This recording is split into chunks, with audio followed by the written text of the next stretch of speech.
The Scarecrow of Oz, by Frank Baum, dedicated to the Uplifters of Los Angeles, California, in grateful appreciation of the pleasure I have derived from association with them, and in recognition of their sincere endeavor to uplift humanity through kindness, consideration, and good fellowship. They are big men, all of them, and all with the generous hearts of little children. Frank Baum twixt you and me.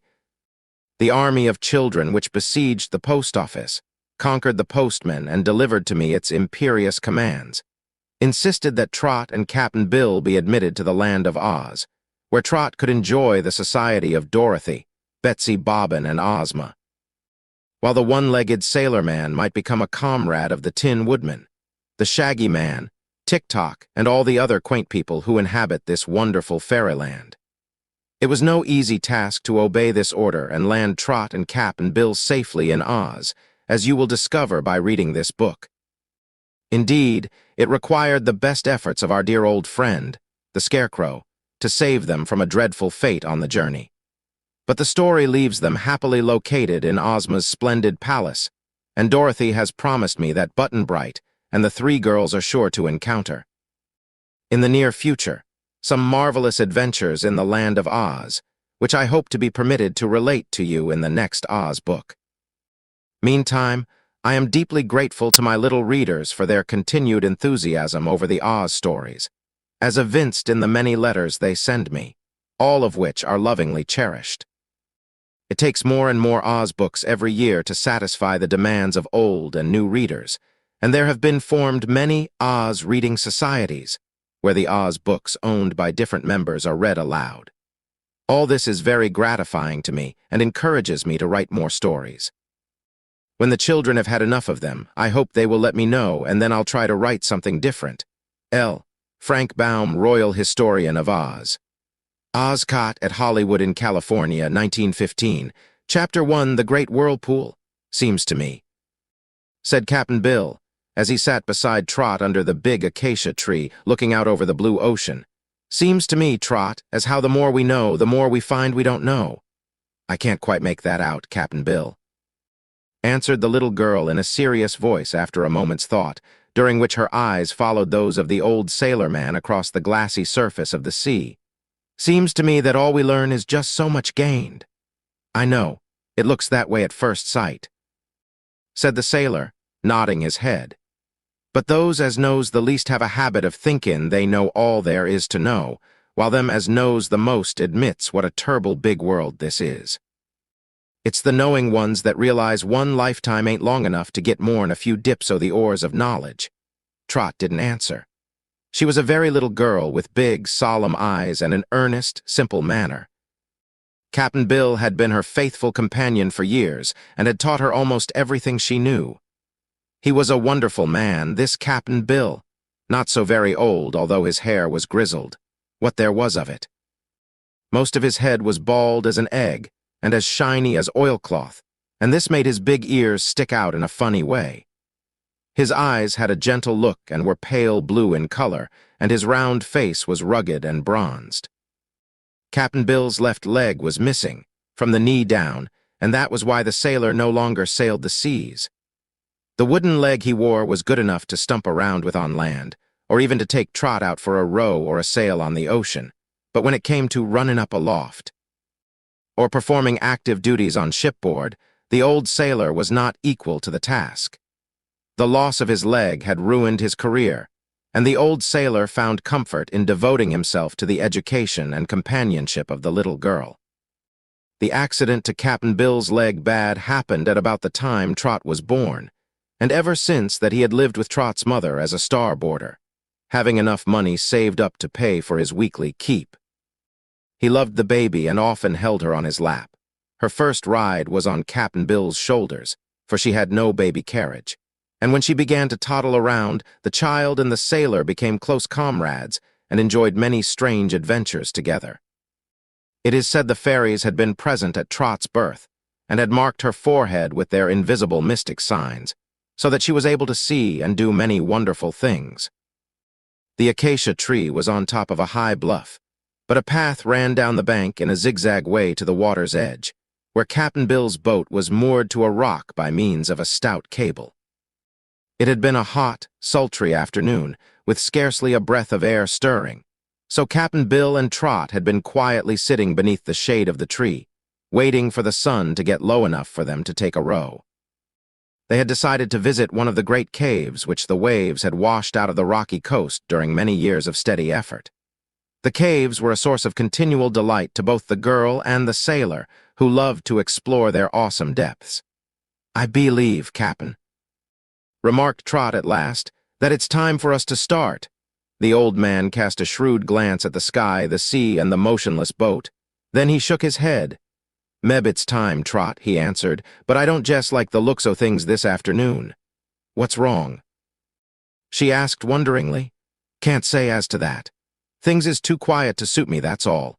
No breeze, not a ripple atop the water, nary a gull a-flyin' anywhere, and the end o' the hottest day o' the year. I ain't no weather prophet, Trot, but any sailor would know the signs is ominous." "There's nothing wrong that I can see," said Trot. "If there was a cloud in the sky even as big as my thumb, we might worry about it, but look, Cap'n, the sky is as clear as can be." He looked again and nodded. "P'raps we can make the cave, all right." He agreed, not wishing to disappoint her. "It's only a little way out and we'll be on the watch, so come along, Trot." Together they descended the winding path to the beach. It was no trouble for the girl to keep her footing on the steep way, but Cap'n Bill, because of his wooden leg, had to hold onto rocks and roots now and then to save himself from tumbling. On a level path he was as spry as anyone, but to climb up hill or down required some care. They reached the boat safely, and while Trot was untying the rope, Cap'n Bill reached into a crevice of the rock and drew out several tallow candles and a box of wax matches, which he thrust into the capacious pockets of his sou'wester. This sou'wester was a short coat of oilskin which the old sailor wore on all occasions, when he wore a coat at all, and the pockets always contained a variety of objects, useful and ornamental, which made even Trot wonder where they all came from and why Cap'n Bill should treasure them. The jackknives, a big one and a little one, the bits of cord, the fishhooks, the nails. These were handy to have on certain occasions, but bits of shell and tin boxes with unknown contents, buttons, pincers, bottles of curious stones, and the like, seemed quite unnecessary to carry around. That was Cap'n Bill's business, however, and now that he added the candles and the matches to his collection, Trot made no comment, for she knew these last were to light their way through the caves. The sailor always rowed the boat, for he handled the oars with strength and skill. Trot sat in the stern and steered. The place where they embarked was a little bight or circular bay, and the boat cut across a much larger bay toward a distant headland where the caves were located, right at the water's edge. They were nearly a mile from shore and about halfway across the bay when Trot suddenly sat up straight and exclaimed, "What's that, Cap'n?" He stopped rowing and turned half around to look. "That, Trot," he slowly replied, "looks to me mighty like a whirlpool." "What makes it, Cap'n?" "A whirl in the air makes the whirl in the water. I was afraid as we'd meet with trouble, Trot. Things didn't look right. The air was too still." "It's coming closer," said the girl. The old man grabbed the oars and began rowing with all his strength. "'Tain't comin' closer to us, Trot," he gasped. "It's we that are comin' closer to the whirlpool. The thing is drowin' us to it like a magnet." Trot's sun-bronzed face was a little paler as she grasped the tiller firmly and tried to steer the boat away, but she said not a word to indicate fear. The swirl of the water as they came nearer made a roaring sound that was fearful to listen to. So fierce and powerful was the whirlpool that it drew the surface of the sea into the form of a great basin, slanting downward toward the center, where a big hole had been made in the ocean. A hole with walls of water that were kept in place by the rapid whirling of the air. The boat in which Trot and Cap'n Bill were riding was just on the outer edge of this saucer-like slant, and the old sailor knew very well that, unless he could quickly force the little craft away from the rushing current, they would soon be drawn into the great black hole that yawned in the middle. So he exerted all his might and pulled as he had never pulled before. He pulled so hard that the left oar snapped in two and sent Cap'n Bill sprawling upon the bottom of the boat. He scrambled up quickly enough and glanced over the side. Then he looked at Trot, who sat quite still, with a serious, far-away look in her sweet eyes. The boat was now speeding swiftly of its own accord, following the line of the circular basin round and gradually drawing nearer to the great hole in the center.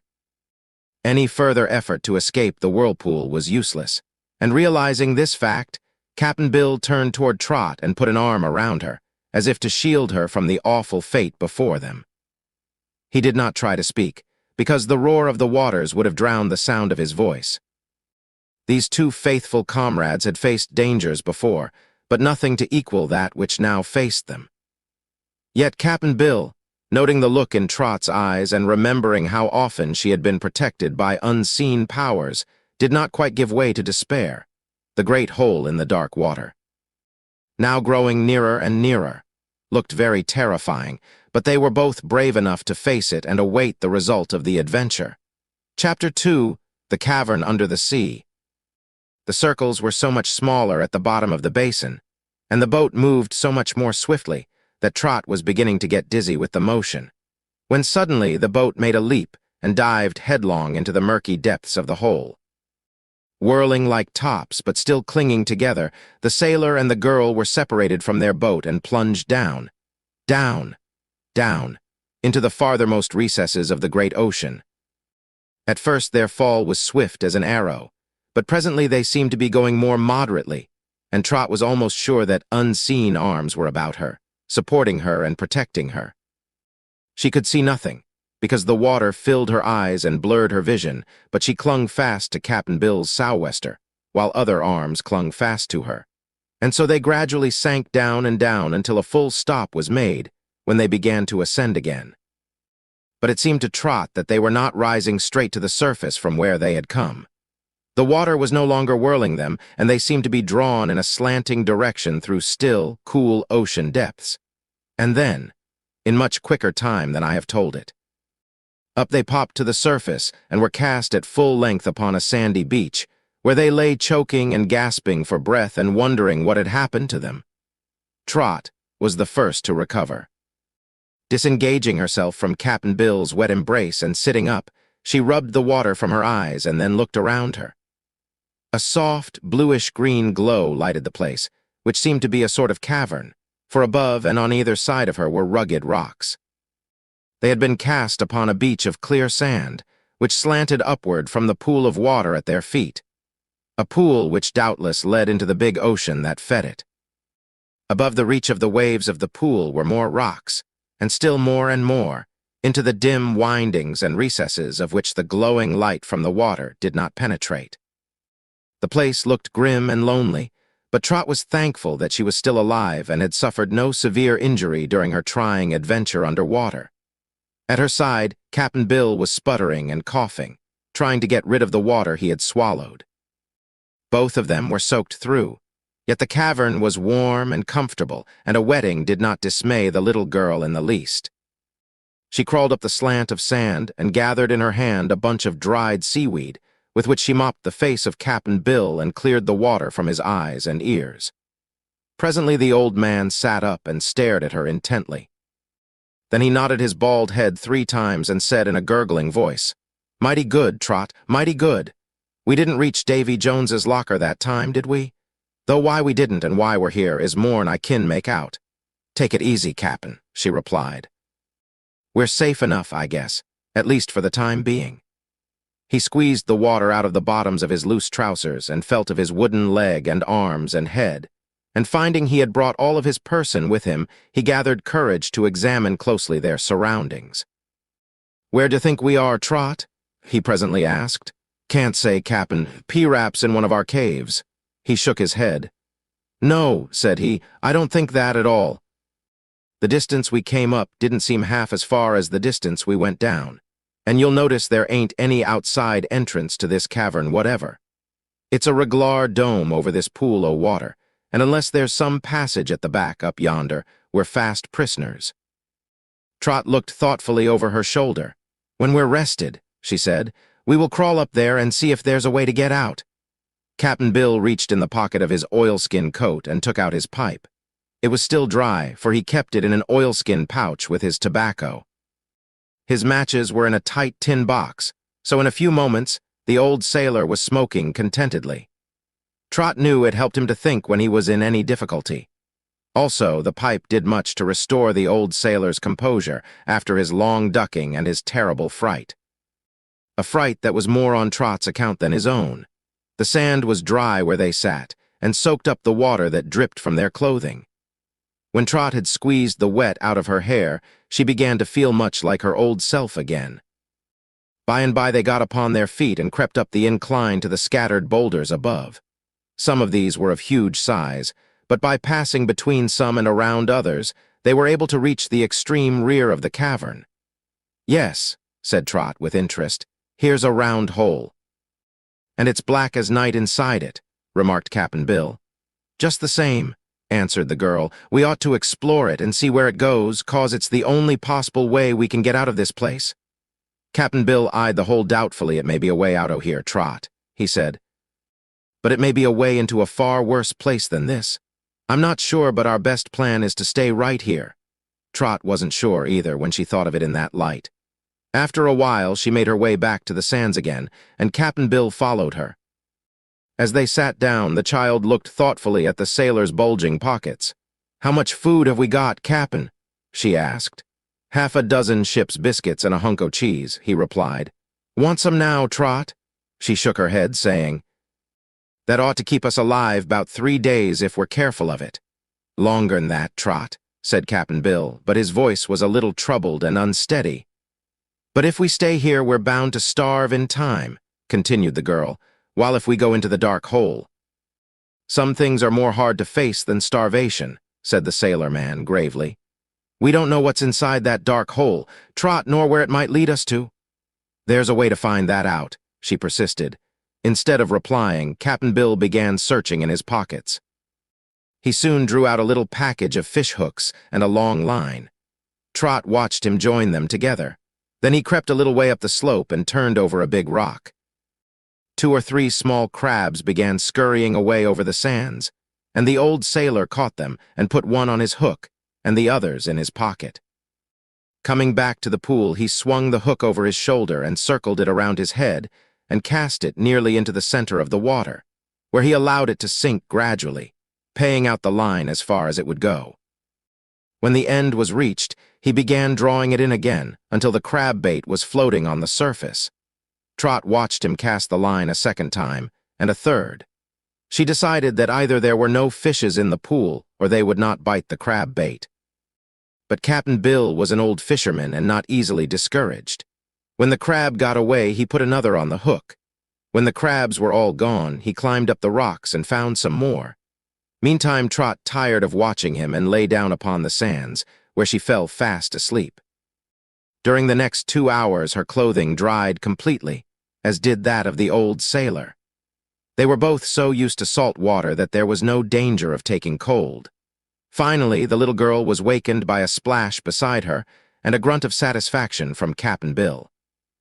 She opened her eyes to find that the cap'n had landed a silver-scaled fish weighing about 2 pounds. This cheered her considerably, and she hurried to scrape together a heap of seaweed, while Cap'n Bill cut up the fish with his jackknife and got it ready for cooking. They had cooked fish with seaweed before. Cap'n Bill wrapped his fish in some of the weed and dipped it in the water to dampen it. Then he lighted a match and set fire to Trot's heap, which speedily burned down to a glowing bed of ashes. Then they laid the wrapped fish on the ashes, covered it with more seaweed, and allowed this to catch fire and burn to embers. After feeding the fire with seaweed for some time, the sailor finally decided that their supper was ready. So he scattered the ashes and drew out the bits of fish, still encased in their smoking wrappings. When these wrappings were removed, the fish was found thoroughly cooked, and both Trot and Cap'n Bill ate of it freely. It had a slight flavor of seaweed and would have been better with a sprinkling of salt.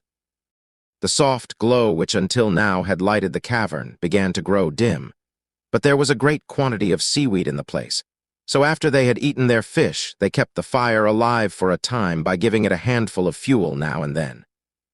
From an inner pocket, the sailor drew a small flask of battered metal and, unscrewing the cap, handed it to Trot. She took but one swallow of the water, although she wanted more, and she noticed that Cap'n Bill merely wet his lips with it. "Espose," said she, staring at the glowing seaweed fire and speaking slowly, "that we can catch all the fish we need. How about the drinking water, Cap'n?" He moved uneasily, but did not reply. Both of them were thinking about the dark hole, but while Trot had little fear of it, the old man could not overcome his dislike to enter the place. He knew that Trot was right, though.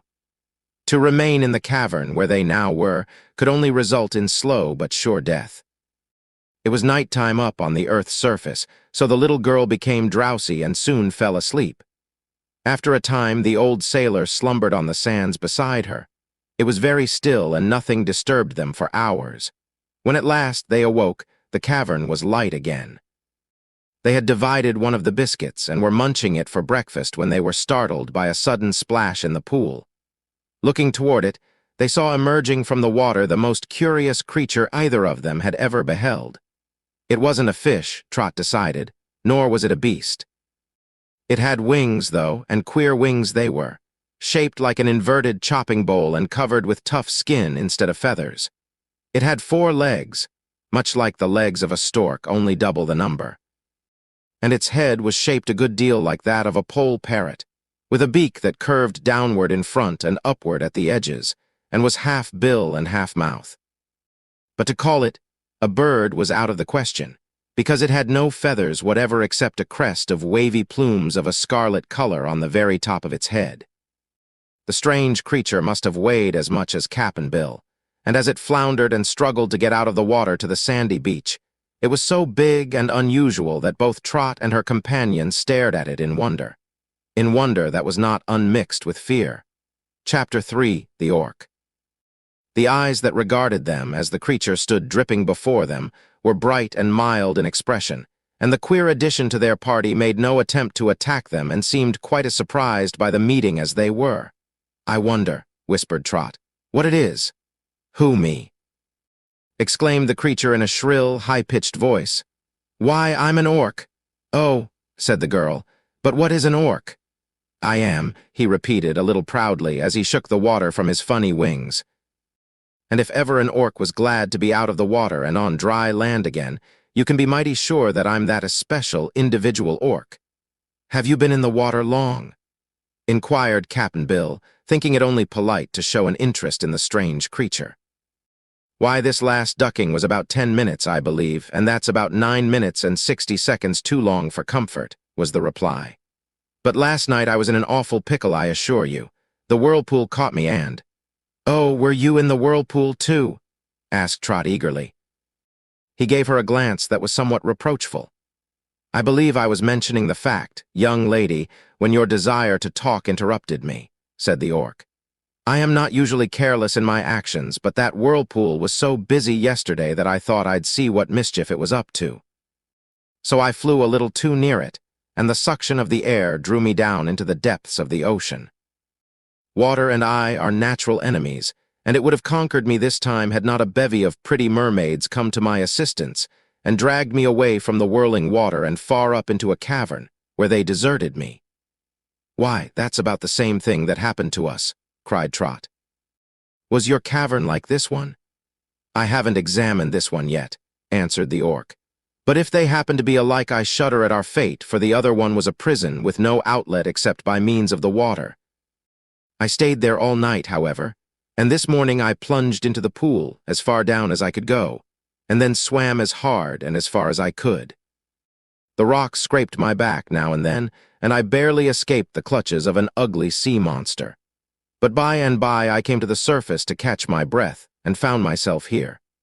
That's the whole story, and as I see you have something to eat, I entreat you to give me a share of it. The truth is, I'm half-starved." With these words, the orc squatted down beside them. Very reluctantly, Cap'n Bill drew another biscuit from his pocket and held it out.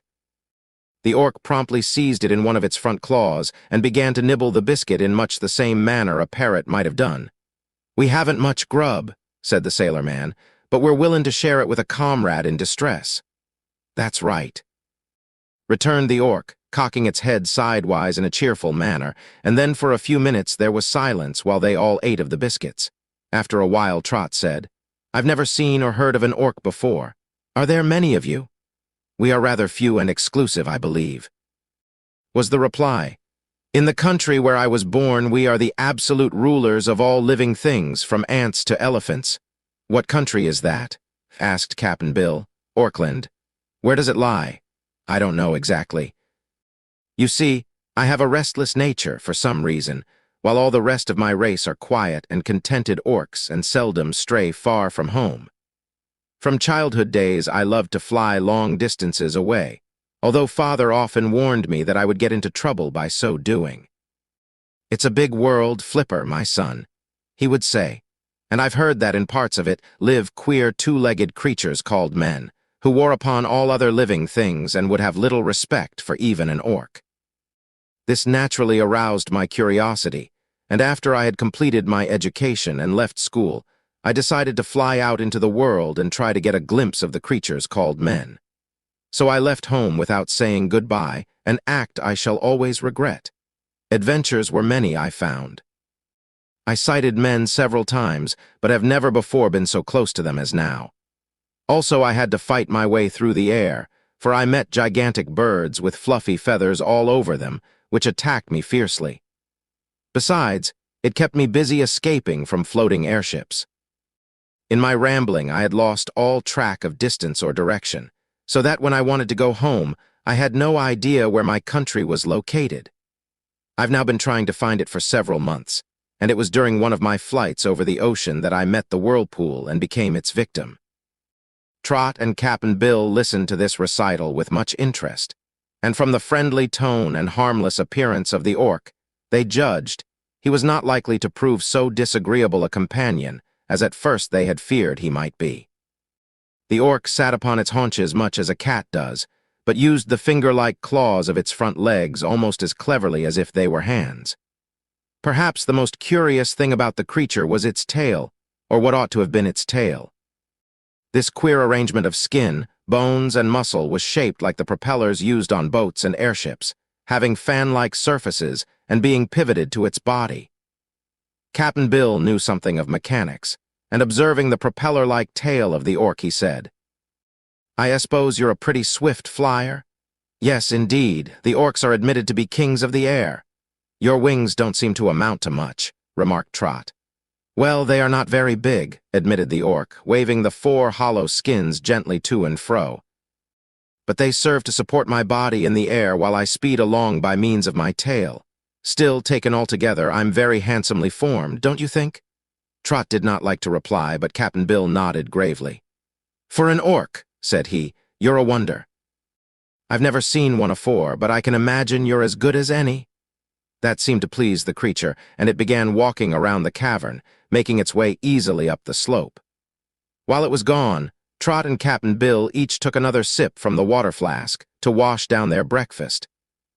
"Why, here's a hole, an exit, an outlet," exclaimed the orc from above. "We know," said Trot. "We found it last night." "Well then, let's be off," continued the orc, after sticking its head into the black hole and sniffing once or twice. "The air seems fresh and sweet, and it can't lead us to any worse place than this." The girl and the sailor man got up and climbed to the side of the orc. "We'd about decided to explore this hole before you came," explained Cap'n Bill. "But it's a dangerous place to navigate in the dark, so wait till I light a candle." "What is a candle?" inquired the orc. "You'll see in a minute," said Trot. The old sailor drew one of the candles from his right side pocket and the tin matchbox from his left side pocket. When he lighted the match, the orc gave a startled jump and eyed the flame suspiciously. But Cap'n Bill proceeded to light the candle, and the action interested the orc very much. "Light," it said, somewhat nervously, "is valuable in a hole of this sort. The candle is not dangerous, I hope." "Sometimes it burns your fingers," answered Trot, "but that's about the worst it can do, 'cept to blow out when you don't want it to." Cap'n Bill shielded the flame with his hand and crept into the hole. It wasn't any too big for a grown man, but after he had crawled a few feet, it grew larger. Trot came close behind him, and then the orc followed. "Seems like a reglar tunnel," muttered the sailor man, who was creeping along awkwardly because of his wooden leg. The rocks, too, hurt his knees. For nearly half an hour, the three moved slowly along the tunnel, which made many twists and turns and sometimes slanted downward and sometimes upward. Finally, Captain Bill stopped short, with an exclamation of disappointment, and held the flickering candle far ahead to light the scene. "What's wrong?" demanded Trot, who could see nothing because the sailor's form completely filled the hole. "Why, we've come to the end of our travels, I guess," he replied. "Is the hole blocked?" inquired the orc. "No, it's wuss nor that," replied Captain Bill sadly. "I'm on the edge of a precipice. Wait a minute and I'll move along and let you see for yourselves. Be careful, Trot, not to fall." Then he crept forward a little and moved to one side, holding the candle so that the girl could see to follow him. The orc came next, and now all three knelt on a narrow ledge of rock which dropped straight away and left a huge black space which the tiny flame of the candle could not illuminate. "HM," said the orc, peering over the edge. "This doesn't look very promising, I'll admit. But let me take your candle and I'll fly down and see what's below us." "Aren't you afraid?" asked Trot. "Certainly I'm afraid," responded the orc. "But if we intend to escape, we can't stay on this shelf forever. So, as I notice you poor creatures cannot fly, it is my duty to explore the place for you." Captain Bill handed the orc the candle, which had now burned to about half its length. The orc took it in one claw rather cautiously and then tipped its body forward and slipped over the edge. They heard a queer buzzing sound as the tail revolved and a brisk flapping of the peculiar wings. But they were more interested just then in following with their eyes the tiny speck of light which marked the location of the candle. This light first made a great circle, then dropped slowly downward and suddenly was extinguished, leaving everything before them black as ink. "Hi there! How did that happen?" cried the orc. "It blew out, I guess," shouted Captain Bill. "Fetch it here." "I can't see where you are," said the orc. So Captain Bill got out another candle and lighted it, and its flame enabled the orc to fly back to them.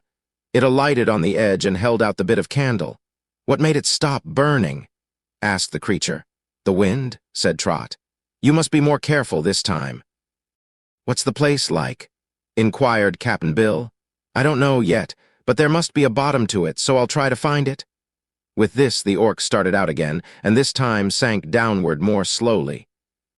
Down, down, down it went, till the candle was a mere spark, and then it headed away to the left, and Trot and Captain Bill lost all sight of it. In a few minutes, however, they saw the spark of light again, and as the sailor still held the second lighted candle, the orc made straight toward them. It was only a few yards distant when suddenly it dropped the candle with a cry of pain and next moment alighted, fluttering wildly upon the rocky ledge. "What's the matter?" asked Trot. "It bit me," wailed the orc. "I don't like your candles."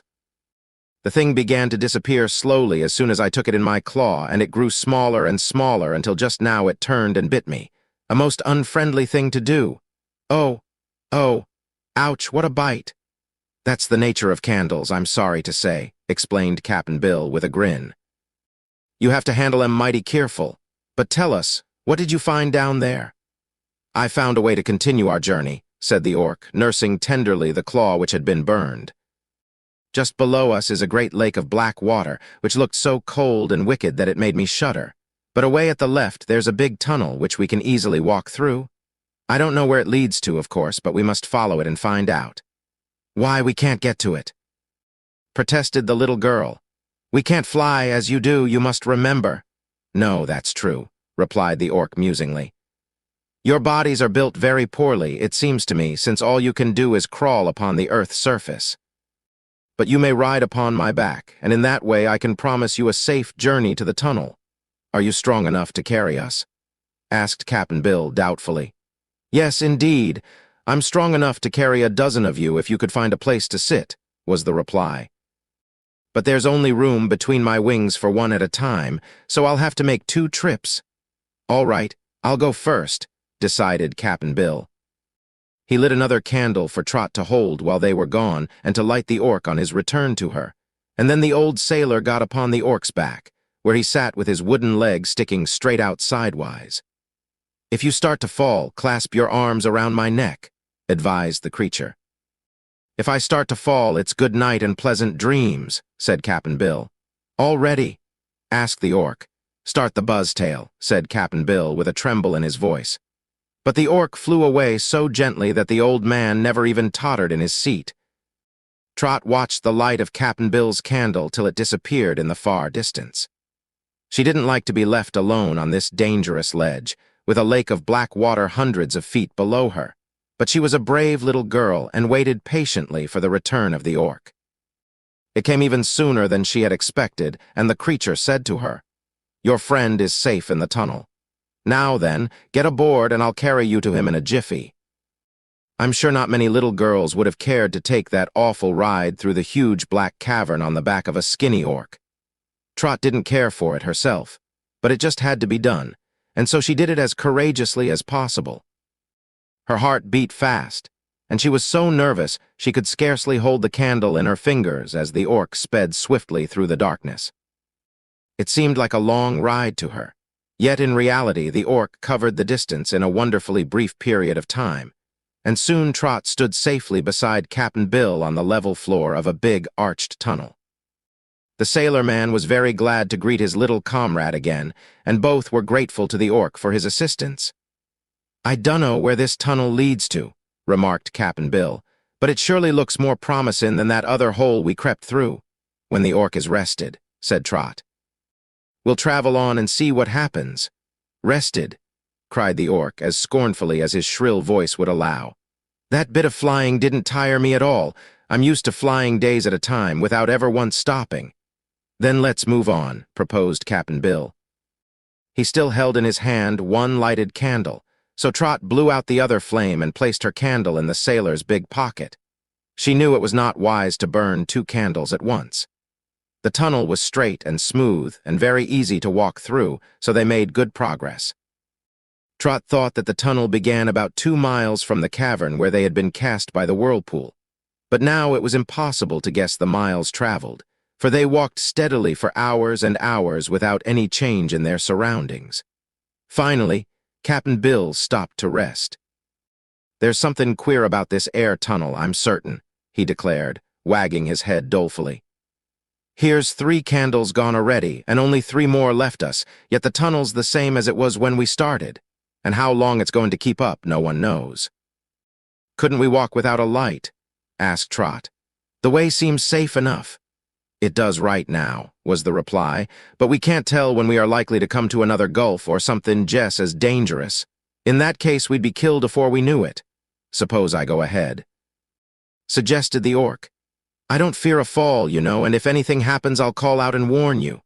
"That's a good idea," declared Trot, and Cap'n Bill thought so too. So the orc started off ahead, quite in the dark, and hand in band the two followed him. When they had walked in this way for a good long time, the orc halted and demanded food. Cap'n Bill had not mentioned food because there was so little left, only 3 biscuits and a lump of cheese about as big as his 2 fingers. But he gave the orc half of a biscuit, sighing as he did so. The creature didn't care for the cheese, so the sailor divided it between himself and Trot. They lighted a candle and sat down in the tunnel while they ate. "My feet hurt me," grumbled the orc. "I'm not used to walking, and this rocky passage is so uneven and lumpy that it hurts me to walk upon it."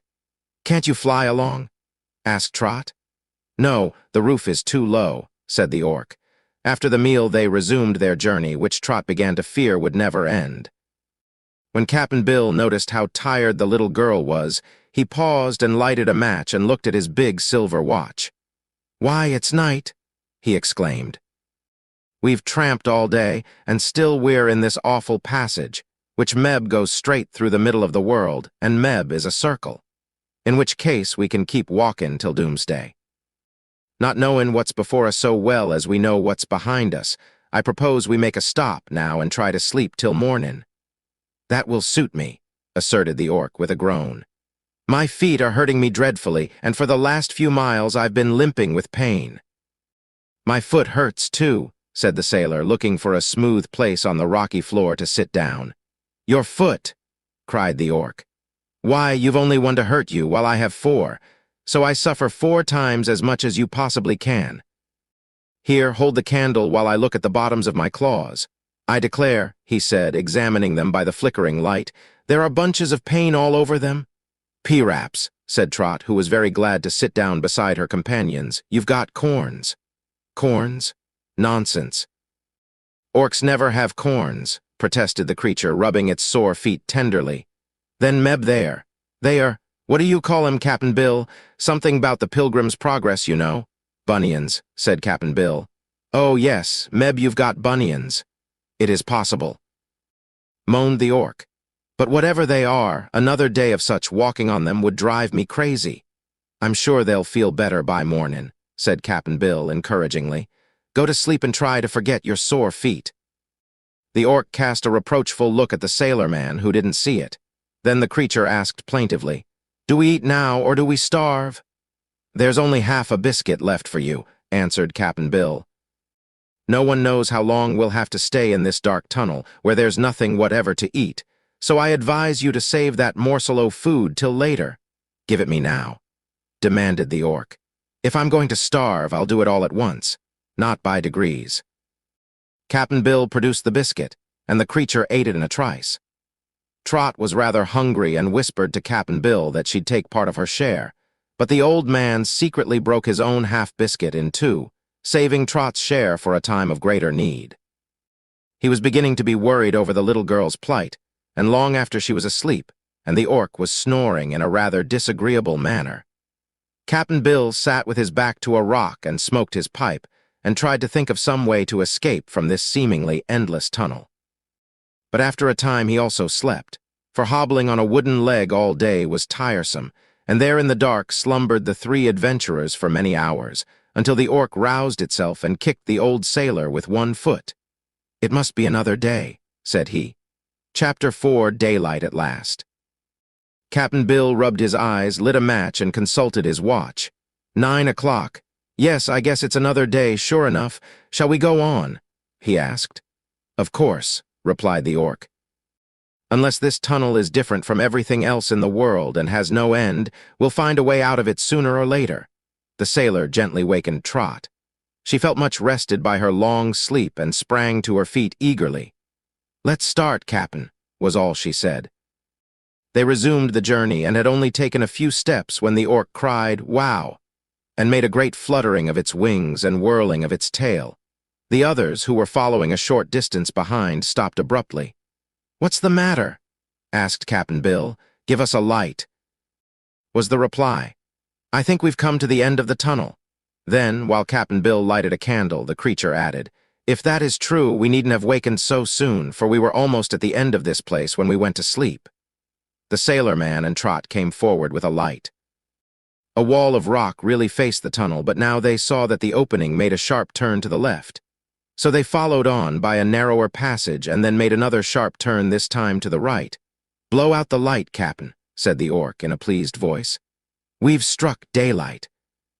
Daylight at last? A shaft of mellow light fell almost at their feet as Trot and the sailor turned the corner of the passage, but it came from above, and raising their eyes they found they were at the bottom of a deep, rocky well, with the top far, far above their heads. And here the passage ended. For a while they gazed in silence, at least two of them being filled with dismay at the sight. But the orc merely whistled softly and said cheerfully, "That was the toughest journey I ever had the misfortune to undertake, and I'm glad it's over. Yet, unless I can manage to fly to the top of this pit, we are entombed here forever. Do you think there is room enough for you to fly in?" asked the little girl anxiously, and Cap'n Bill added, "It's a straight-up shaft, so I don't see how you'll ever manage it." "Were I an ordinary bird, one of those horrid feathered things, I wouldn't even make the attempt to fly out," said the orc. "But my mechanical propeller tail can accomplish wonders, and whenever you're ready I'll show you a trick that is worthwhile." "Oh!" exclaimed Trot. "Do you intend to take us up too?" "Why not? I thought," said Cap'n Bill, "as you'd go first and then send somebody to help us by letting down a rope." "Ropes are dangerous," replied the orc, "and I might not be able to find one to reach all this distance. Besides, it stands to reason that if I can get out myself, I can also carry you two with me." "Well, I'm not afraid," said Trot, who longed to be on the earth's surface again. "Suppose we fall," suggested Cap'n Bill doubtfully. "Why, in that case, we would all fall together," returned the orc. "Get aboard, little girl, sit across my shoulders and put both your arms around my neck." Trot obeyed, and when she was seated on the orc, Captain Bill inquired, "How about me, Mr. Orc?" "Why, I think you'd best grab hold of my rear legs and let me carry you up in that manner," was the reply. Captain Bill looked way up at the top of the well, and then he looked at the orc's slender, skinny legs and heaved a deep sigh. "It's going to be some dangle, I guess, but if you don't waste too much time on the way up, I may be able to hang on," said he. "All ready, then?" cried the orc, and at once his whirling tail began to revolve. Trot felt herself rising into the air. When the creature's legs left the ground, Captain Bill grasped two of them firmly and held on for dear life. The orc's body was tipped straight upward, and Trot had to embrace the neck very tightly to keep from sliding off. Even in this position, the orc had trouble in escaping the rough sides of the well. Several times it exclaimed, "Wow!" as it bumped its back, or a wing hit against some jagged projection, but the tail kept whirling with remarkable swiftness, and the daylight grew brighter and brighter. It was, indeed, a long journey from the bottom to the top, yet almost before Trot realized they had come so far, they popped out of the hole into the clear air and sunshine, and a moment later the orc alighted gently upon the ground. The release was so sudden that even with the creature's care for its passengers, Captain Bill struck the earth with a shock that sent him rolling heel over head. But by the time Trot had slid down from her seat, the old sailor-man was sitting up and looking around him with much satisfaction. "It's sort of pretty here," said he. "Earth is a beautiful place," cried Trot.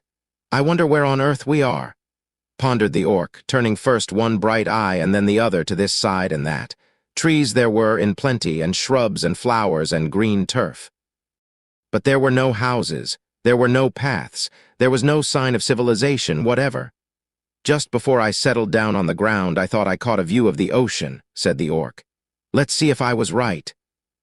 Then he flew to a little hill nearby, and Trot and Captain Bill followed him more slowly.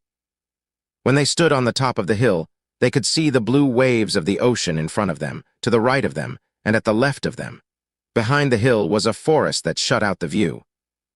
"I hope it ain't an island, Trot," said Captain Bill gravely. "If it is, I suppose we're prisoners," she replied. "Exactly so, Trot." "But even so, it's better than those terrible underground tunnels and caverns," declared the girl. "You are right, little one," agreed the orc.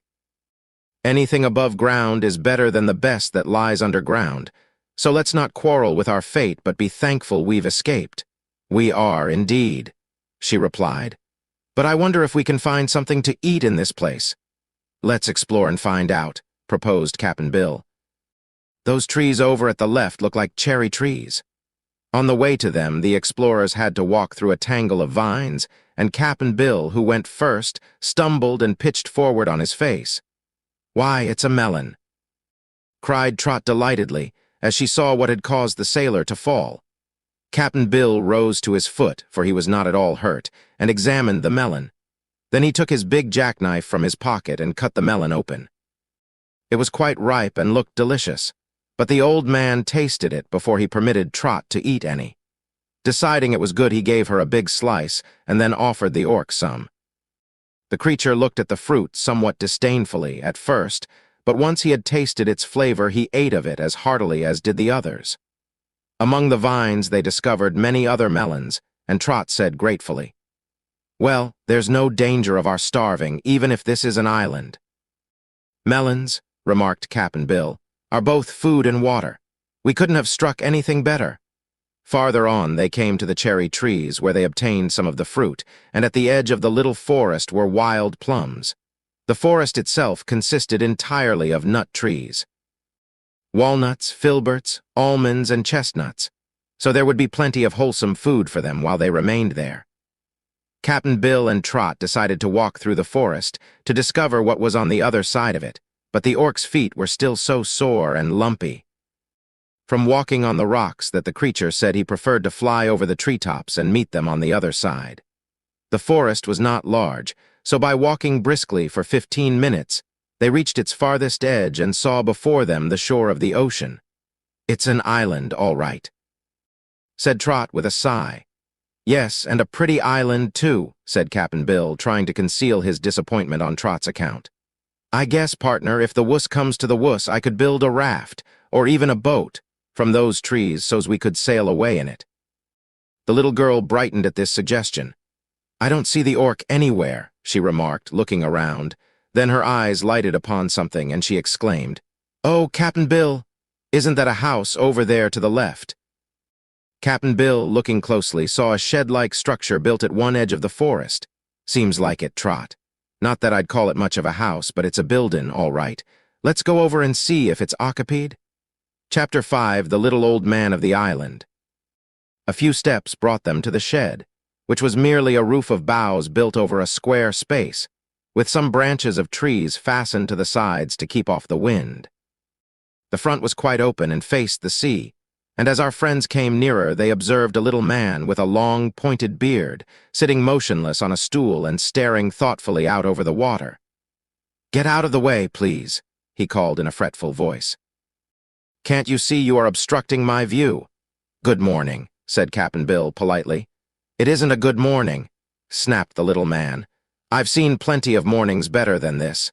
Do you call it a good morning when I'm pestered with such a crowd as you? Trot was astonished to hear such words from a stranger whom they had greeted quite properly, and Cap'n Bill grew red at the little man's rudeness. But the sailor said in a quiet tone of voice, Are you the only one as lives on this air island? Your grammar's bad, was the reply. But this is my own exclusive island, and I'll thank you to get off it as soon as possible.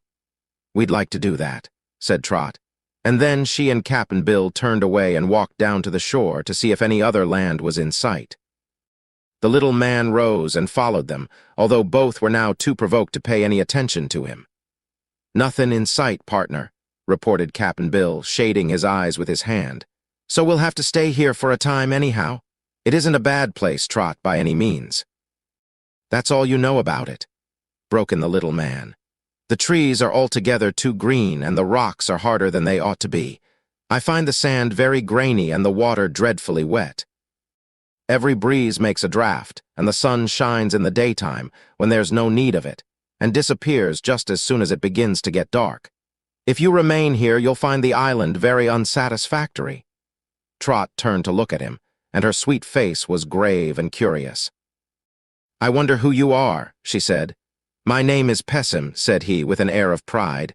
I'm called the Observer. Oh, what do you observe? Asked the little girl. Everything I see, was the reply in a more surly tone. Then Pessim drew back with a startled exclamation and looked at some footprints in the sand. Why, good gracious me, he cried in distress. What's the matter now? Asked Cap'n Bill. Someone has pushed the earth in. Don't you see it? It isn't pushed in far enough to hurt anything, said Trot, examining the footprints. Everything hurts that isn't right, insisted the man. If the earth were pushed in a mile, it would be a great calamity, wouldn't it? I suppose so, admitted the little girl. Well, here it is pushed in a full inch. That's a 1/12 of a foot, or a little more than a millionth part of a mile. Therefore it is 1/1,000,000th part of a calamity. Oh dear, how dreadful, said Pessim in a wailing voice. Try to forget it, sir, advised Cap'n Bill soothingly. It's beginning to rain. Let's get under your shed and keep dry. Raining. Is it really raining? Asked Pessim, beginning to weep. It is, answered Cap'n Bill as the drops began to descend, and I don't see any way to stop it, although I'm some observer myself. No, we can't stop it, I fear, said the man. Are you very busy just now? I won't be after I get to the shed, replied the sailor man. Then do me a favor, please, begged Pessim, walking briskly along behind them, for they were hastening to the shed. Depends on what it is. Said Cap'n Bill, I wish you would take my umbrella down to the shore and hold it over the poor fishes till it stops raining. I'm afraid they'll get wet, said Pessim. Trot laughed, but Cap'n Bill thought the little man was poking fun at him, and so he scowled upon Pessim in a way that showed he was angry. They reached the shed before getting very wet, although the rain was now coming down in big drops. The roof of the shed protected them, and while they stood watching the rainstorm, something buzzed in and circled around Pessim's head. At once, the observer began beating it away with his hands, crying out, A bumblebee! A bumblebee! The queerest bumblebee I ever saw. Cap'n Bill and Trot both looked at it, and the little girl said in surprise, Dear me, It's a wee little orc." "That's what it is, sure enough," exclaimed Cap'n Bill. Really, it wasn't much bigger than a big bumblebee, and when it came toward Trot, she allowed it to alight on her shoulder. "It's me, all right," said a very small voice in her ear, "but I'm in an awful pickle just the same." "What, are you our orc, then?" demanded the girl, much amazed. "No, I'm my own orc, but I'm the only orc you know," replied the tiny creature. "What's happened to you?" asked the sailor, putting his head close to Trot's shoulder in order to hear the reply better. Pessim also put his head close, and the orc said, "You will remember that when I left you, I started to fly over the trees, and just as I got to this side of the forest, I saw a bush that was loaded down with the most luscious fruit you can imagine. The fruit was about the size of a gooseberry and of a lovely lavender color. So I swooped down and picked off one in my bill and ate it. At once I began to grow small. I could feel myself shrinking away, and it frightened me terribly, so that I lighted on the ground to think over what was happening. In a few seconds I had shrunk to the size you now see me, but there I remained, getting no smaller indeed, but no larger. It is certainly a dreadful affliction. After I had recovered somewhat from the shock, I began to search for you. It is not so easy to find one's way when a creature is so small, but fortunately I spied you here in this shed and came to you at once." Cap'n Bill and Trot were much astonished at this story and felt grieved for the poor orc, but the little man Pessim seemed to think it a good joke. He began laughing when he heard the story and laughed until he choked, after which he lay down on the ground and rolled and laughed again, while the tears of merriment coursed down his wrinkled cheeks. "Oh dear! Oh dear!" he finally gasped, sitting up and wiping his eyes. "This is too rich. It's almost too joyful to be true." "I don't see anything funny about it," remarked Trot indignantly. "You would if you'd had my experience," said Pessim, getting upon his feet and gradually resuming his solemn and dissatisfied expression of countenance. "The same thing happened to me." "Oh, did it? And how did you happen to come to this island?" asked the girl. "I didn't come, the neighbors brought me," replied the little man with a frown at the recollection. "They said I was quarrelsome and fault-finding and blamed me, because I told them all the things that went wrong, or never were right, and because I told them how things ought to be. So they brought me here and left me all alone, saying that if I quarreled with myself, no one else would be made unhappy. Absurd, wasn't it?" "Seems to me," said Cap'n Bill, "those neighbors did the proper thing." "Well," resumed Pessim, "when I found myself king of this island, I was obliged to live upon fruits, and I found many fruits growing here that I had never seen before. I tasted several and found them good and wholesome. But one day I ate a lavender berry, as the orc did. And immediately I grew so small that I was scarcely 2 inches high. It was a very unpleasant condition, and like the orc, I became frightened. I could not walk very well nor very far, for every lump of earth in my way seemed a mountain, every blade of grass a tree, and every grain of sand a rocky boulder. For several days, I stumbled around in an agony of fear. Once a tree toad nearly gobbled me up, and if I ran out from the shelter of the bushes, the gulls and cormorants swooped down upon me. Finally, I decided to eat another berry and become nothing at all, since life, to one as small as I was, had become a dreary nightmare.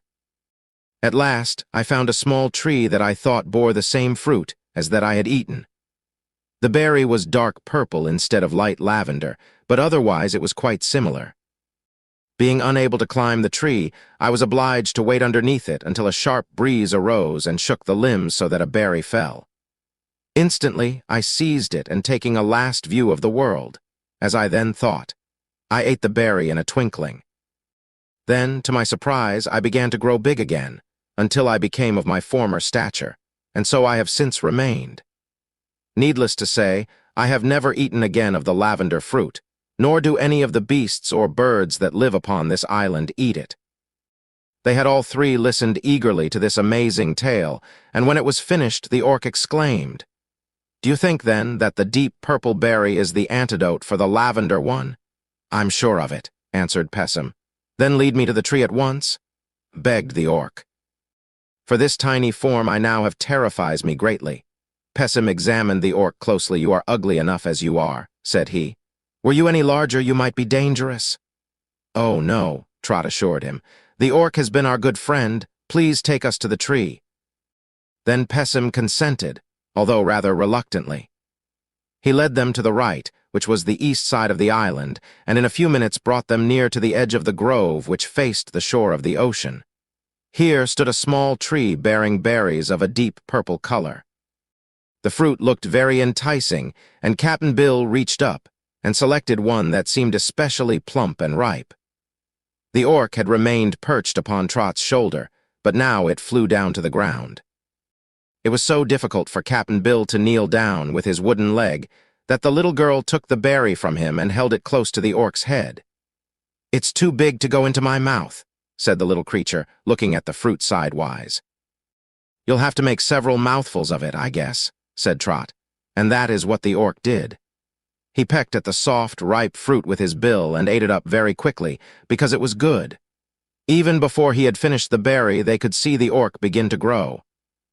In a few minutes, he had regained his natural size and was strutting before them, quite delighted with his transformation. "Well, well, what do you think of me now?" he asked proudly. "You are very skinny and remarkably ugly," declared Pessim. "You are a poor judge of orcs," was the reply. "Anyone can see that I'm much handsomer than those dreadful things called birds, which are all fluff and feathers." "Their feathers make soft beds," asserted Pessim. "And my skin would make excellent drumheads," retorted the orc. "Nevertheless, a plucked bird or a skinned orc would be of no value to himself, so we needn't brag of our usefulness after we are dead. But for the sake of argument, friend Pessim, I'd like to know what good you would be were you not alive." "Never mind that," said Cap'n Bill. "He isn't much good as he is.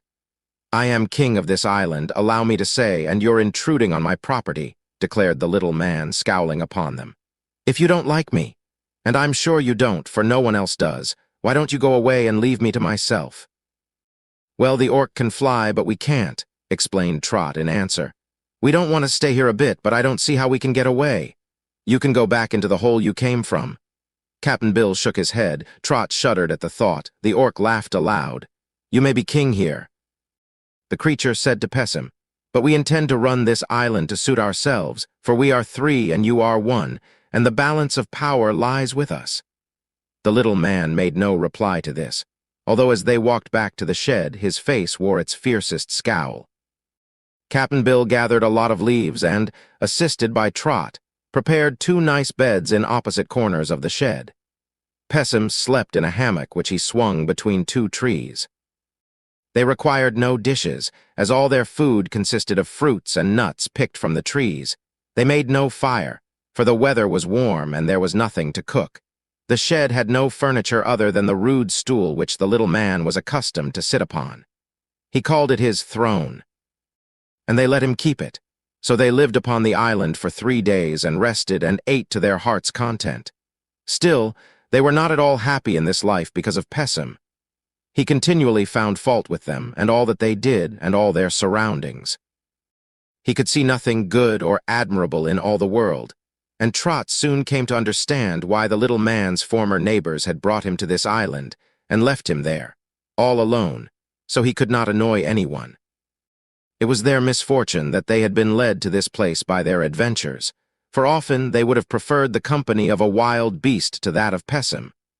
On the 4th day, a happy thought came to the orc. They had all been racking their brains for a possible way to leave the island, and discussing this or that method, without finding a plan that was practical. Cap'n Bill had said he could make a raft of the trees, big enough to float them all, but he had no tools except those 2 pocket knives, and it was not possible to chop down tree with such small blades. "And I suppose we got to float on the ocean," said Trot. "Where would we drift to, and how long would it take us to get there?" Cap'n Bill was forced to admit he didn't know. The orc could fly away from the island any time it wished to, but the queer creature was loyal to his new friends and refused to leave them in such a lonely, forsaken place. It was when Trot urged him to go on this 4th morning that the orc had his happy thought.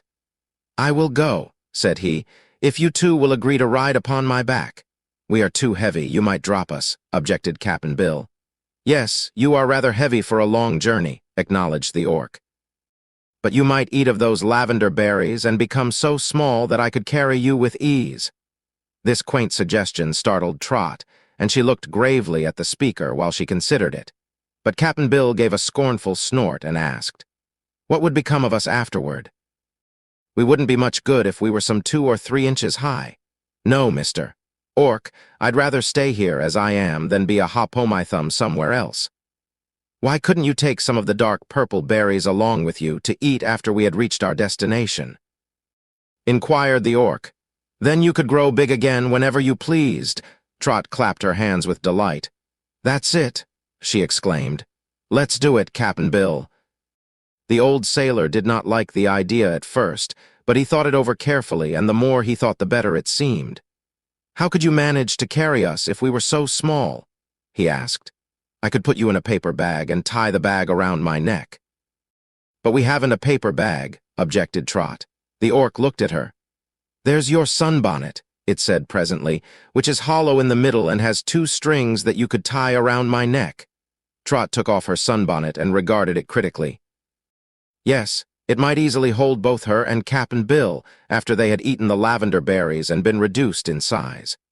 She tied the strings around the Orc's neck, and the sunbonnet made a bag in which 2 tiny people might ride without danger of falling out. So she said, "I believe we'll do it that way, Cap'n." Cap'n Bill groaned but could make no logical objection except that the plan seemed to him quite dangerous, and dangerous in more ways than one. "I think so myself," said Trot soberly. "But nobody can stay alive without getting into danger sometimes, and danger doesn't mean getting hurt, Cap'n. It only means we might get hurt. So I guess we'll have to take the risk." "Let's go and find the berries," said the Orc. They said nothing to Pessim, who was sitting on his stool and scowling dismally as he stared at the ocean, but started at once to seek the trees that bore the magic fruits. The Orc remembered very well where the lavender berries grew and led his companions quickly to the spot. Cap'n Bill gathered 2 berries and placed them carefully in his pocket. Then they went around to the east side of the island and found the tree that bore the dark purple berries. "I guess I'll take 4 of these," said the sailor-man, "so in case one doesn't make us grow big, we can eat another." "Better take 6, advised the Orc. "It's well to be on the safe side, and I'm sure these trees grow nowhere else in all the world." So Cap'n Bill gathered 6 of the purple berries, and with their precious fruit, they returned to the shed to bid goodbye to Pessim. Perhaps they would not have granted the surly little man this courtesy had they not wished to use him to tie the sunbonnet around the Orc's neck. When Pessim learned they were about to leave him, he at first looked greatly pleased, but he suddenly recollected that nothing ought to please him and so began to grumble about being left alone.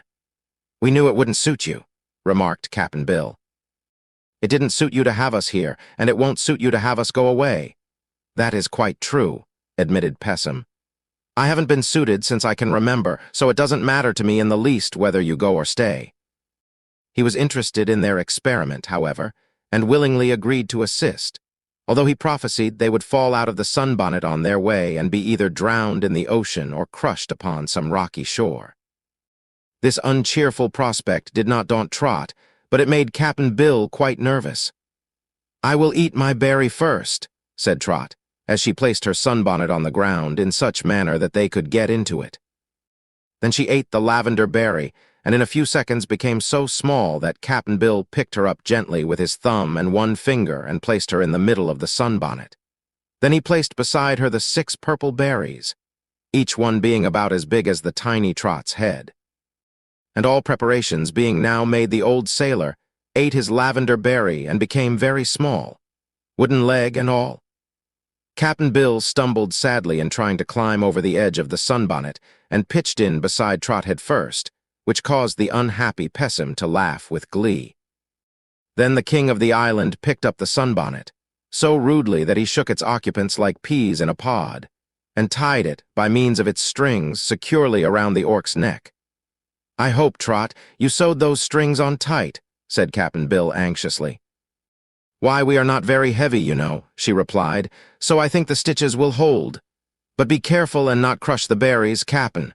"One is jammed already," he said, looking at them. "Already?" asked the Orc. "Yes." They cried together, and Pessim came close to the sunbonnet and called out to them. "You'll be smashed or drowned, I'm sure you will. But farewell, and good riddance to you."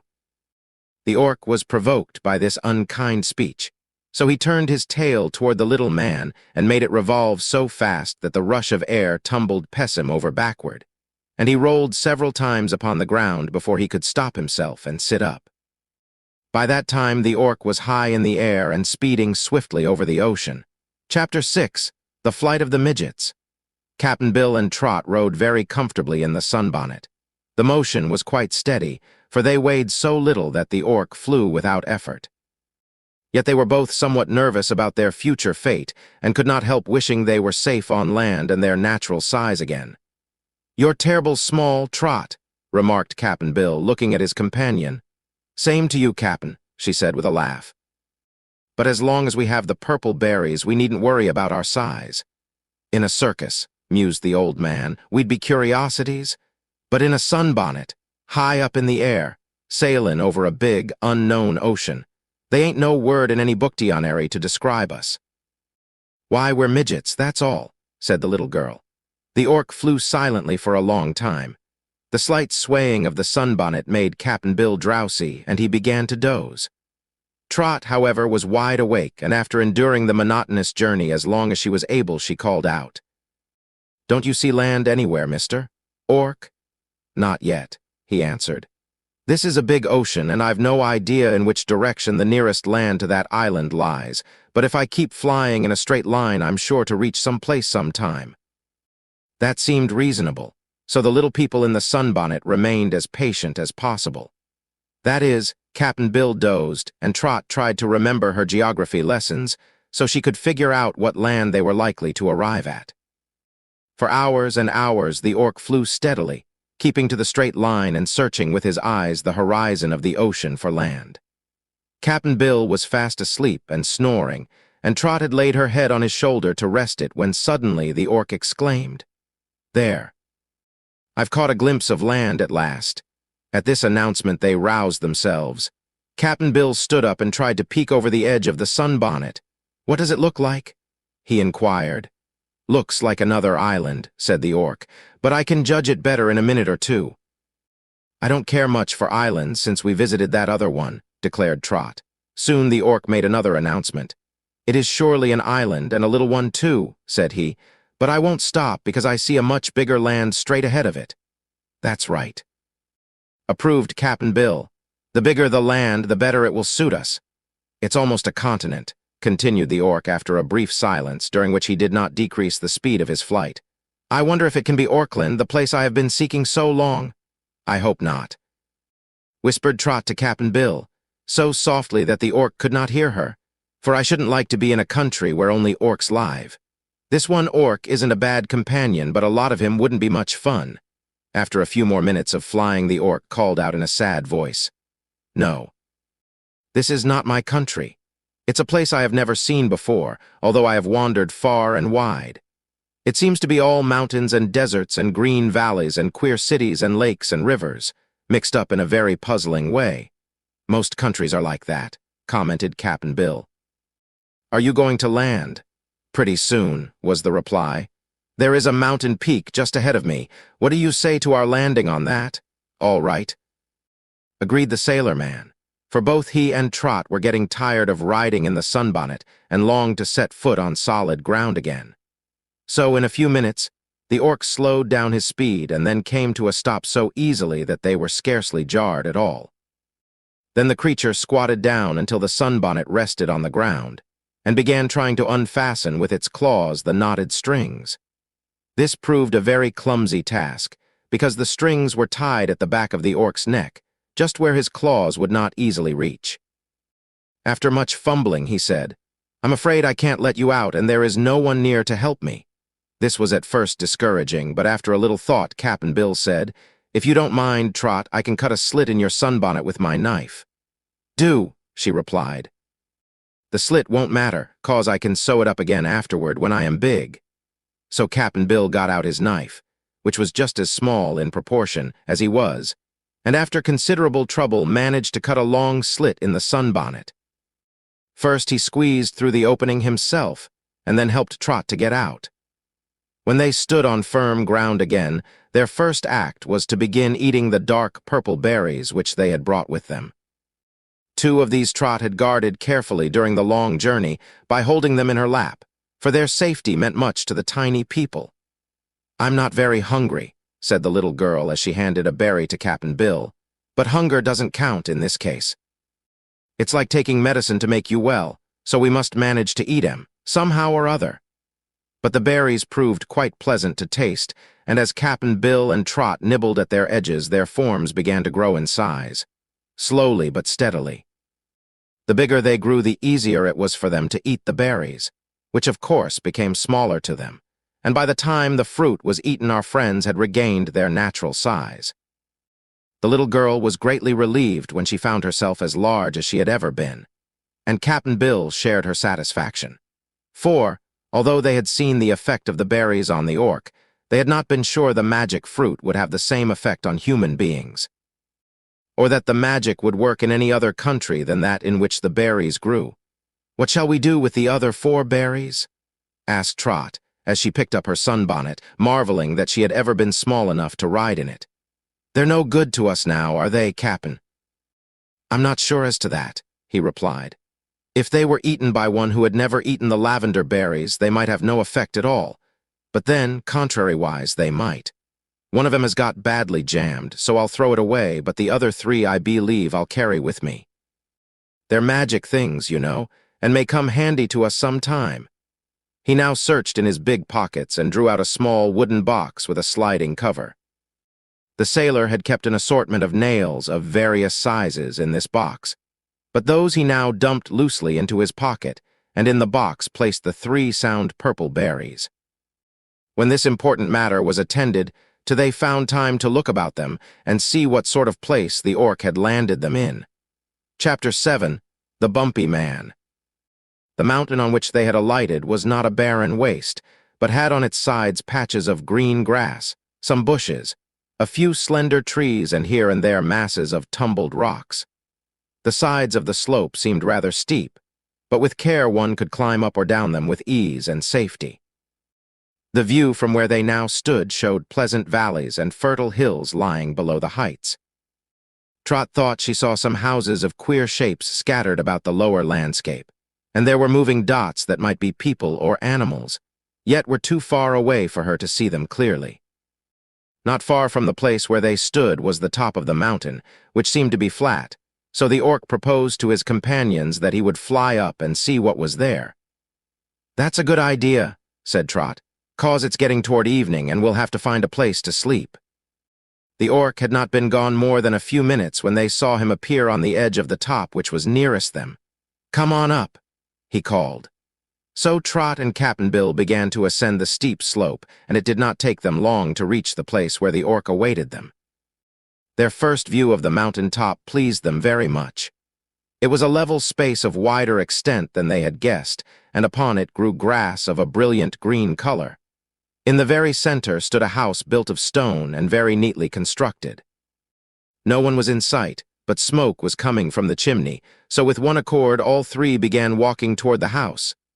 "I wonder," said Trot, "in what country we are, and if it's very far from my home in California." "Can't say as to that, partner," answered Cap'n Bill. "But I'm mighty certain we've come a long way since we struck that whirlpool."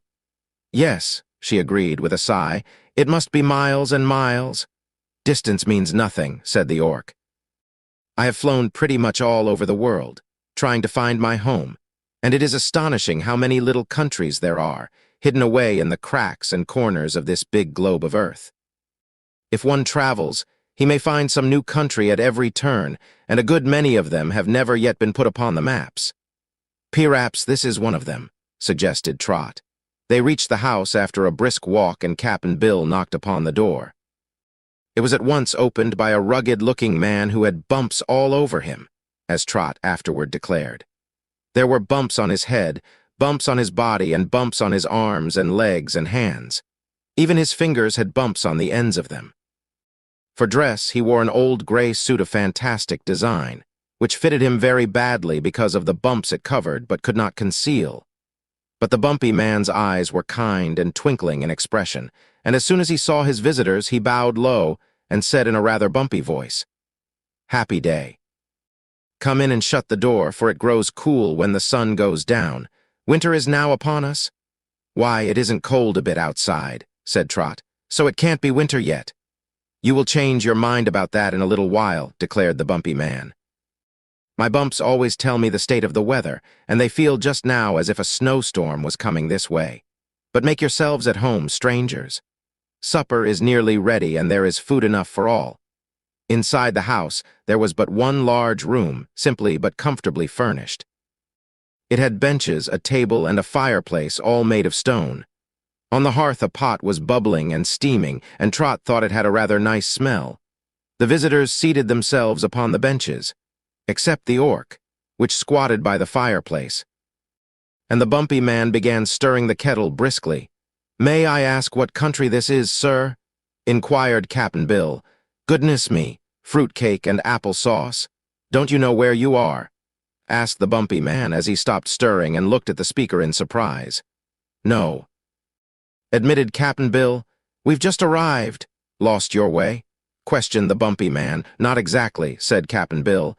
"We didn't have any way to lose." "Ah," said the bumpy man, nodding his bumpy head. "This," he announced in a solemn, impressive voice, "is the famous land of Mo."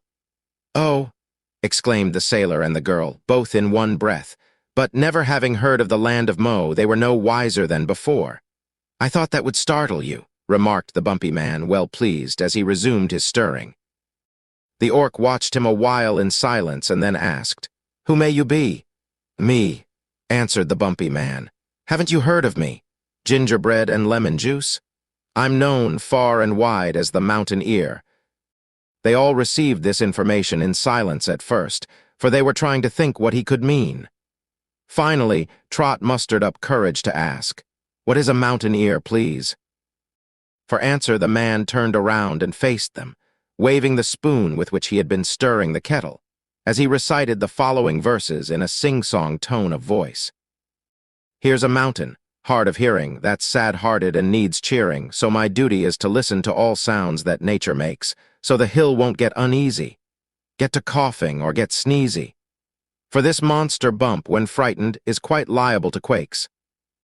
You can hear a bell that's ringing. I can feel some people singing. But a mountain isn't sensible of what goes on, and so when I hear a blizzard blowing or it's raining hard or snowing, I tell it to the mountain, and the mountain seems to know. Thus I benefit all people while I'm living on this steeple, for I keep the mountain steady so my neighbors all may thrive. With my listening and my shouting I prevent this mount from spouting, and that makes me so important that I'm glad that I'm alive." When he had finished these lines of verse, the bumpy man turned again to resume his stirring. The orc laughed softly, and Cap'n Bill whistled to himself, and Trot made up her mind that the Mountain Ear must be a little crazy. But the bumpy man seemed satisfied that he had explained his position fully, and presently he placed 4 stone plates upon the table, and then lifted the kettle from the fire and poured some of its contents on each of the plates. Cap'n Bill and Trot at once approached the table, for they were hungry, but when she examined her plate, the little girl exclaimed, "Why, it's molasses candy." "To be sure," returned the bumpy man with a pleasant smile. "Eat it quick while it's hot, for it cools very quickly this winter weather." With this he seized a stone spoon and began putting the hot molasses candy into his mouth, while the others watched him in astonishment. "Doesn't it burn you?" asked the girl. "No, indeed," said he. "Why don't you eat? Aren't you hungry?" "Yes," she replied, "I am hungry, but we usually eat our candy when it is cold and hard. We always pull molasses candy before we eat it." "Ha, ha, ha," laughed the Mountain Ear. "What a funny idea. Where in the world did you come from?" "California," she said. "California? Pooh, there isn't any such place. I've heard of every place in the land of Mo, but I never before heard of California." "It isn't in the land of Mo," she explained. "Then it isn't worth talking about," declared the bumpy man, helping himself again from the steaming kettle, for he had been eating all the time he talked. "For my part," sighed Cap'n Bill, "I'd like a decent square meal once more, just by way of variety." In the last place, there was nothing but fruit to eat, and here it's worse, for there's nothing but candy. Molasses candy isn't so bad, said Trot. Mine's nearly cool enough to pull already. Wait a bit, Cap'n, and you can eat it. A little later, she was able to gather the candy from the stone plate and begin to work it back and forth with her hands. The mountain ear was greatly amazed at this and watched her closely. It was really good candy and pulled beautifully, so that Trot was soon ready to cut it into chunks for eating. Cap'n Bill condescended to eat 1 or 2 pieces, and the orc ate several, but the bumpy man refused to try it. Trot finished the plate of candy herself and then asked for a drink of water. "Water," said the mountain ear wonderingly. "What is that?" "Something to drink. Don't you have water in Mo?" "None that ever I heard of," said he, "but I can give you some fresh lemonade. I caught it in a jar the last time it rained, which was only day before yesterday." "Oh, does it rain lemonade here?" she inquired. "Always, and it is very refreshing and healthful." With this, he brought from a cupboard a stone jar and a dipper, and the girl found it very nice lemonade indeed. Cap'n Bill liked it, too, but the orc would not touch it. "If there is no water in this country, I cannot stay here for long," the creature declared. "Water means life to man and beast and bird. There must be water in lemonade," said Trot. "Yes," answered the orc. "I suppose so, but there are other things in it, too, and they spoil the good water." The day's adventures had made our wanderers tired, so the bumpy man brought them some blankets in which they rolled themselves and then lay down before the fire, which their host kept alive with fuel all through the night. Trot wakened several times and found the mountain ear always alert and listening intently for the slightest sound. But the little girl could hear no sound at all except the snores of Cap'n Bill. Chapter 8, Button-Bright is lost and found again. "Wake up! Wake up!" called the voice of the bumpy man. "Didn't I tell you winter was coming? I could hear it coming with my left ear, and the proof is that it is now snowing hard outside." "Is it?" said Trot, rubbing her eyes and creeping out of her blanket.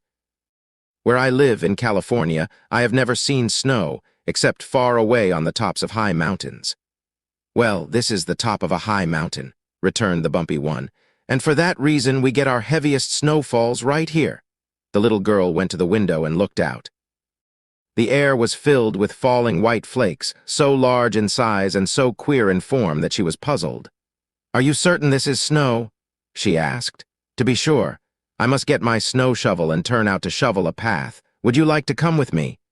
"Yes," she said, and followed the bumpy man out when he opened the door. Then she exclaimed, "Why, it isn't cold a bit." "Of course not," replied the man. "It was cold last night before the snowstorm, but snow, when it falls, is always crisp and warm." Trot gathered a handful of it. "Why, it's popcorn," she cried. "Certainly, all snow is popcorn. What did you expect it to be?" "Popcorn is not snow in my country." "Well, it is the only snow we have in the land of Mo, so you may as well make the best of it," said he, a little impatiently. "I'm not responsible for the absurd things that happen in your country, and when you're in Mo, you must do as the Mo men do. Eat some of our snow, and you will find it is good. The only fault I find with our snow is that we get too much of it at times." With this, the bumpy man set to work shoveling a path, and he was so quick and industrious that he piled up the popcorn in great banks on either side of the trail that led to the mountain top from the plains below. While he worked, Trot ate popcorn and found it crisp and slightly warm, as well as nicely salted and buttered. Presently, Cap'n Bill came out of the house and joined her. "What's this?" he asked. "Mo snow," said she. "But it isn't real snow, although it falls from the sky." "It's popcorn." Cap'n Bill tasted it. Then he sat down in the path and began to eat. The orc came out and pecked away with its bill as fast as it could. They all liked popcorn, and they all were hungry this morning. Meantime, the flakes of Mo snow came down so fast that the number of them almost darkened the air. The bumpy man was now shoveling quite a distance down the mountainside, while the path behind him rapidly filled up with fresh fallen popcorn.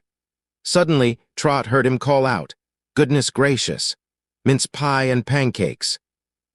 Here is someone buried in the snow."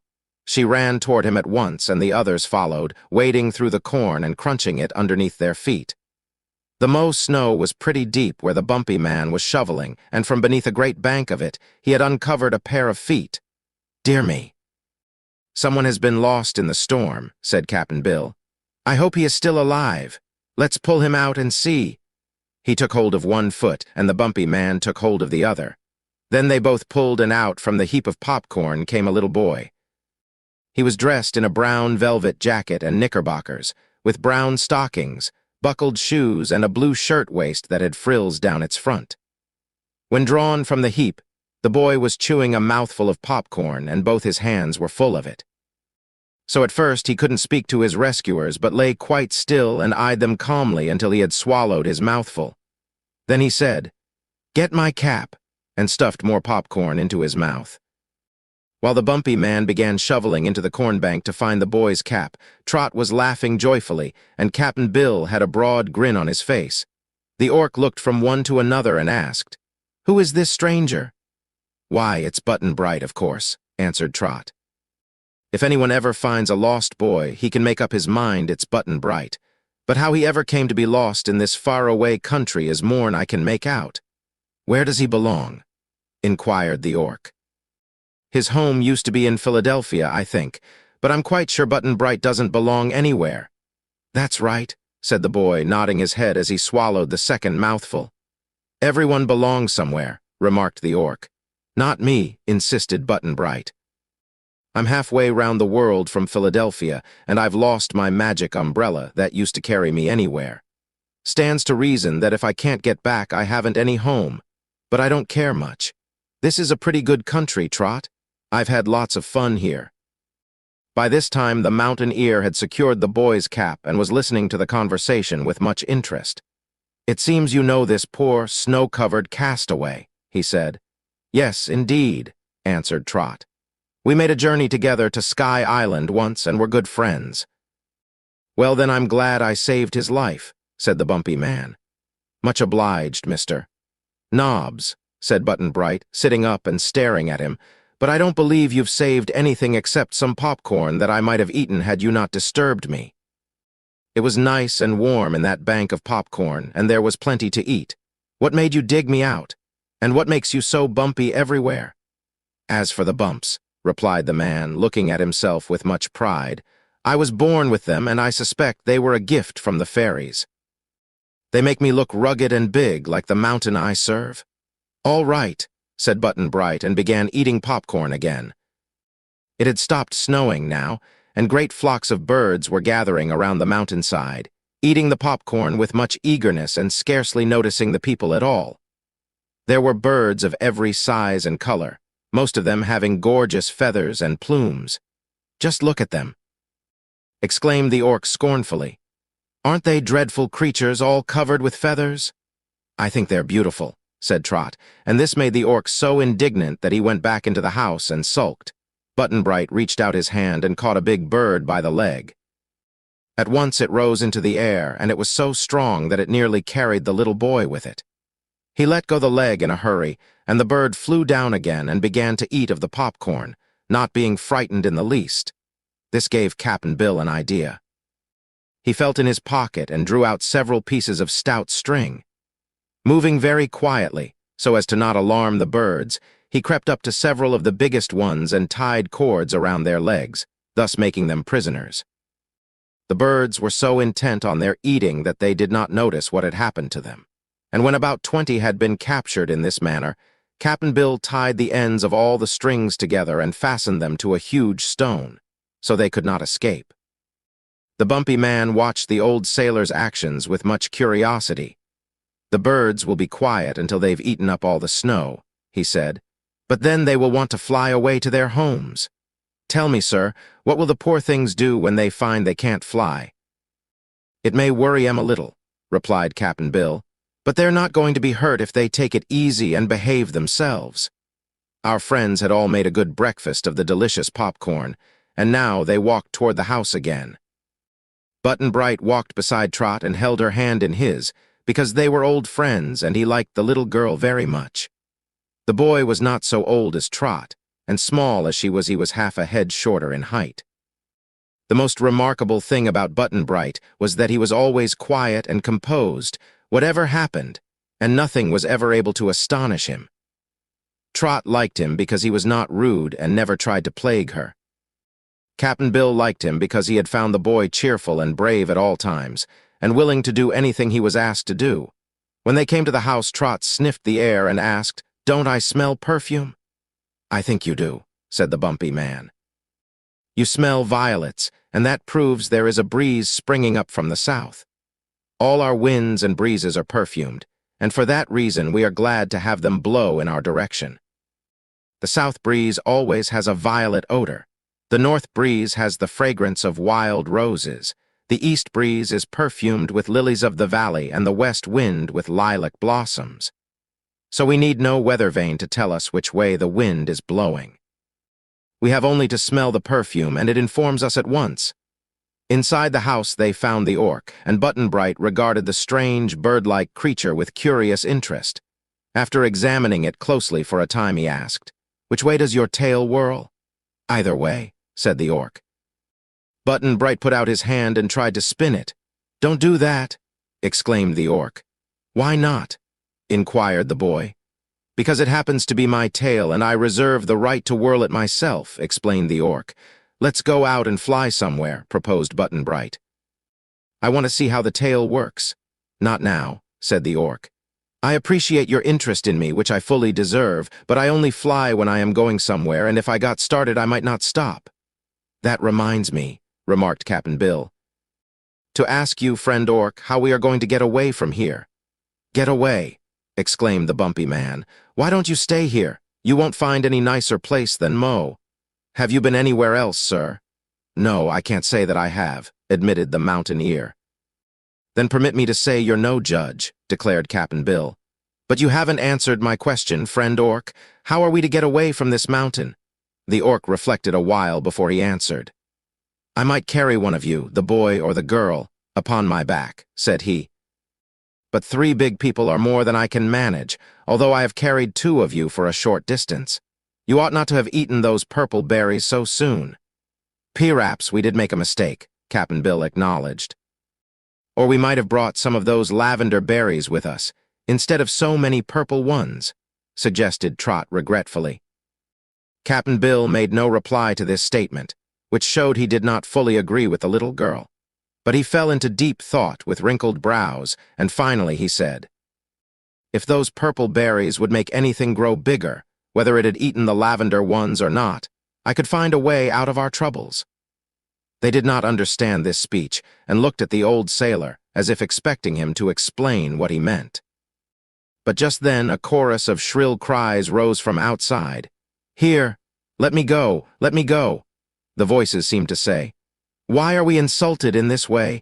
Mountain Ear, come and help us." Trot ran to the window and looked out. "It's the birds you caught, Cap'n," she said. "I didn't know they could talk." "Oh, yes, all the birds in Mo are educated to talk," said the bumpy man. Then he looked at Cap'n Bill uneasily and added, "Won't you let the poor things go?" "I'll see," replied the sailor, and walked out to where the birds were fluttering and complaining because the strings would not allow them to fly away. "Listen to me," he cried, and at once they became still. "We 3 people who are strangers in your land want to go to some other country, and we want 3 of you birds to carry us there. We know we are asking a great favor, but it's the only way we can think of. Except walking, and I'm not much good at that because I've a wooden leg. Besides, Trot and Button-Bright are too small to undertake a long and tiresome journey. Now tell me, which 3 of you birds will consent to carry us?" The birds looked at one another as if greatly astonished. Then one of them replied, "You must be crazy, old man. Not one of us is big enough to fly with even the smallest of your party." "I'll fix the matter of size," promised Cap'n Bill. "If 3 of you will agree to carry us, I'll make you big and strong enough to do it, so it won't worry you a bit." The birds considered this gravely. Living in a magic country, they had no doubt but that the strange, one-legged man could do what he said. After a little, one of them asked, "If you make us big, would we stay big always?" "I think so," replied Cap'n Bill. They chattered a while among themselves, and then the bird that had first spoken said, "I'll go for one." "So will I," said another, and after a pause a third said, "I'll go too." Perhaps more would have volunteered, for it seemed that, for some reason, they all longed to be bigger than they were. But 3 were enough for Cap'n Bill's purpose, and so he promptly released all the others, who immediately flew away. The 3 that remained were cousins, and all were of the same brilliant plumage and in size about as large as eagles. When Trot questioned them, she found they were quite young, having only abandoned their nests a few weeks before. They were strong young birds, with clear, brave eyes, and the little girl decided they were the most beautiful of all the feathered creatures she had ever seen. Cap'n Bill now took from his pocket the wooden box with the sliding cover and removed the 3 purple berries, which were still in good condition. "Eat these," he said, and gave one to each of the birds. They obeyed, finding the fruit very pleasant to taste. In a few seconds, they began to grow in size and grew so fast that Trot feared they would never stop. But they finally did stop growing, and then they were much larger than the orc, and nearly the size of full-grown ostriches. Cap'n Bill was much pleased by this result. "You can carry us now, all right," said he. The birds strutted around with pride, highly pleased with their immense size. "I don't see, though," said Trot doubtfully, "how we're going to ride on their backs without falling off." "We're not going to ride on their backs," answered Cap'n Bill. "I'm going to make swings for us to ride in." He then asked the bumpy man for some rope, but the man had no rope. He had, however, an old suit of gray clothes which he gladly presented to Cap'n Bill, who cut the cloth into strips and twisted it so that it was almost as strong as rope. With this material, he attached to each bird a swing that dangled below its feet, and Button-Bright made a trial flight in one of them to prove that it was safe and comfortable. When all this had been arranged, one of the birds asked, "Where do you wish us to take you?" "Why, just follow the orc," said Cap'n Bill. "He will be our leader, and wherever the orc flies, you are to fly, and wherever the orc lands, you are to land. Is that satisfactory?" The birds declared it was quite satisfactory, so Cap'n Bill took counsel with the orc. "On our way here," said that peculiar creature, "I noticed a broad, sandy desert at the left of me, on which was no living thing." "Then we'd better keep away from it," replied the sailor. "Not so," insisted the orc. "I have found, on my travels, that the most pleasant countries often lie in the midst of deserts. So I think it would be wise for us to fly over this desert and discover what lies beyond it. For in the direction we came from lies the ocean, as we well know, and beyond here is this strange land of Mo, which we do not care to explore. On one side, as we can see from this mountain, is a broad expanse of plain, and on the other the desert. For my part, I vote for the desert." "What do you say, Trot?" inquired Cap'n Bill. "It's all the same to me," she replied. No one thought of asking Button-Bright's opinion, so it was decided to fly over the desert. They bade goodbye to the bumpy man and thanked him for his kindness and hospitality. Then they seated themselves in the swings, one for each bird, and told the orc to start away and they would follow. The whirl of the orc's tail astonished the birds at first, but after he had gone a short distance, they rose in the air, carrying their passengers easily, and flew with strong, regular strokes of their great wings in the wake of their leader. Chapter 9. The Kingdom of Jinxland. Trot rode with more comfort than she had expected, although the swing swayed so much that she had to hold on tight with both hands. Cap'n Bill's bird followed the orc, and Trot came next, with Button-Bright trailing behind her. It was quite an imposing procession, but unfortunately there was no one to see it, for the orc had headed straight for the great sandy desert, and in a few minutes after starting they were flying high over the broad waste, where no living thing could exist. The little girl thought this would be a bad place for the birds to lose strength, or for the cloth ropes to give way. But although she could not help feeling a trifle nervous and fidgety, she had confidence in the huge and brilliantly plumaged bird that bore her, as well as in Cap'n Bill's knowledge of how to twist and fasten a rope so it would hold. That was a remarkably big desert. There was nothing to relieve the monotony of view, and every minute seemed an hour and every hour a day. Disagreeable fumes and gases rose from the sands, which would have been deadly to the travelers had they not been so high in the air. As it was, Trot was beginning to feel sick when a breath of fresher air filled her nostrils, and on looking ahead she saw a great cloud of pink-tinted mist. Even while she wondered what it could be, the orc plunged boldly into the mist, and the other birds followed. She could see nothing for a time, nor could the bird which carried her see where the orc had gone. But it kept flying as sturdily as ever, and in a few moments the mist was past, and the girl saw a most beautiful landscape spread out below her, extending as far as her eye could reach. She saw bits of forest, verdure-clothed hills, fields of waving grain, fountains, rivers, and lakes, and throughout the scene were scattered groups of pretty houses and a few grand castles and palaces. Over all this delightful landscape, which from Trot's high perch seemed like a magnificent painted picture, was a rosy glow such as we sometimes see in the west at sunset. In this case, however, it was not in the west only, but everywhere. No wonder the orc paused to circle slowly over this lovely country. The other birds followed his action, all eyeing the place with equal delight. Then, as with one accord, the four formed a group and slowly sailed downward. This brought them to that part of the newly discovered land which bordered on the desert's edge.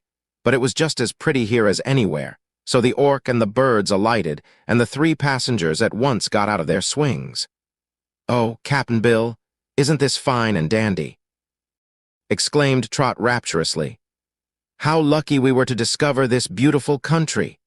"The country seems rather high class, I'll admit, Trot," replied the old sailor-man, looking around him, "but we don't know as yet what its people are like. No one could live in such a country without being happy and good. I'm sure of that," she said earnestly. "Don't you think so, Button-Bright?" "I'm not thinking just now," answered the little boy. "It tires me to think, and I never seem to gain anything by it. When we see the people who live here, we will know what they are like, and no amount of thinking will make them any different." "That's true enough," said the orc. "But now I want to make a proposal. While you are getting acquainted with this new country, which looks as if it contains everything to make one happy, I would like to fly along, all by myself, and see if I can find my home on the other side of the great desert. If I do, I will stay there, of course. But if I fail to find Orkland, I will return to you in a week, to see if I can do anything more to assist you." They were sorry to lose their queer companion, but could offer no objection to the plan. So the orc bade them goodbye, and rising swiftly in the air, he flew over the country and was soon lost to view in the distance. The three birds which had carried our friends now begged permission to return by the way they had come, to their own homes, saying they were anxious to show their families how big they had become. So Cap'n Bill and Trot and Button-Bright all thanked them gratefully for their assistance, and soon the birds began their long flight toward the land of Mo. Being now left to themselves in this strange land, the three comrades selected a pretty pathway and began walking along it. They believed this path would lead them to a splendid castle which they espied in the distance, the turrets of which towered far above the tops of the trees which surrounded it. It did not seem very far away, so they sauntered on slowly, admiring the beautiful ferns and flowers that lined the pathway and listening to the singing of the birds and the soft chirping of the grasshoppers. Presently the path wound over a little hill. In a valley that lay beyond the hill was a tiny cottage surrounded by flower beds and fruit trees. On the shady porch of the cottage they saw, as they approached, a pleasant-faced woman sitting amidst a group of children, to whom she was telling stories. The children quickly discovered the strangers and ran toward them with exclamations of astonishment, so that Trot and her friends became the center of a curious group, all chattering excitedly. Cap'n Bill's wooden leg seemed to arouse the wonder of the children, as they could not understand why he had not two meat legs. This attention seemed to please the old sailor, who patted the heads of the children kindly, and then, raising his hat to the woman, he inquired, "Can you tell us, madam, just what country this is?" She stared hard at all three of the strangers as she replied briefly, "Jinxland." "Oh," exclaimed Cap'n Bill with a puzzled look, "and where is Jinxland, please?" "In the Quadling country," said she. "What?" cried Trot in sudden excitement. "Do you mean to say this is the Quadling country of the land of Oz?" "To be sure I do," the woman answered. "Every bit of land that is surrounded by the great desert is the land of Oz, as you ought to know as well as I do." But I'm sorry to say that Jinxland is separated from the rest of the Quadling country by that row of high mountains you see yonder, which have such steep sides that no one can cross them. So we live here all by ourselves and are ruled by our own king instead of by Ozma of Oz. I've been to the land of Oz before, said Button-Bright, but I've never been here. Did you ever hear of Jinxland before? Asked Trot. No, said Button-Bright. It is on the map of Oz, though, asserted the woman, and it's a fine country, I assure you. If only, she added, and then paused to look around her with a frightened expression. If only.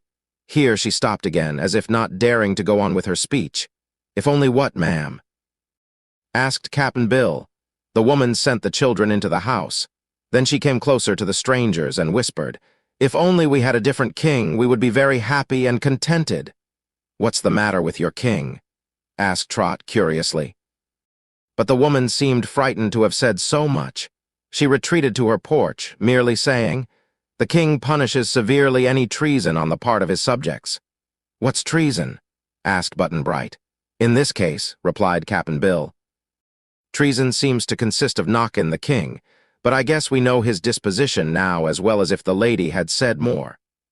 I wonder, said Trot, going up to the woman, if you could spare us something to eat.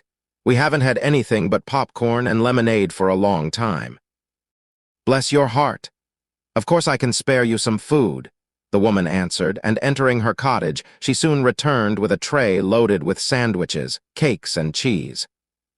One of the children drew a bucket of clear, cold water from a spring, and the three wanderers ate heartily and enjoyed the good things immensely. When Button-Bright could eat no more, he filled the pockets of his jacket with cakes and cheese, and not even the children objected to this. Indeed, they all seemed pleased to see the strangers eat, so Cap'n Bill decided that no matter what the king of Jinxland was like, the people would prove friendly and hospitable. Whose castle is that yonder, ma'am? He asked, waving his hand toward the towers that rose above the trees. It belongs to His Majesty King Cruel, she said. Oh, indeed, and does he live there? When he is not out hunting with his fierce courtiers and war captains, she replied. Is he hunting now? Trot inquired. I do not know, my dear. The less we know about the king's actions, the safer we are.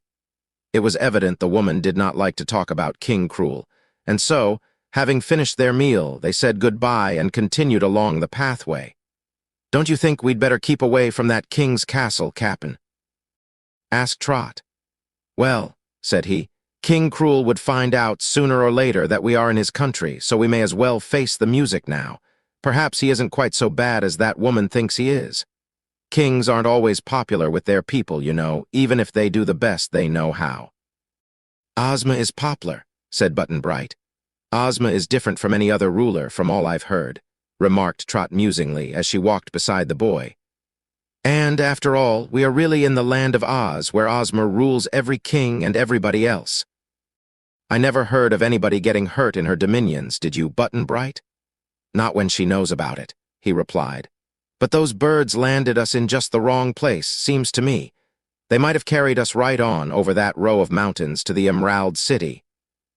True enough, said Cap'n Bill, but they didn't, and so we must make the best of Jinxland. Let's try not to be afraid. Oh, I'm not very scared, said Button-Bright, pausing to look at a pink rabbit that popped its head out of a hole in the field nearby. Nor am I, added Trot.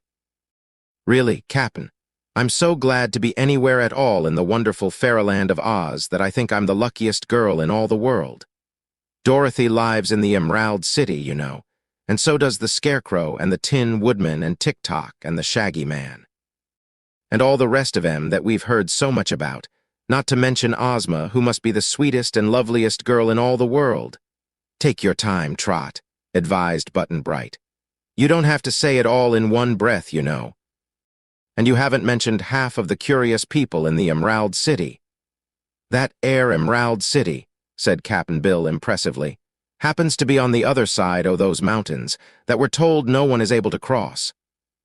I don't want to discourage of you, Trot, but we're almost as much separated from your Ozma and Dorothy as we were when we lived in California. There was so much truth in this statement that they all walked on in silence for some time. Finally, they reached the grove of stately trees that bordered the grounds of the king's castle.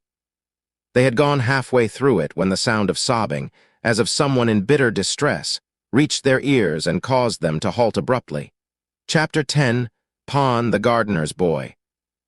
It was Button-Bright who first discovered, lying on his face beneath a broad, spreading tree near the pathway, a young man whose body shook with the force of his sobs. He was dressed in a long brown smock and had sandals on his feet, betokening one in humble life. His head was bare and showed a shock of brown, curly hair. Button-Bright looked down on the young man and said, "Who cares, anyhow?" "I do," cried the young man, interrupting his sobs to roll over, face upward, that he might see who had spoken. "I care, for my heart is broken." "Can't you get another one?" asked the little boy. "I don't want another," wailed the young man. By this time, Trot and Cap'n Bill arrived at the spot, and the girl leaned over and said in a sympathetic voice, "Tell us your troubles, and perhaps we may help you." The youth sat up then and bowed politely. Afterward he got upon his feet, but still kept wringing his hands as he tried to choke down his sobs. Trot thought he was very brave to control such awful agony so well. "My name is Pon," he began. "I'm the gardener's boy." "Then the gardener of the king is your father, I suppose," said Trot. "Not my father, but my master," was the reply. "I do the work and the gardener gives the orders. And it was not my fault in the least that the Princess Gloria fell in love with me." "Did she really?" asked the little girl. "I don't see why," remarked Button-Bright, staring at the youth. "And who may the Princess Gloria be?" inquired Cap'n Bill. "She is the niece of King Cruel, who is her guardian. The princess lives in the castle, and is the loveliest and sweetest maiden in all Jinxland. She is fond of flowers, and used to walk in the gardens with her attendants. At such times, if I was working at my tasks, I used to cast down my eyes as Gloria passed me. But one day I glanced up and found her gazing at me with a very tender look in her eyes. The next day she dismissed her attendants and, coming to my side, began to talk with me. She said I had touched her heart as no other young man had ever done. I kissed her hand. Just then the king came around a bend in the walk. He struck me with his fist and kicked me with his foot. Then he seized the arm of the princess and rudely dragged her into the castle. "Wasn't he awful?" gasped Trot indignantly.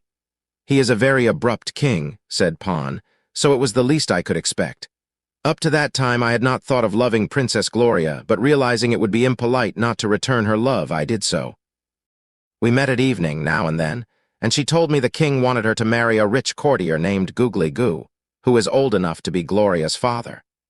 She has refused Googly Goo 39 times, but he still persists, and has brought many rich presents to bribe the king. On that account, King Cruel has commanded his niece to marry the old man, but the princess has assured me, time and again, that she will wed only me. This morning we happened to meet in the grape arbor, and as I was respectfully saluting the cheek of the princess, 2 of the king's guards seized me and beat me terribly before the very eyes of Gloria, whom the king himself held back so she could not interfere. Why, this king must be a monster," cried Trot. "He is far worse than that," said Pon mournfully. "But, see here," interrupted Cap'n Bill, who had listened carefully to Pon. "This king may not be so much to blame, after all. Kings are proud folks, because they're so high and mighty, and it isn't reasonable for a royal princess to marry a common gardener's boy." "It isn't right," declared Button-Bright. "A princess should marry a prince." "I'm not a common gardener's boy," protested Pon. "If I had my rights, I would be the king instead of Cruel. As it is, I'm a prince and as royal as any man in Jinxland." "How does that come?" asked Cap'n Bill. "My father used to be the king and Cruel was his prime minister, but one day while out hunting, King Furse, that was my father's name, had a quarrel with Cruel and tapped him gently on the nose with the knuckles of his closed hand. This so provoked the wicked Cruel that he tripped my father backward, so that he fell into a deep pond. At once Cruel threw in a mass of heavy stones, which so weighted down my poor father that his body could not rise again to the surface. It is impossible to kill anyone in this land, as perhaps you know, but when my father was pressed down into the mud at the bottom of the deep pool, and the stones held him so he could never escape, he was of no more use to himself or the world than if he had died. Knowing this, Cruel proclaimed himself king, taking possession of the royal castle and driving all my father's people out. I was a small boy then, but when I grew up I became a gardener. I have served King Cruel without his knowing that I am the son of the same King First whom he so cruelly made away with. My, but that's a terribly exciting story, said Trot, drawing a long breath. But tell us, Pon, who was Gloria's father. Oh, he was the king before my father, replied Pon. Father was prime minister for King Kind, who was Gloria's father. She was only a baby when King Kind fell into the great gulf that lies just this side of the mountains, the same mountains that separate Jinxland from the rest of the land of Oz. It is said the great gulf has no bottom, but however that may be, King Kind has never been seen again and my father became king in his place. Seems to me, said Trot, that if Gloria had her rights she would be queen of Jinxland. Well, her father was a king, admitted Pon. And so was my father. So we are of equal rank, although she's a great lady and I'm a humble gardener's boy. I can't see why we should not marry if we want to accept that King Cruel won't let us. It's a sort of mixed-up mess, taken altogether, remarked Cap'n Bill. But we are on our way to visit King Cruel, and if we get a chance, young man, we'll put in a good word for you. Do, please, begged Pon. Was it the flogging you got that broke your heart? Inquired Button-Bright. Why, it helped to break it, of course, said Pon. I'd get it fixed up if I were you, advised the boy, tossing a pebble at a chipmunk in a tree. You ought to give Gloria just as good a heart as she gives you. That's common sense, agreed Cap'n Bill. So they left the gardener's boy standing beside the path and resumed their journey toward the castle. Chapter 11. The Wicked King and Googly Goo. When our friends approached the great doorway of the castle, they found it guarded by several soldiers dressed in splendid uniforms. They were armed with swords and lances. Cap'n Bill walked straight up to them and asked, "Does the king happen to be at home?" "His magnificent and glorious majesty, King Cruel, is at present inhabiting his royal castle," was the stiff reply. "Then I guess we'll go in and say how'd you do," continued Cap'n Bill, attempting to enter the doorway. But a soldier barred his way with a lance. "Who are you, what are your names, and where do you come from?" demanded the soldier. "You wouldn't know if we told you," returned the sailor, "seeing as we're strangers in a strange land." "Oh, if you are strangers, you will be permitted to enter," said the soldier, lowering his lance. "His Majesty is very fond of strangers." "Do many strangers come here?" asked Trot. "You are the first that ever came to our country," said the man. "But His Majesty has often said that if strangers ever arrived in Jinxland, he would see that they had a very exciting time." Cap'n Bill scratched his chin thoughtfully. He wasn't very favorably impressed by this last remark. But he decided that as there was no way of escape from Jinxland, it would be wise to confront the king boldly and try to win his favor. So they entered the castle, escorted by one of the soldiers. It was certainly a fine castle with many large rooms, all beautifully furnished. The passages were winding and handsomely decorated, and after following several of these, the soldier led them into an open court that occupied the very center of the huge building. It was surrounded on every side by high turreted walls, and contained beds of flowers, fountains and walks of many-colored marbles which were matched together in quaint designs. In an open space near the middle of the court, they saw a group of courtiers and their ladies, who surrounded a lean man who wore upon his head a jeweled crown. His face was hard and sullen, and through the slits of his half-closed eyelids the eyes glowed like coals of fire. He was dressed in brilliant satins and velvets and was seated in a golden throne chair. This personage was King Cruel, and as soon as Cap'n Bill saw him the old sailor knew at once that he was not going to like the King of Jinxland. "Hello, who's here?" said His Majesty with a deep scowl. "Strangers, sire," answered the soldier, bowing so low that his forehead touched the marble tiles. "Strangers, eh? Well, well, what an unexpected visit. Advance, strangers, and give an account of yourselves." The king's voice was as harsh as his features.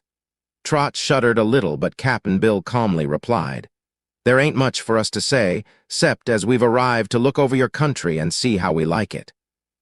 Judgin' from the way you speak, you don't know who we are, or you'd be jumpin' up to shake hands and offer us seats." Kings usually treat us pretty well, in the great big outside world where we come from, but in this little kingdom, which don't amount to much anyhow. Folks don't seem to have got much culture. The king listened with amazement to this bold speech, first with a frown, and then gazing at the two children and the old sailor with evident curiosity. The courtiers were dumb with fear, for no one had ever dared speak in such a manner to their self-willed, cruel king before. His Majesty, however, was somewhat frightened, for cruel people are always cowards, and he feared these mysterious strangers might possess magic powers that would destroy him unless he treated them well. So he commanded his people to give the new arrivals seats, and they obeyed with trembling haste. After being seated, Cap'n Bill lighted his pipe and began puffing smoke from it, a sight so strange to them that it filled them all with wonder. Presently the king asked, "How did you penetrate to this hidden country? Did you cross the desert or the mountains?"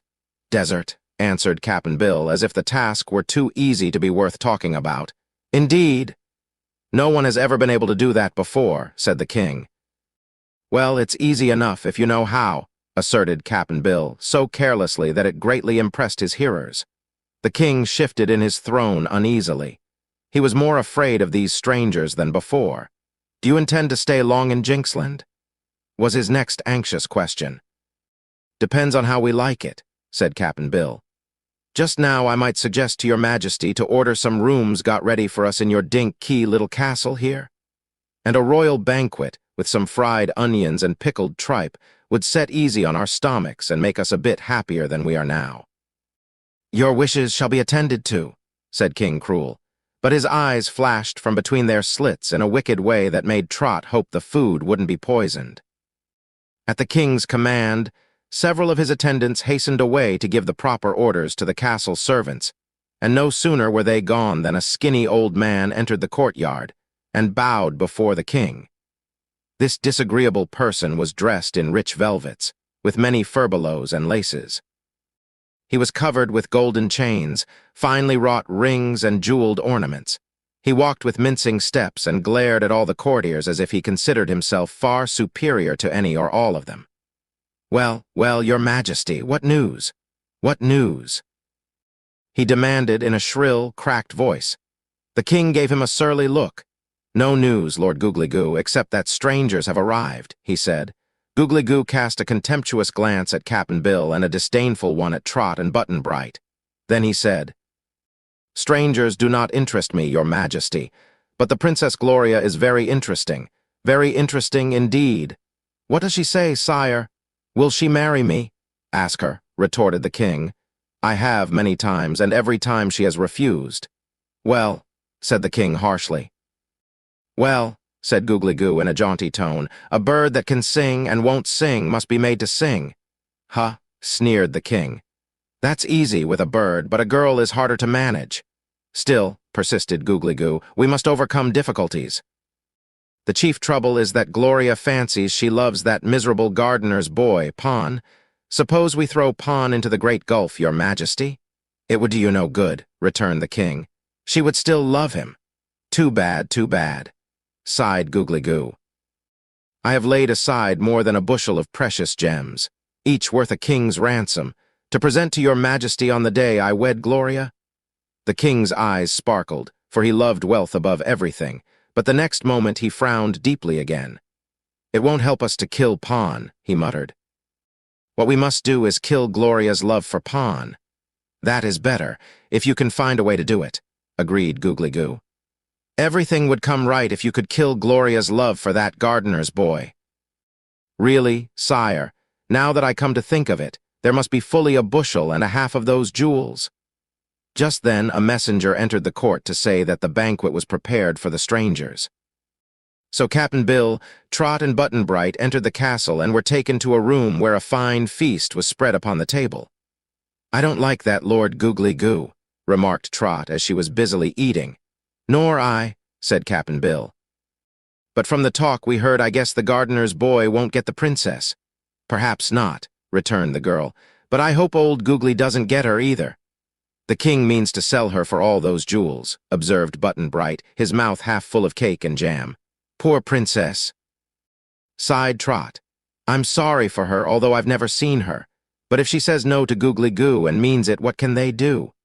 Don't let us worry about a strange princess, advised Cap'n Bill. I've a notion we're not too safe ourselves with this cruel king. The two children felt the same way, and all three were rather solemn during the remainder of the meal. When they had eaten, the servants escorted them to their rooms. Cap'n Bill's room was way to one end of the castle, very high up, and Trot's room was at the opposite end, rather low down. As for Button-Bright, they placed him in the middle, so that all were as far apart as they could possibly be. They didn't like this arrangement very well, but all the rooms were handsomely furnished, and being guests of the king, they dared not complain. After the strangers had left the courtyard, the king and Googly Goo had a long talk together, and the king said, I cannot force Gloria to marry you just now, because those strangers may interfere. I suspect that the wooden-legged man possesses great magical powers, or he would never have been able to carry himself and those children across the deadly desert. I don't like him. He looks dangerous, answered Googly Goo. But perhaps you are mistaken about his being a wizard.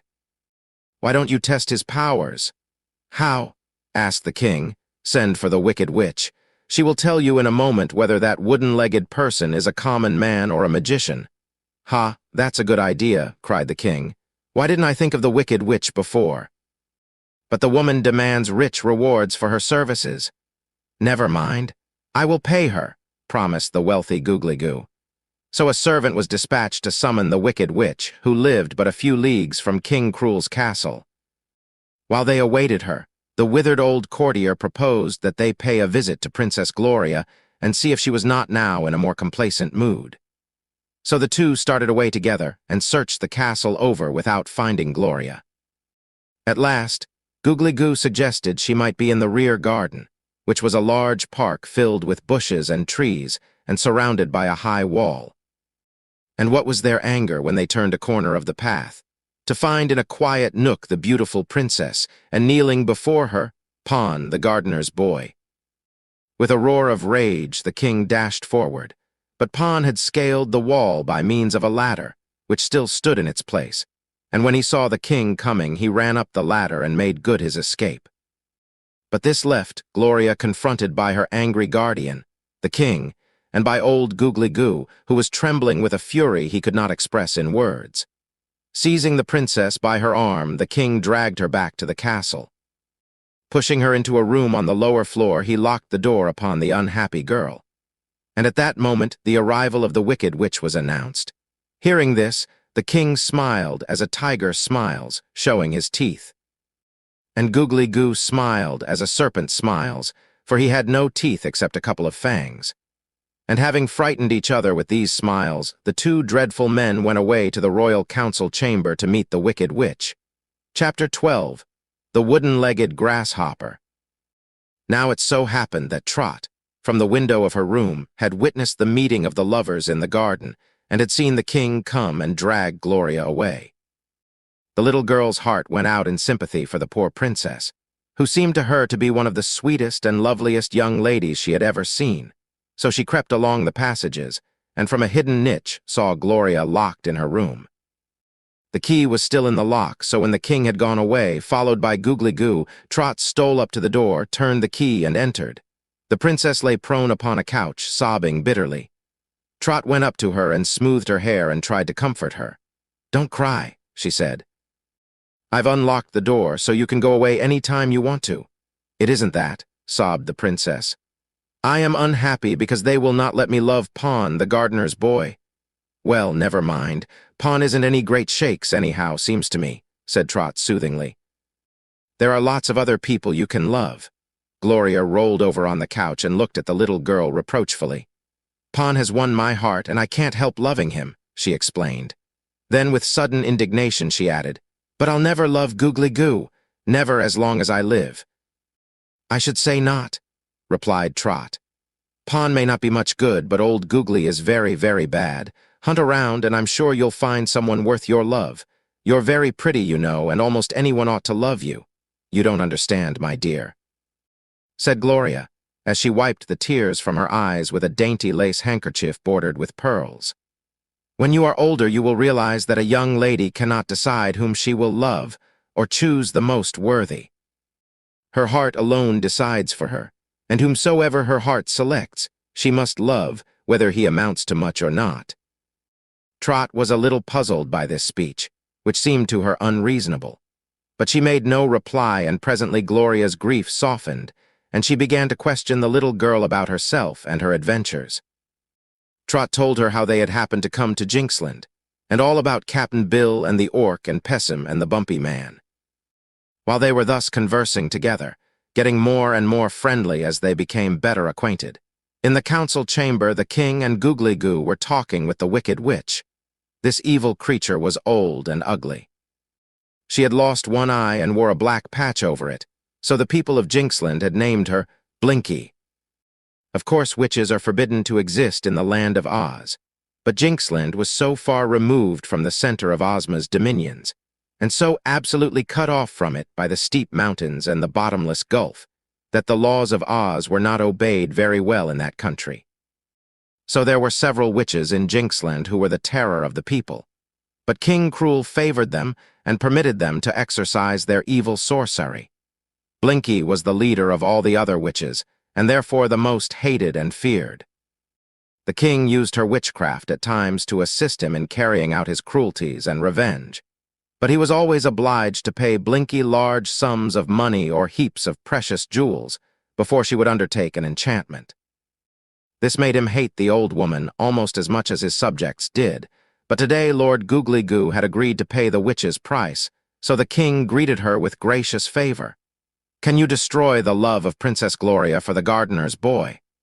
inquired His Majesty. The Wicked Witch thought about it before she replied. "That's a hard question to answer. I can do lots of clever magic, but love is a stubborn thing to conquer. When you think you've killed it, it's liable to bob up again as strong as ever. I believe love and cats have 9 lives. In other words, killing love is a hard job, even for a skillful witch, but I believe I can do something that will answer your purpose just as well." "What is that?" asked the king. "I can freeze the girl's heart. I've got a special incantation for that, and when Gloria's heart is thoroughly frozen, she can no longer love Pawn." "Just the thing," exclaimed Googly Goo, and the king was likewise much pleased. They bargained a long time as to the price, but finally the old courtier agreed to pay the Wicked Witch's demands. It was arranged that they should take Gloria to Blinky's house the next day to have her heart frozen. Then King Cruel mentioned to the old hag the strangers who had that day arrived in Jinxland and said to her, "I think the 2 children, the boy and the girl, are unable to harm me, but I have a suspicion that the wooden-legged man is a powerful wizard." The witch's face wore a troubled look when she heard this. "If you are right," she said, "this wizard might spoil my incantation and interfere with me in other ways. So it will be best for me to meet this stranger at once and match my magic against his to decide which is the stronger." "All right," said the king. "Come with me and I will lead you to the man's room." Googly Goo did not accompany them, as he was obliged to go home to get the money and jewels he had promised to pay old Blinky. So the other 2 climbed several flights of stairs and went through many passages until they came to the room occupied by Cap'n Bill.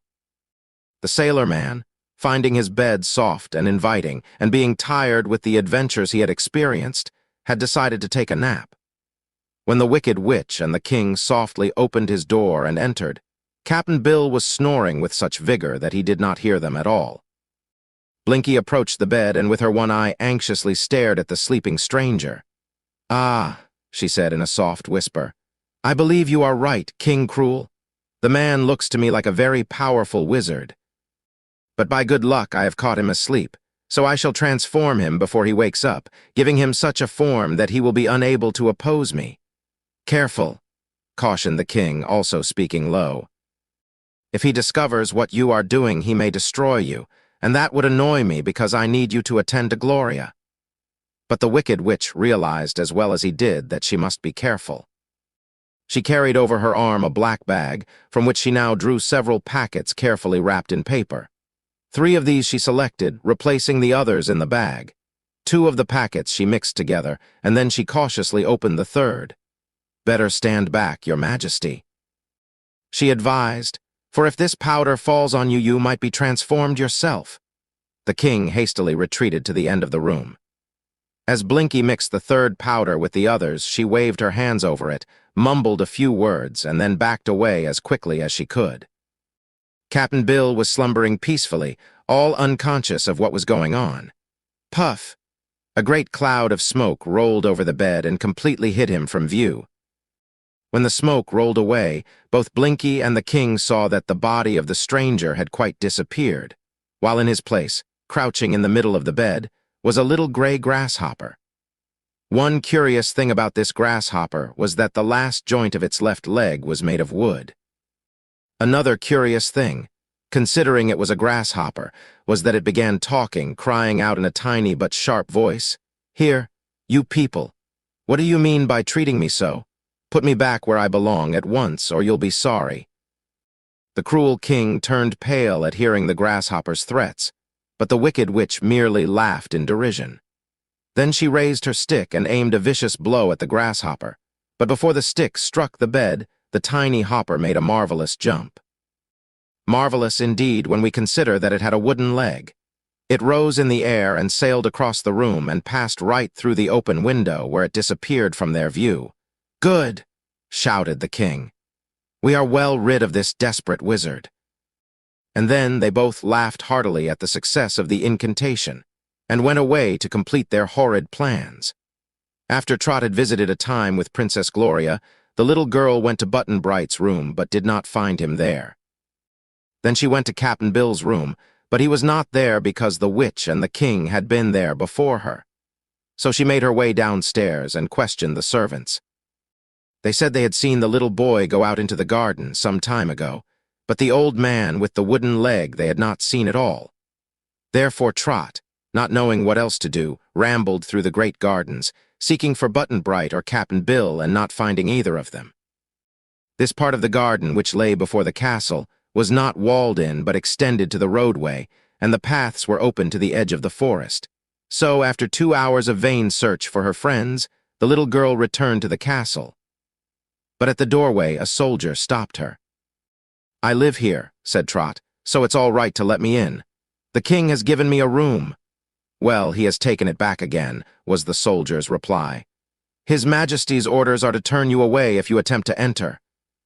I am also ordered to forbid the boy, your companion, to again enter the king's castle. How about Cap'n Bill?" she inquired. "Why, it seems he has mysteriously disappeared," replied the soldier, shaking his head ominously. "Where he has gone to, I can't make out, but I can assure you he is no longer in this castle. I'm sorry, little girl, to disappoint you. Don't blame me. I must obey my master's orders." Now, all her life Trot had been accustomed to depend on Cap'n Bill. So when this good friend was suddenly taken from her, she felt very miserable and forlorn indeed. She was brave enough not to cry before the soldier, or even to let him see her grief and anxiety. But after she was turned away from the castle, she sought a quiet bench in the garden and for a time sobbed as if her heart would break. It was Button-Bright who found her at last, just as the sun had set and the shades of evening were falling. He also had been turned away from the king's castle when he tried to enter it, and in the park he came across Trot. "Never mind," said the boy. "We can find a place to sleep." "I want Cap'n Bill," wailed the girl. "Well, so do I," was the reply. "But we haven't got him. Where do you suppose he is, Trot?" "I don't suppose anything. He's gone, and that's all I know about it." Button-Bright sat on the bench beside her and thrust his hands in the pockets of his knickerbockers. Then he reflected somewhat gravely for him. "Cap'n Bill isn't around here," he said, letting his eyes wander over the dim garden, "so we must go somewhere else if we want to find him. Besides, it's fast getting dark, and if we want to find a place to sleep, we must get busy while we can see where to go." He rose from the bench as he said this, and Trot also jumped up, drying her eyes on her apron. Then she walked beside him out of the grounds of the king's castle. They did not go by the main path, but passed through an opening in a hedge and found themselves in a small but well-worn roadway. Following this for some distance, along a winding way, they came upon no house or building that would afford them refuge for the night. It became so dark that they could scarcely see their way, and finally Trot stopped and suggested that they camp under a tree. "All right," said Button-Bright. "I've often found that leaves make a good warm blanket. But, look there, Trot. Isn't that a light flashing over yonder?" "It certainly is, Button-Bright. Let's go over and see if it's a house. Whoever lives there couldn't treat us worse than the king did." To reach the light, they had to leave the road, so they stumbled over hillocks and brushwood, hand in hand, keeping the tiny speck of light always in sight. They were rather forlorn little waifs, outcasts in a strange country and forsaken by their only friend and guardian, Cap'n Bill. So they were very glad when finally they reached a small cottage, and looking in through its one window, saw Pon, the gardener's boy, sitting by a fire of twigs. As Trot opened the door and walked boldly in, Pon sprang up to greet them. They told him of Cap'n Bill's disappearance and how they had been turned out of the king's castle. As they finished the story, Pon shook his head sadly. "King Cruel is plotting mischief, I fear," said he. "For today he sent for old Blinky, the wicked witch, and with my own eyes I saw her come from the castle and hobble away toward her hut. She had been with the king and Googly Goo, and I was afraid they were going to work some enchantment on Gloria so she would no longer love me. But perhaps the witch was only called to the castle to enchant your friend, Cap'n Bill." "Could she do that?" asked Trot, horrified by the suggestion. "I suppose so, for old Blinky can do a lot of wicked magical things. What sort of an enchantment could she put on Cap'n Bill?" "I don't know, but he has disappeared, so I'm pretty certain she has done something dreadful to him. But don't worry. If it has happened, it can't be helped, and if it hasn't happened, we may be able to find him in the morning." With this, Pon went to the cupboard and brought food for them. Trot was far too worried to eat, but Button-Bright made a good supper from the simple food and then lay down before the fire and went to sleep. The little girl and the gardener's boy, however, sat for a long time staring into the fire, busy with their thoughts. But at last Trot, too, became sleepy, and Pon gently covered her with the one blanket he possessed. Then he threw more wood on the fire and laid himself down before it, next to Button-Bright. Soon all three were fast asleep. They were in a good deal of trouble, but they were young, and sleep was good to them because for a time it made them forget. Chapter 13, Glinda the Good and the Scarecrow of Oz. That country south of the Emerald City, in the land of Oz, is known as the Quadling Country, and in the very southernmost part of it stands a splendid palace in which lives Glinda the Good. Glinda is the royal sorceress of Oz. She has wonderful magical powers, and uses them only to benefit the subjects of Ozma's kingdom. Even the famous Wizard of Oz pays tribute to her, for Glinda taught him all the real magic he knows, and she is his superior in all sorts of sorcery. Everyone loves Glinda, from the dainty and exquisite ruler, Ozma, down to the humblest inhabitant of Oz. For she is always kindly and helpful and willing to listen to their troubles, however busy she may be. No one knows her age, but all can see how beautiful and stately she is. Her hair is like red gold and finer than the finest silken strands. Her eyes are blue as the sky and always frank and smiling. Her cheeks are the envy of peach blows, and her mouth is enticing as a rosebud. Glinda is tall and wears splendid gowns that trail behind her as she walks. She wears no jewels, for her beauty would shame them. For attendants, Glinda has 100 of the loveliest girls in Oz. They are gathered from all over Oz, from among the Winkies, the Munchkins, the Gillikins, and the Quadlings, as well as from Ozma's magnificent Emerald City, and it is considered a great favor to be allowed to serve the royal sorceress. Among the many wonderful things in Glinda's palace is the Great Book of Records. In this book is inscribed everything that takes place in all the world, just the instant it happens, so that by referring to its pages, Glinda knows what is taking place far and near in every country that exists. In this way, she learns when and where she can help any in distress or danger. And although her duties are confined to assisting those who inhabit the land of Oz, she is always interested in what takes place in the unprotected outside world.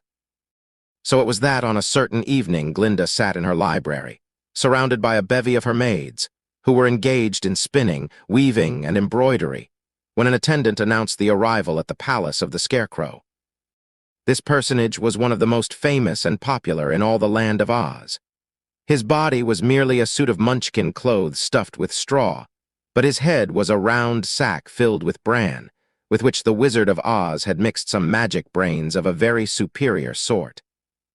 The eyes, nose, and mouth of the Scarecrow were painted upon the front of the sack, as were his ears, and since this quaint being had been endowed with life, the expression of his face was very interesting, if somewhat comical. The Scarecrow was good all through, even to his brains, and while he was naturally awkward in his movements and lacked the neat symmetry of other people, his disposition was so kind and considerate, and he was so obliging and honest that all who knew him loved him. And there were few people in Oz who had not met our Scarecrow and made his acquaintance. He lived part of the time in Ozma's palace at the Emerald City, part of the time in his own corncob castle in the Winky Country, and part of the time he traveled over all Oz, visiting with the people and playing with the children whom he dearly loved. It was on one of his wandering journeys that the Scarecrow had arrived at Glinda's palace, and the sorceress at once made him welcome. As he sat beside her, talking of his adventures, he asked, "What's new in the way of news?" Glinda opened her great book of records and read some of the last pages. "Here is an item quite curious and interesting," she announced, an accent of surprise in her voice. "3 people from the big outside world have arrived in Jinxland." "Where is Jinxland?" inquired the Scarecrow. "Very near here, a little to the east of us," she said. "In fact, Jinxland is a little slice taken off the Quadling country, but separated from it by a range of high mountains, at the foot of which lies a wide, deep gulf that is supposed to be impassable." "Then Jinxland is really a part of the land of Oz," said he. "Yes," returned Glinda, "but Oz people know nothing of it except what is recorded here in my book." "What does the book say about it?" asked the Scarecrow. "It is ruled by a wicked man called King Cruel, although he has no right to the title. Most of the people are good, but they are very timid and live in constant fear of their fierce ruler. There are also several wicked witches who keep the inhabitants of Jinxland in a state of terror." "Do those witches have any magical powers?" inquired the Scarecrow. "Yes, they seem to understand witchcraft in its most evil form, for one of them has just transformed a respectable and honest old sailor, one of the strangers who arrived there, into a grasshopper. This same witch, Blinky by name, is also planning to freeze the heart of a beautiful Jinxland girl named Princess Gloria." "Why, that's a dreadful thing to do," exclaimed the Scarecrow. Glinda's face was very grave. She read in her book how Trot and Button-Bright were turned out of the king's castle, and how they found refuge in the hut of Pon, the gardener's boy. "I'm afraid those helpless Earth people will endure much suffering in Jinxland, even if the wicked king and the witches permit them to live," said the good sorceress thoughtfully. "I wish I might help them. Can I do anything?" asked the Scarecrow anxiously. "If so, tell me what to do and I'll do it." For a few moments Glinda did not reply but sat musing over the records. Then she said, "I am going to send you to Jinxland to protect Trot and Button-Bright and Cap'n Bill." "All right," answered the Scarecrow in a cheerful voice. "I know Button-Bright already, for he has been in the land of Oz before. You remember he went away from the land of Oz in one of our wizard's big bubbles." "Yes," said Glinda, "I remember that." Then she carefully instructed the Scarecrow what to do and gave him certain magical things which he placed in the pockets of his ragged munchkin coat. "As you have no need to sleep," said she, "you may as well start at once." "The night is the same as day to me," he replied, "except that I cannot see my way so well in the dark." "I will furnish a light to guide you," promised the sorceress. So the Scarecrow bade her goodbye and at once started on his journey. By morning, he had reached the mountains that separated the Quadling country from Jinxland. The sides of these mountains were too steep to climb, but the Scarecrow took a small rope from his pocket and tossed one end upward into the air. The rope unwound itself for hundreds of feet until it caught upon a peak of rock at the very top of a mountain, for it was a magic rope furnished him by Glinda. The Scarecrow climbed the rope, and after pulling it up, let it down on the other side of the mountain range. When he descended the rope on this side, he found himself in Jinxland, but at his feet yawned the great gulf, which must be crossed before he could proceed any farther. The Scarecrow knelt down and examined the ground carefully, and in a moment he discovered a fuzzy brown spider that had rolled itself into a ball. So he took 2 tiny pills from his pocket and laid them beside the spider, which unrolled itself and quickly ate up the pills. Then the Scarecrow said in a voice of command, "Spin," and the spider obeyed instantly. In a few moments, the little creature had spun 2 slender but strong strands that reached way across the gulf, one being 5 or 6 feet above the other. When these were completed, the Scarecrow started across the tiny bridge, walking upon one strand as a person walks upon a rope, and holding to the upper strand with his hands to prevent him from losing his balance and toppling over into the gulf. The tiny threads held him safely, thanks to the strength given them by the magic pills. Presently he was safe across and standing on the plains of Jinxland. Far away he could see the towers of the king's castle, and toward this he at once began to walk. Chapter 14, The Frozen Heart. In the hut of Pon, the gardener's boy, Button-Bright was the first to waken in the morning. Leaving his companions still asleep, he went out into the fresh morning air and saw some blackberries growing on bushes in a field not far away. Going to the bushes, he found the berries ripe and sweet, so he began eating them. More bushes were scattered over the fields, so the boy wandered on, from bush to bush, without paying any heed to where he was wandering. Then a butterfly fluttered by. He gave chase to it and followed it a long way. When finally he paused to look around him, Button-Bright could see no sign of Pon's house, nor had he the slightest idea in which direction it lay. "Well, I'm lost again," he remarked to himself. "But never mind, I've been lost lots of times. Someone is sure to find me." Trot was a little worried about Button-Bright when she awoke and found him gone. Knowing how careless he was, she believed that he had strayed away but felt that he would come back in time because he had a habit of not staying lost. Pon got the little girl some food for her breakfast, and then together they went out of the hut and stood in the sunshine. Pon's house was some distance off the road, but they could see it from where they stood, and both gave a start of surprise when they discovered 2 soldiers walking along the roadway and escorting Princess Gloria between them. The poor girl had her hands bound together to prevent her from struggling, and the soldiers rudely dragged her forward when her steps seemed to lag. Behind this group came King Cruel, wearing his jeweled crown and swinging in his hand a slender golden staff with a ball of clustered gems at one end. "Where are they going?" asked Trot.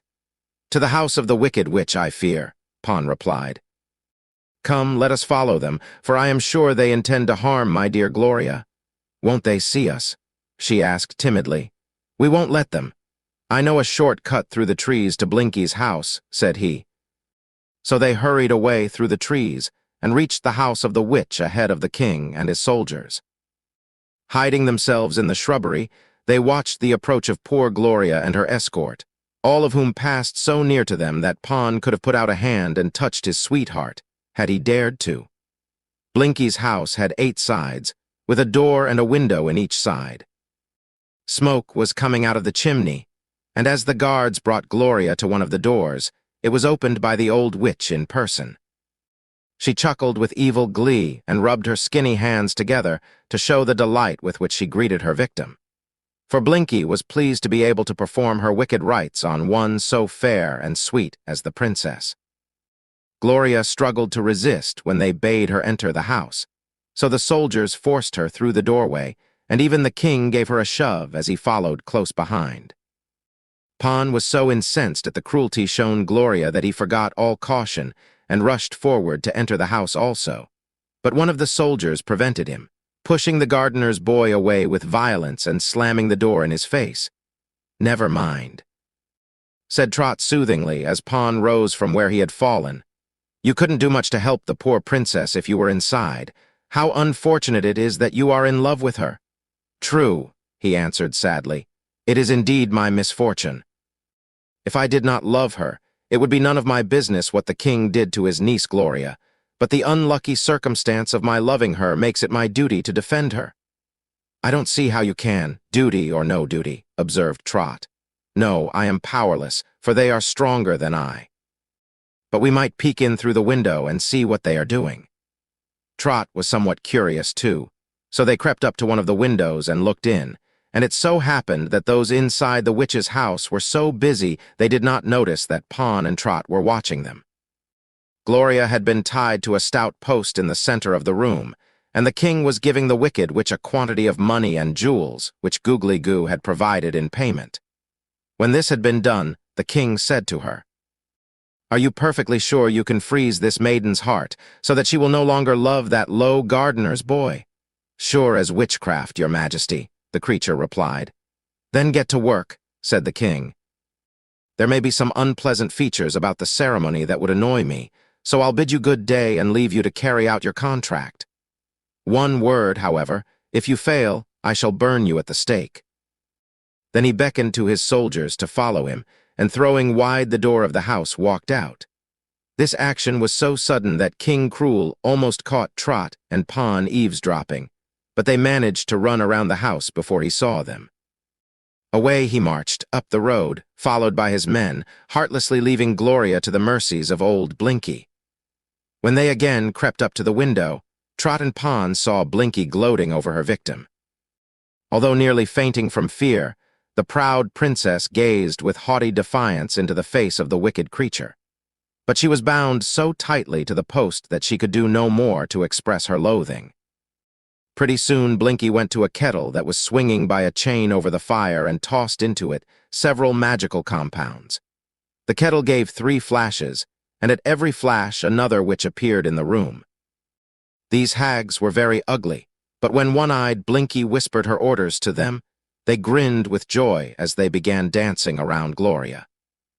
First one and then another cast something into the kettle, when to the astonishment of the watchers at the window, all 3 of the old women were instantly transformed into maidens of exquisite beauty, dressed in the daintiest costumes imaginable.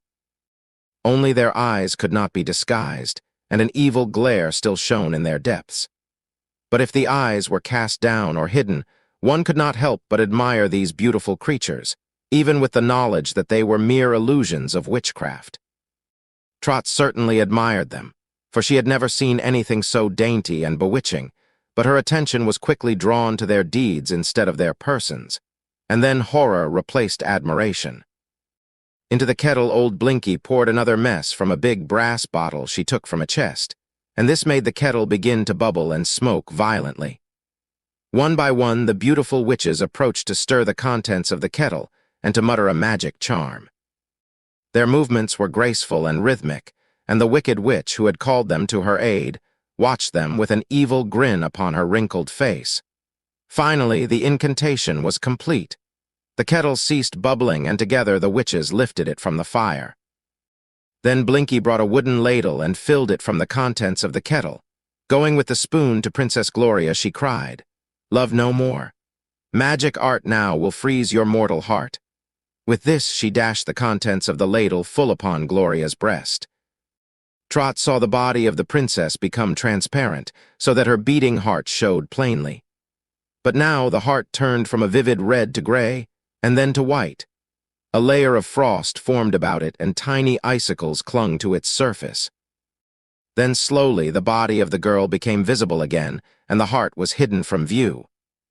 Gloria seemed to have fainted, but now she recovered and, opening her beautiful eyes, stared coldly and without emotion at the group of witches confronting her.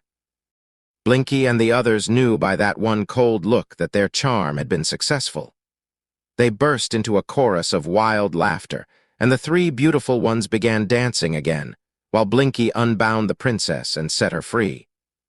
Trot rubbed her eyes to prove that she was wide awake and seeing clearly, for her astonishment was great when the 3 lovely maidens turned into ugly, crooked hags again, leaning on broomsticks and canes.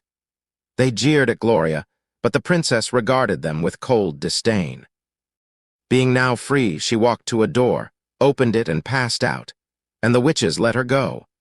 Trot and Pon had been so intent upon this scene that in their eagerness they had pressed quite hard against the window. Just as Gloria went out of the house, the window sash broke loose from its fastenings and fell with a crash into the room.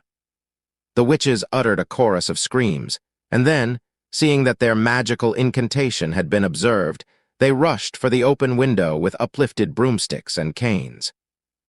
But Pon was off like the wind, and Trot followed at his heels. Fear lent them strength to run, to leap across ditches, to speed up the hills, and to vault the low fences as a deer would. The band of witches had dashed through the window in pursuit, but Blinky was so old, and the others so crooked and awkward, that they soon realized they would be unable to overtake the fugitives. So the three who had been summoned by the wicked witch put their canes or broomsticks between their legs and flew away through the air, quickly disappearing against the blue sky. Blinky, however, was so enraged at Pon and Trot that she hobbled on in the direction they had taken, fully determined to catch them in time, and to punish them terribly for spying upon her witchcraft. When Pon and Trot had run so far that they were confident they had made good their escape, they sat down near the edge of a forest to get their breath again, for both were panting hard from their exertions. Trot was the first to recover speech, and she said to her companion, "My, wasn't it terrible?" "The most terrible thing I ever saw," Pon agreed, "and they froze Gloria's heart, so now she can't love you anymore." "Well, they froze her heart, to be sure," admitted Pon, "but I'm in hopes I can melt it with my love. Where do you suppose Gloria is?" asked the girl after a pause. "She left the witch's house just before we did." "Perhaps she has gone back to the king's castle," he said. "I'm pretty sure she started off in a different direction," declared Trot. "I looked over my shoulder as I ran to see how close the witches were, and I'm sure I saw Gloria walking slowly away toward the north." "Then let us circle around that way," proposed Pon, "and perhaps we shall meet her." Trot agreed to this, and they left the grove and began to circle around toward the north, thus drawing nearer and nearer to old Blinky's house again. The wicked witch did not suspect this change of direction, so when she came to the grove, she passed through it and continued on. Pon and Trot had reached a place less than half a mile from the witch's house when they saw Gloria walking toward them. The princess moved with great dignity and with no show of haste whatever, holding her head high and looking neither to right nor left. Pon rushed forward, holding out his arms as if to embrace her and calling her sweet names. But Gloria gazed upon him coldly and repelled him with a haughty gesture. At this, the poor gardener's boy sank upon his knees and hid his face in his arms, weeping bitter tears. But the princess was not at all moved by his distress. Passing him by, she drew her skirts aside, as if unwilling they should touch him, and then she walked up the path away and hesitated, as if uncertain where to go next. Trot was grieved by Pon's sobs and indignant because Gloria treated him so badly. But she remembered why. "I guess your heart is frozen, all right," she said to the princess. Gloria nodded gravely in reply and then turned her back upon the little girl. "Can't you like even me?" asked Trot half-pleadingly. "No," said Gloria. "Your voice sounds like a refrigerator," sighed the little girl. "I'm awful sorry for you 'cause you were sweet and nice to me before this happened. You can't help it, of course, but it's a dreadful thing just the same." "My heart is frozen to all mortal loves," announced Gloria calmly. "I do not love even myself." "That's too bad," said Trot. "For if you can't love anybody, you can't expect anybody to love you." "I do," cried Pon. "I shall always love her." "Well, you're just a gardener's boy," replied Trot, "and I didn't think you mounted to much from the first. I can love the old Princess Gloria with a warm heart and nice manners, but this one gives me the shivers." "It's her icy heart, that's all," said Pon. "That's enough," insisted Trot. "Seeing her heart isn't big enough to skate on, I can't see that she's of any use to anyone. For my part, I'm going to try to find Button-Bright and Cap'n Bill." "I will go with you," decided Pon. "It is evident that Gloria no longer loves me and that her heart is frozen too stiff for me to melt it with my own love. Therefore, I may as well help you to find your friends." As Trot started off, Pon cast one more imploring look at the princess, who returned it with a chilly stare. So he followed after the little girl. As for the princess, she hesitated a moment and then turned in the same direction the others had taken, but going far more slowly. Soon she heard footsteps pattering behind her, and up came Googly Goo, a little out of breath with running. "Stop, Gloria," he cried.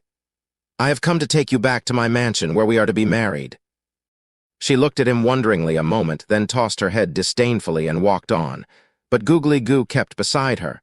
"What does this mean?" he demanded. Haven't you discovered that you no longer love that gardener's boy who stood in my way? Yes, I have discovered it. She replied, My heart is frozen to all mortal loves. I cannot love you or Pon or the cruel king my uncle or even myself. Go your way, Googly Goo, for I will wed no one at all. He stopped in dismay when he heard this, but in another minute he exclaimed angrily, You must wed me, Princess Gloria, whether you want to or not. I paid to have your heart frozen. I also paid the king to permit our marriage. If you now refuse me, it will mean that I have been robbed. Robbed of my precious money and jewels. He almost wept with despair, but she laughed a cold, bitter laugh and passed on. Googly Goo caught at her arm, as if to restrain her, but she whirled and dealt him a blow that sent him reeling into a ditch beside the path. Here he lay for a long time, half covered by muddy water, dazed with surprise. Finally, the old courtier arose, dripping, and climbed from the ditch.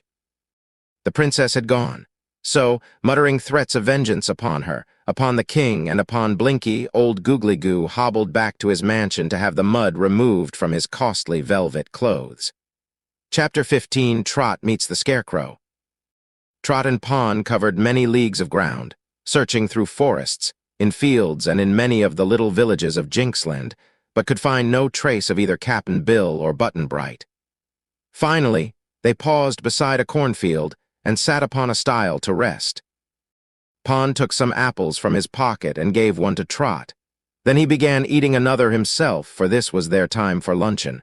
When his apple was finished, Pon tossed the core into the field. "Tishuck, tea-chuck," said a strange voice. "What do you mean by hitting me in the eye with an apple core?" Then rose up the form of the Scarecrow, who had hidden himself in the cornfield while he examined Pon and Trot and decided whether they were worthy to be helped. "Excuse me," said Pon. "I didn't know you were there." "How did you happen to be there anyhow?" asked Trot. The Scarecrow came forward with awkward steps and stood beside them.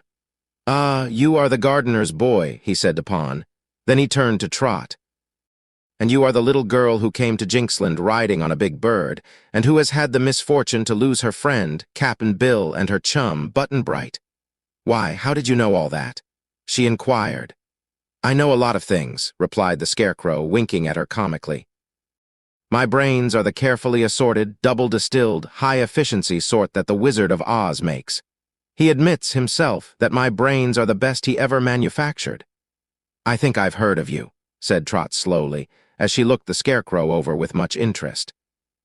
"But you used to live in the land of Oz." "Oh, I do now," he replied cheerfully. "I've just come over the mountains from the Quadling country to see if I can be of any help to you." "Who, me?" asked Pon. "No, the strangers from the big world. It seems they need looking after." "I'm doing that myself," said Pon, a little ungraciously. "If you will pardon me for saying so, I don't see how a scarecrow with painted eyes can look after anyone."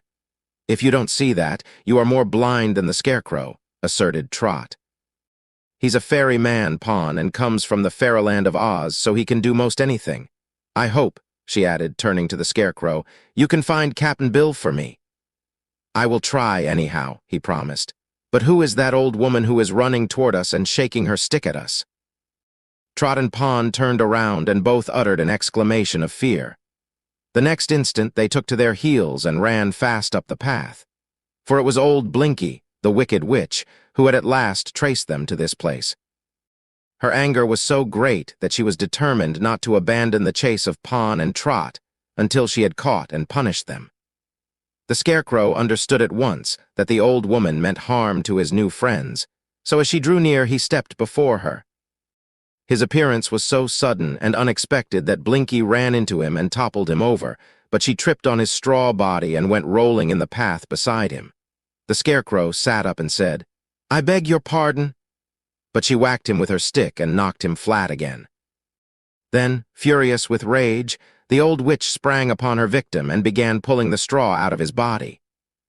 The poor Scarecrow was helpless to resist, and in a few moments all that was left of him was an empty suit of clothes and a heap of straw beside it. Fortunately, Blinky did not harm his head, for it rolled into a little hollow and escaped her notice. Fearing that Pon and Trot would escape her, she quickly resumed the chase and disappeared over the brow of a hill, following the direction in which she had seen them go.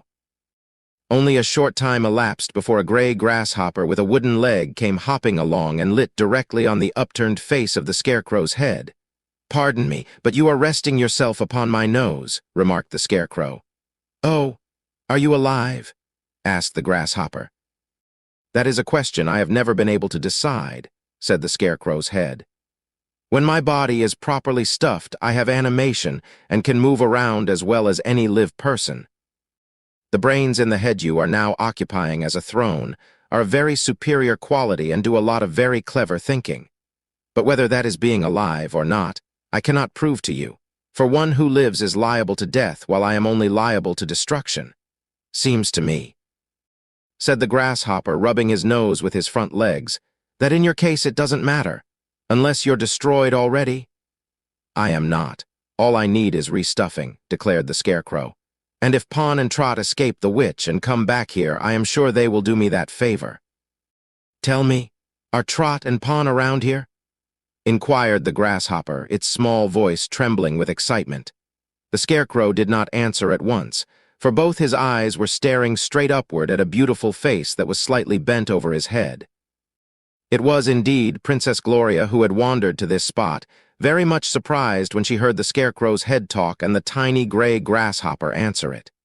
"This," said the Scarecrow, still staring at her, "must be the princess who loves Pawn, the gardener's boy." "Oh, indeed," exclaimed the grasshopper, who of course was Cap'n Bill, as he examined the young lady curiously. "No," said Gloria frigidly. "I do not love Pawn or anyone else, for the wicked witch has frozen my heart."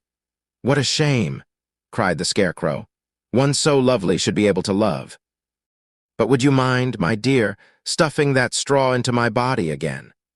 The dainty princess glanced at the straw and at the well-worn blue Munchkin clothes and shrank back in disdain. But she was spared from refusing the Scarecrow's request by the appearance of Trot and Pawn, who had hidden in some bushes just over the brow of the hill and waited until old Blinky had passed them by. Their hiding place was on the same side as the witch's blind eye, and she rushed on in the chase of the girl and the youth without being aware that they had tricked her. Trot was shocked at the Scarecrow's sad condition, and at once began putting the straw back into his body. Pawn, at sight of Gloria, again appealed to her to take pity on him, but the frozen-hearted princess turned coldly away, and with a sigh the gardener's boy began to assist Trot. Neither of them at first noticed the small grasshopper, which at their appearance had skipped off the Scarecrow's nose and was now clinging to a wisp of grass beside the path, where he was not likely to be stepped upon.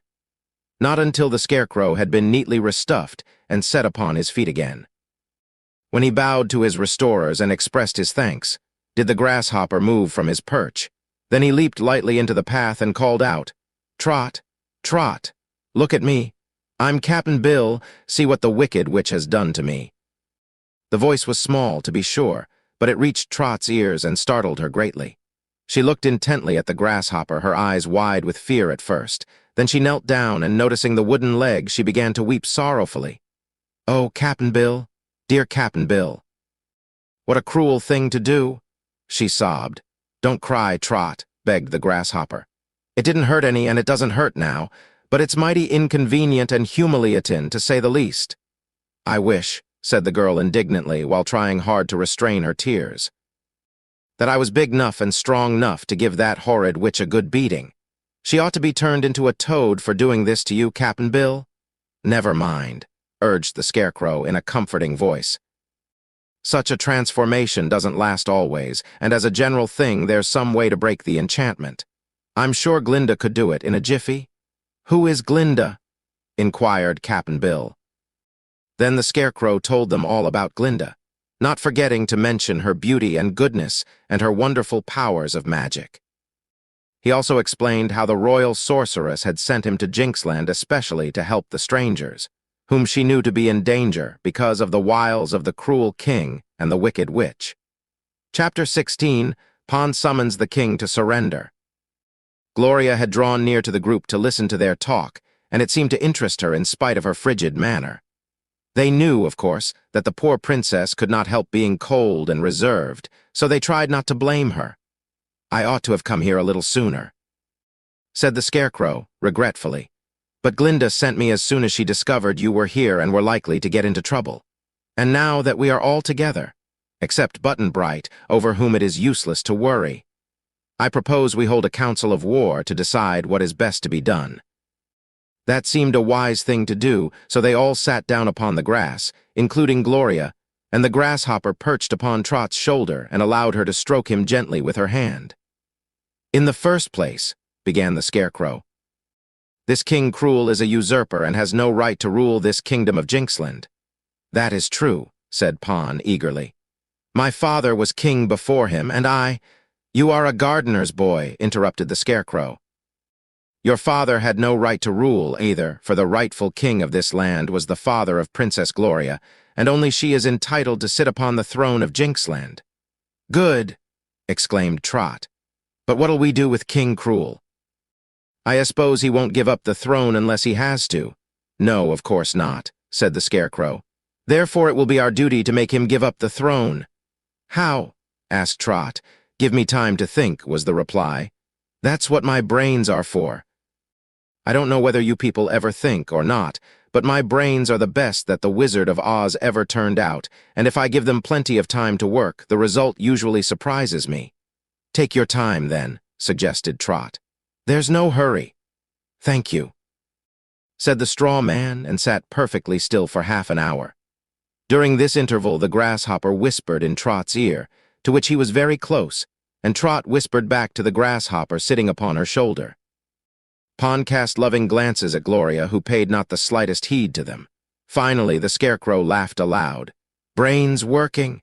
inquired Trot. "Yes, they seem in fine order today. We will conquer King Cruel and put Gloria upon his throne as Queen of Jinxland." "Fine!" cried the little girl, clapping her hands together gleefully. "But how?" "Leave the how to me," said the Scarecrow proudly. "As a conqueror, I'm a wonder. We will, first of all, write a message to send to King Cruel asking him to surrender. If he refuses, then we will make him surrender." "Why ask him when we know he'll refuse?" inquired Pon. "Why, we must be polite, whatever we do," explained the Scarecrow. "It would be very rude to conquer a king without proper notice." They found it difficult to write a message without paper, pen, and ink, none of which was at hand. So it was decided to send Pon as a messenger, with instructions to ask the king, politely but firmly, to surrender. Pon was not anxious to be the messenger. Indeed, he hinted that it might prove a dangerous mission. But the Scarecrow was now the acknowledged head of the army of conquest, and he would listen to no refusal. So off Pon started for the king's castle, and the others accompanied him as far as his hut, where they had decided to await the gardener's boy's return. I think it was because Pon had known the Scarecrow such a short time that he lacked confidence in the straw man's wisdom. It was easy to say, "We will conquer King Cruel." But when Pon drew near to the great castle, he began to doubt the ability of a straw-stuffed man, a girl, a grasshopper, and a frozen-hearted princess to do it. As for himself, he had never thought of defying the king before. That was why the gardener's boy was not very bold when he entered the castle, and passed through to the enclosed court, where the king was just then seated, with his favorite courtiers around him. None prevented Pon's entrance, because he was known to be the gardener's boy, but when the king saw him, he began to frown fiercely. He considered Pon to be to blame for all his trouble with Princess Gloria, who since her heart had been frozen had escaped to some unknown place, instead of returning to the castle to wed Googly Goo, as she had been expected to do. So the king bared his teeth angrily as he demanded, "What have you done with Princess Gloria?" "Nothing, your majesty. I have done nothing at all," answered Pon in a faltering voice. "She does not love me any more and even refuses to speak to me." "Then why are you here, you rascal?" roared the king. Pon looked first one way and then another, but saw no means of escape, so he plucked up courage. "I am here to summon your majesty to surrender." "What?" shouted the king. "Surrender? Surrender to whom?" Pon's heart sank to his boots. "To the Scarecrow," he replied. Some of the courtiers began to titter, but King Cruel was greatly annoyed. He sprang up and began to beat poor Pon with the golden staff he carried. Pon howled lustily, and would have run away had not two of the soldiers held him until His Majesty was exhausted with punishing the boy. Then they let him go, and he left the castle and returned along the road, sobbing at every step because his body was so sore and aching. "Well," said the Scarecrow, "did the king surrender?" "No, but he gave me a good drubbing," sobbed poor Pon. Trot was very sorry for Pon, but Gloria did not seem affected in any way by her lover's anguish. The grasshopper leaped to the Scarecrow's shoulder and asked him what he was going to do next. "Conquer," was the reply. "But I will go alone this time, for beatings cannot hurt me at all, nor can lance thrusts, or sword cuts, or arrow pricks." "Why is that?" inquired Trot. "Because I have no nerves such as you meat people possess. Even grasshoppers have nerves, but straw doesn't, so whatever they do. Except just one thing, they cannot injure me. Therefore I expect to conquer King Cruel with ease." "What is that one thing you accepted?" asked Trot. "They will never think of it, so never mind. And now, if you will kindly excuse me for a time, I'll go over to the castle and do my conquering." "You have no weapons," Pon reminded him. "True," said the Scarecrow. "But if I carried weapons, I might injure someone, perhaps seriously, and that would make me unhappy. I will just borrow that riding whip, which I see in the corner of your hut, if you don't mind. It isn't exactly proper to walk with a riding whip, but I trust you will excuse the inconsistency." Pon handed him the whip, and the Scarecrow bowed to all the party and left the hut, proceeding leisurely along the way to the king's castle. Chapter 17, The Orc Rescues Button-Bright. I must now tell you what had become of Button-Bright since he wandered away in the morning and got lost. This small boy, as perhaps you have discovered, was almost as destitute of nerves as the Scarecrow. Nothing ever astonished him much. Nothing ever worried him or made him unhappy. Good fortune or bad fortune he accepted with a quiet smile, never complaining, whatever happened. This was one reason why Button-Bright was a favorite with all who knew him, and perhaps it was the reason why he so often got into difficulties or found himself lost. Today, as he wandered here and there, over hill and down dale, he missed Trot and Cap'n Bill, of whom he was fond, but nevertheless he was not unhappy. The birds sang merrily, and the wildflowers were beautiful, and the breeze had a fragrance of new-mown hay. "The only bad thing about this country is its king," he reflected. "But the country isn't to blame for that." A prairie dog stuck its round head out of a mound of earth and looked at the boy with bright eyes. "Walk around my house, please," it said. "And then you won't harm it or disturb the babies." "All right," answered Button-Bright, and took care not to step on the mound. He went on, whistling merrily, until a petulant voice cried, "Oh, stop it! Please stop that noise.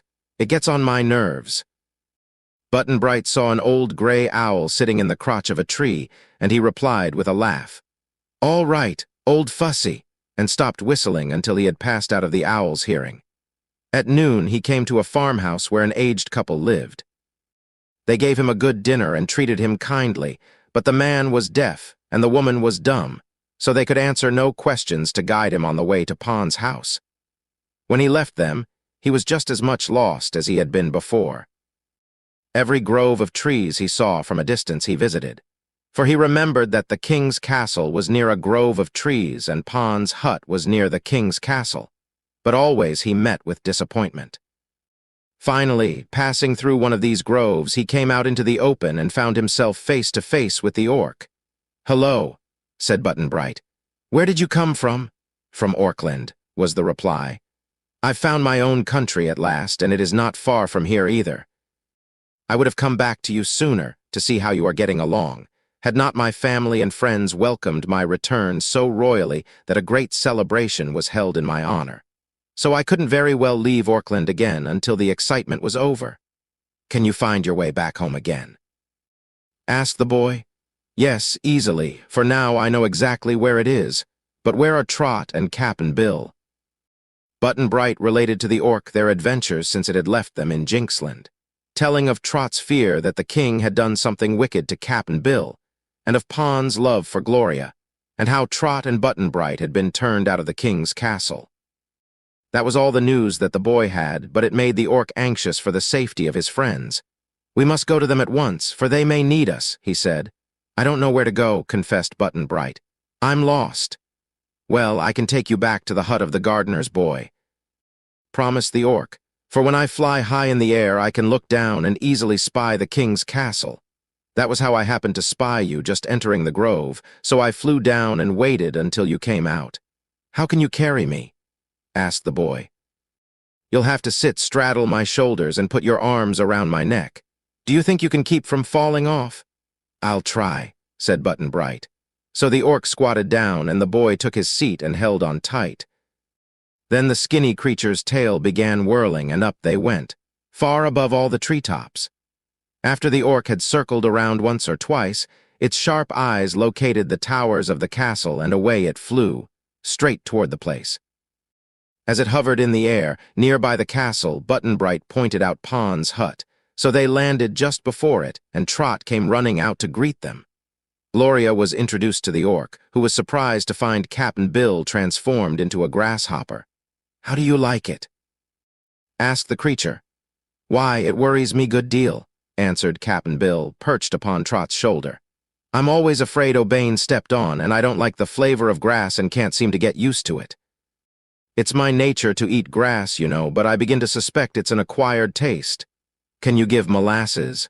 Asked the orc. I guess I'm not that kind of a grasshopper, replied Cap'n Bill, but I can't say what I might do if I was squeezed, which I hope I won't be. Well, said the orc, it's a great pity, and I'd like to meet that cruel king and his wicked witch and punish them both severely. You're awfully small, Cap'n Bill, but I think I would recognize you anywhere by your wooden leg. Then the orc and Button-Bright were told all about Gloria's frozen heart and how the Scarecrow had come from the land of Oz to help them. The orc seemed rather disturbed when it learned that the Scarecrow had gone alone to conquer King Cruel. I'm afraid he'll make a fizzle of it, said the skinny creature, and there's no telling what that terrible king might do to the poor Scarecrow, who seems like a very interesting person. So I believe I'll take a hand in this conquest myself. How? Asked Trot. Wait and see, was the reply. But first of all, I must fly home again, back to my own country.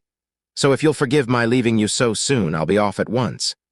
Stand away from my tail, please, so that the wind from it, when it revolves, won't knock you over. They gave the creature plenty of room, and away it went like a flash and soon disappeared in the sky. I wonder, said Button-Bright, looking solemnly after the orc, whether he'll ever come back again. Of course he will, returned Trot. The orc's a pretty good fellow, and we can depend on him. And mark my words, Button-Bright, whenever our orc does come back, there's one cruel king in Jinxland that'll wish he hadn't. Chapter 18, The Scarecrow Meets an Enemy. The Scarecrow was not a bit afraid of King Cruel. Indeed, he rather enjoyed the prospect of conquering the evil king and putting Gloria on the throne of Jinxland in his place. So he advanced boldly to the royal castle and demanded admittance. Seeing that he was a stranger, the soldiers allowed him to enter. He made his way straight to the throne room, where at that time His Majesty was settling the disputes among his subjects. Who are you? Demanded the king. I'm the Scarecrow of Oz, and I command you to surrender yourself my prisoner. Why should I do that? Inquired the king, much astonished at the straw man's audacity. Because I've decided you are too cruel a king to rule so beautiful a country. You must remember that Jinxland is a part of Oz, and therefore you owe allegiance to Ozma of Oz, whose friend and servant I am. Now, when he heard this, King Cruel was much disturbed in mind, for he knew the Scarecrow spoke the truth. But no one had ever before come to Jinxland from the land of Oz, and the king did not intend to be put out of his throne if he could help it. Therefore he gave a harsh, wicked laugh of derision and said, I'm busy now. Stand out of my way, Scarecrow, and I'll talk with you by and by. But the Scarecrow turned to the assembled courtiers and people and called in a loud voice, I hereby declare, in the name of Ozma of Oz, that this man is no longer ruler of Jinxland. From this moment, Princess Gloria is your rightful queen, and I ask all of you to be loyal to her and to obey her commands. The people looked fearfully at the king, whom they all hated in their hearts, but likewise feared. Cruel was now in a terrible rage, and he raised his golden scepter and struck the Scarecrow so heavy a blow that he fell to the floor. But he was up again, in an instant, and with Pon's riding whip, he switched the king so hard that the wicked monarch roared with pain as much as with rage, calling on his soldiers to capture the Scarecrow. They tried to do that, and thrust their lances and swords into the straw body, but without doing any damage except to make holes in the Scarecrow's clothes. However, they were many against one, and finally, old Googly Goo brought a rope which he wound around the Scarecrow, binding his legs together and his arms to his sides, and after that the fight was over. The king stormed and danced around in a dreadful fury, for he had never been so switched since he was a boy. And perhaps not then. He ordered the Scarecrow thrust into the castle prison, which was no task at all because one man could carry him easily, bound as he was. Even after the prisoner was removed, the king could not control his anger. He tried to figure out some way to be revenged upon the straw man, but could think of nothing that could hurt him. At last, when the terrified people and the frightened courtiers had all slunk away, old Googly Goo approached the king with a malicious grin upon his face. "I'll tell you what to do," said he. "Build a big bonfire and burn the Scarecrow up, and that will be the end of him." The king was so delighted with this suggestion that he hugged old Googly Goo in his joy. "Of course," he cried. "The very thing. Why did I not think of it myself?" So he summoned his soldiers and retainers and bade them prepare a great bonfire in an open space in the castle park. Also, he sent word to all his people to assemble and witness the destruction of the Scarecrow who had dared to defy his power. Before long, a vast throng gathered in the park, and the servants had heaped up enough fuel to make a fire that might be seen for miles away, even in the daytime. When all was prepared, the king had his throne brought out for him to sit upon and enjoy the spectacle, and then he sent his soldiers to fetch the Scarecrow. Now the one thing in all the world that the straw man really feared was fire. He knew he would burn very easily, and that his ashes wouldn't amount to much afterward. It wouldn't hurt him to be destroyed in such a manner, but he realized that many people in the land of Oz, and especially Dorothy and the royal Ozma, would feel sad if they learned that their old friend, the Scarecrow, was no longer in existence. In spite of this, the straw man was brave and faced his fiery fate like a hero. When they marched him out before the concourse of people, he turned to the king with great calmness and said, "This wicked deed will cost you your throne as well as much suffering, for my friends will avenge my destruction. Your friends are not here, nor will they know what I have done to you when you are gone and cannot tell them," answered the king in a scornful voice.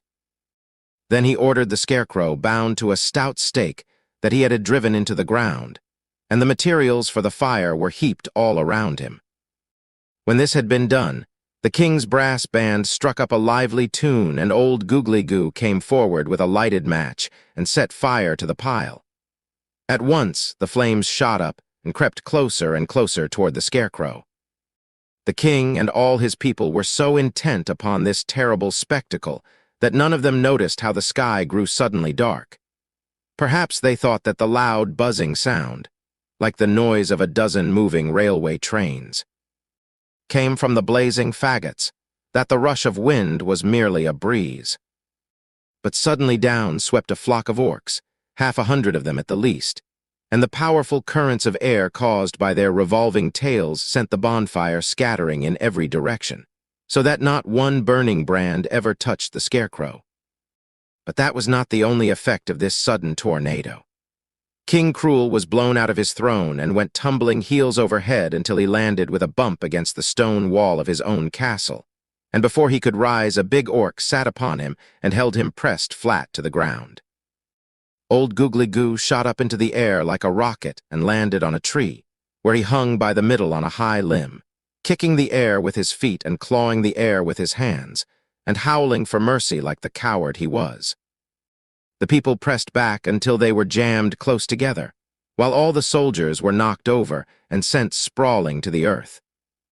The excitement was great for a few minutes, and every frightened inhabitant of Jinxland looked with awe and amazement at the great orcs, whose descent had served to rescue the Scarecrow and conquer King Cruel at one and the same time.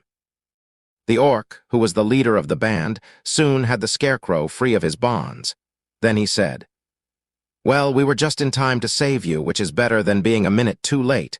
You are now the master here, and we are determined to see your orders obeyed." With this, the orc picked up Cruel's golden crown, which had fallen off his head, and placed it upon the head of the Scarecrow, who in his awkward way then shuffled over to the throne and sat down in it. Seeing this, a rousing cheer broke from the crowd of people, who tossed their hats and waved their handkerchiefs and hailed the Scarecrow as their king. The soldiers joined the people in the cheering, for now they fully realized that their hated master was conquered, and it would be wise to show their goodwill to the conqueror. Some of them bound Cruel with ropes and dragged him forward, dumping his body on the ground before the Scarecrow's throne. Googly Goo struggled until he finally slid off the limb of the tree and came tumbling to the ground. He then tried to sneak away and escape, but the soldiers seized and bound him beside Cruel. "The tables are turned," said the Scarecrow, swelling out his chest until the straw within it crackled pleasantly, for he was highly pleased. "But it was you and your people who did it, friend Orc, and from this time you may count me your humble servant." Chapter 19, The Conquest of the Witch. Now, as soon as the conquest of King Cruel had taken place, one of the orcs had been dispatched to Pon's house with the joyful news. At once Gloria and Pon and Trot and Button-Bright hastened toward the castle.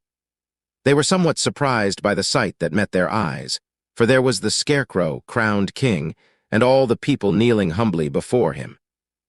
So they likewise bowed low to the new ruler and then stood beside the throne. Captain Bill, as the gray grasshopper, was still perched upon Trot's shoulder, but now he hopped to the shoulder of the Scarecrow and whispered into the painted ear, "I thought Gloria was to be Queen of Jinxland." The Scarecrow shook his head. "Not yet," he answered. "No queen with a frozen heart is fit to rule any country." Then he turned to his new friend, the orc, who was strutting about, very proud of what he had done, and said, "Do you suppose you or your followers could find old Blinky the Witch?" "Where is she?" asked the orc. "Somewhere in Jinxland, I'm sure." "Then," said the orc, "we shall certainly be able to find her." "It will give me great pleasure," declared the Scarecrow. "When you have found her, bring her here to me, and I will then decide what to do with her." The orc called his followers together and spoke a few words to them in a low tone. A moment after they rose into the air. So suddenly that the Scarecrow, who was very light in weight, was blown quite out of his throne and into the arms of Pon, who replaced him carefully upon his seat. There was an eddy of dust and ashes, too, and the grasshopper only saved himself from being whirled into the crowd of people by jumping into a tree, from where a series of hops soon brought him back to Trot's shoulder again. The orcs were quite out of sight by this time, so the Scarecrow made a speech to the people and presented Gloria to them, whom they knew well already and were fond of. But not all of them knew of her frozen heart, and when the Scarecrow related the story of the wicked witch's misdeeds, which had been encouraged and paid for by Cruel and Googly Goo, the people were very indignant. Meantime, the 50 orcs had scattered all over Jinxland, which is not a very big country, and their sharp eyes were peering into every valley and grove and gully. Finally, one of them spied a pair of heels sticking out from underneath some bushes, and with a shrill whistle to warn his comrades that the witch was found, the orc flew down and dragged old Blinky from her hiding place. Then 2 or 3 of the orcs seized the clothing of the wicked woman in their strong claws and, lifting her high in the air, where she struggled and screamed to no avail, they flew with her straight to the royal castle and set her down before the throne of the Scarecrow. "Good!" exclaimed the straw man, nodding his stuffed head with satisfaction. "Now we can proceed to business. Mistress Witch, I am obliged to request, gently but firmly, that you undo all the wrongs you have done by means of your witchcraft." "Pah!" cried old Blinky in a scornful voice. "I defy you all. By my magic powers, I can turn you all into pigs, rooting in the mud, and I'll do it if you are not careful." "I think you are mistaken about that," said the Scarecrow, and rising from his throne, he walked with wobbling steps to the side of the wicked witch. "Before I left the land of Oz, Glinda the royal sorceress gave me a box, which I was not to open except in an emergency. But I feel pretty sure that this occasion is an emergency, don't you, Trot?" he asked, turning toward the little girl. "Why, we've got to do something," replied Trot seriously. Things seem in an awful muddle here just now, and they'll be worse if we don't stop this witch from doing more harm to people." "That is my idea exactly," said the Scarecrow, and taking a small box from his pocket, he opened the cover and tossed the contents toward Blinky. The old woman shrank back, pale and trembling, as a fine white dust settled all about her. Under its influence, she seemed to the eyes of all observers to shrivel and grow smaller. "Oh dear, oh dear," she wailed, wringing her hands in fear. "Haven't you the antidote, Scarecrow? Didn't the great sorceress give you another box?" "She did," answered the Scarecrow. "Then give it me. Quick," pleaded the witch. "Give it me, and I'll do anything you ask me to." "You will do what I ask first," declared the Scarecrow firmly. The witch was shriveling and growing smaller every moment. "Be quick then," she cried. "Tell me what I must do and let me do it, or it will be too late. You made Trot's friend, Cap'n Bill, a grasshopper. I command you to give him back his proper form again," said the Scarecrow. "Where is he? Where's the grasshopper? Quick, quick," she screamed. Cap'n Bill, who had been deeply interested in this conversation, gave a great leap from Trot's shoulder and landed on that of the Scarecrow. Blinky saw him alight and at once began to make magic passes and to mumble magic incantations. She was in a desperate hurry, knowing that she had no time to waste, and the grasshopper was so suddenly transformed into the old sailor man, Cap'n Bill, that he had no opportunity to jump off the Scarecrow's shoulder, so his great weight bore the stuffed Scarecrow to the ground. No harm was done, however, and the straw man got up and brushed the dust from his clothes while Trot delightedly embraced Cap'n Bill. "The other box? Quick, give me the other box," begged Blinky, who had now shrunk to half her former size. "Not yet," said the Scarecrow. "You must first melt Princess Gloria's frozen heart." "I can't. It's an awful job to do that." "I can't," asserted the witch in an agony of fear, for still she was growing smaller. "You must," declared the Scarecrow firmly.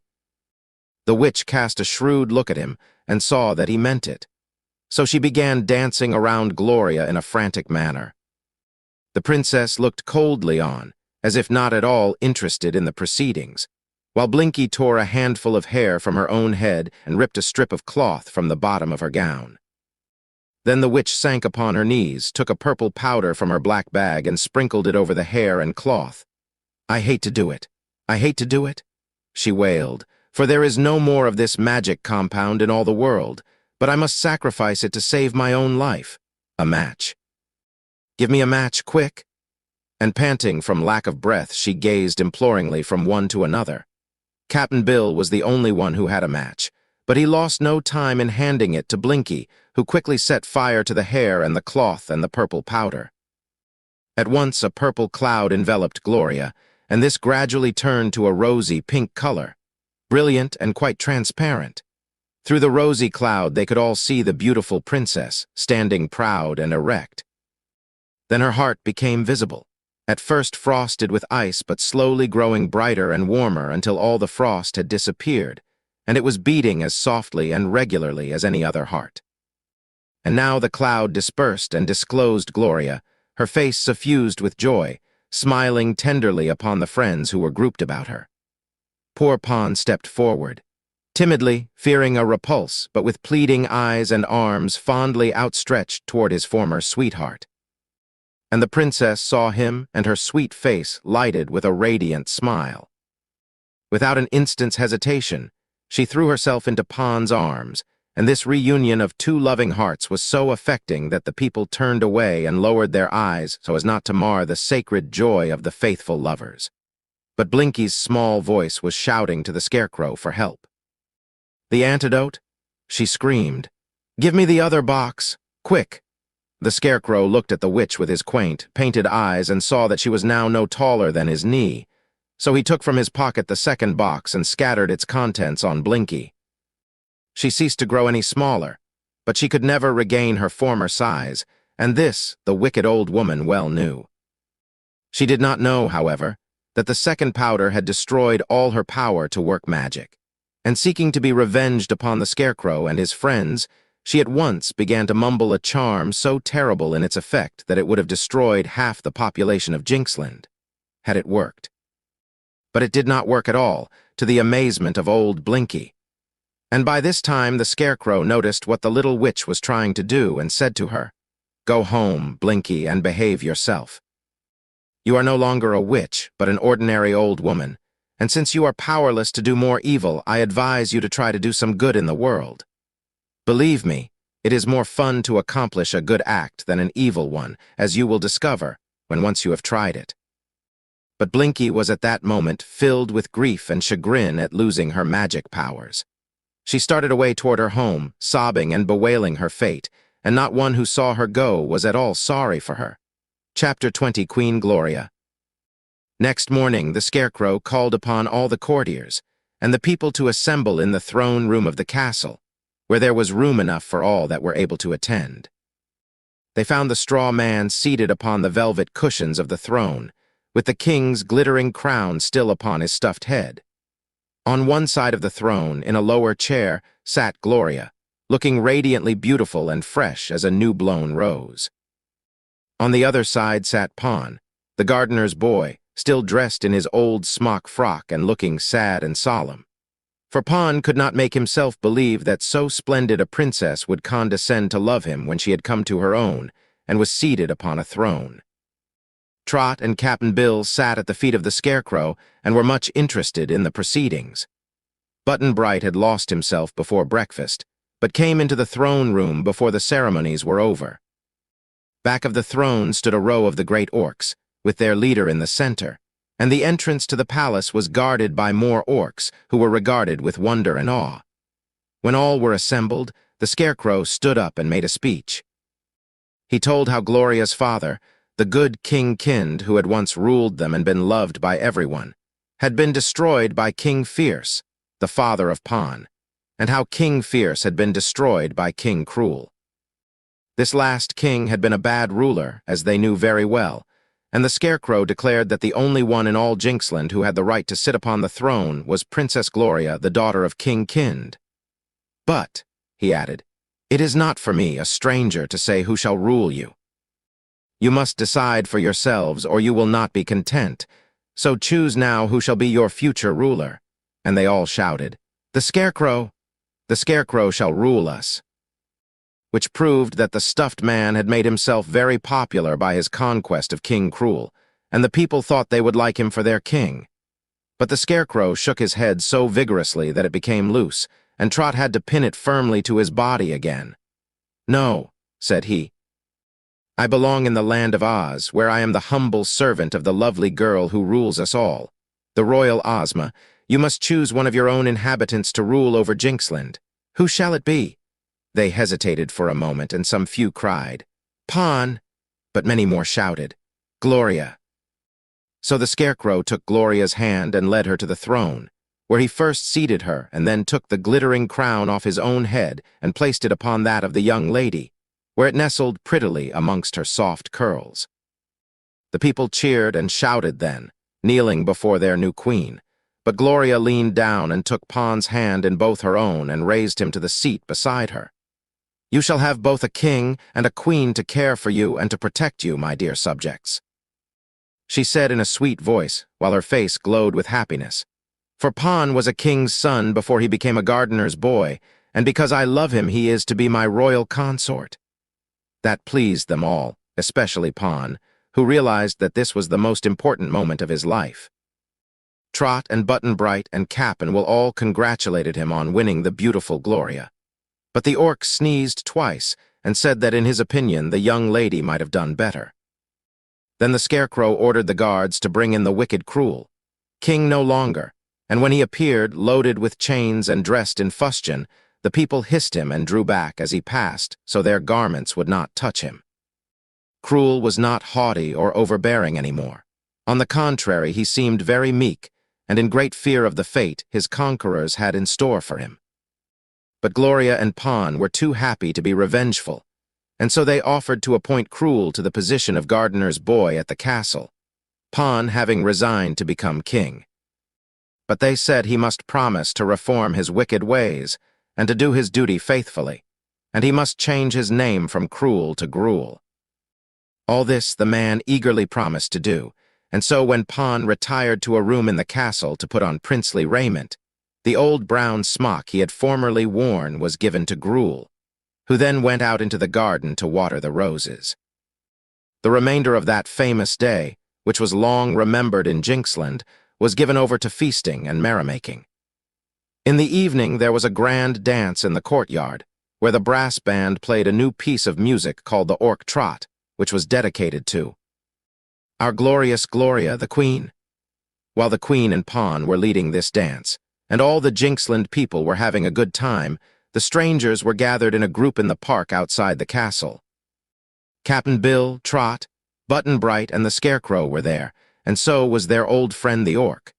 But of all the great flock of orcs which had assisted in the conquest, but 3 remained in Jinxland, besides their leader, the others having returned to their own country as soon as Gloria was crowned queen. To the young orc who had accompanied them in their adventures, Captain Bill said, "You've surely been a friend in need, and we're mighty grateful to you for helping us.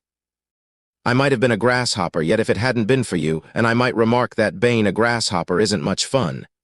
If it hadn't been for you, friend orc," said the Scarecrow, "I fear I could not have conquered King Cruel." "No," agreed Trot.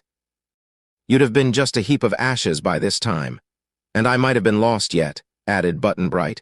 "Much obliged, Mr. Orc." "Oh, that's all right," replied the orc. "Friends must stand together, you know, or they wouldn't be friends. But now I must leave you and be off to my own country, where there's going to be a surprise party on my uncle, and I've promised to attend it." "Dear me," said the Scarecrow regretfully. "That is very unfortunate." "Why so?" asked the orc. "I hoped you would consent to carry us over those mountains into the land of Oz. My mission here is now finished, and I want to get back to the Emerald City." "How did you cross the mountains before?" inquired the orc. "I scaled the cliffs by means of a rope and crossed the great gulf on a strand of spider web.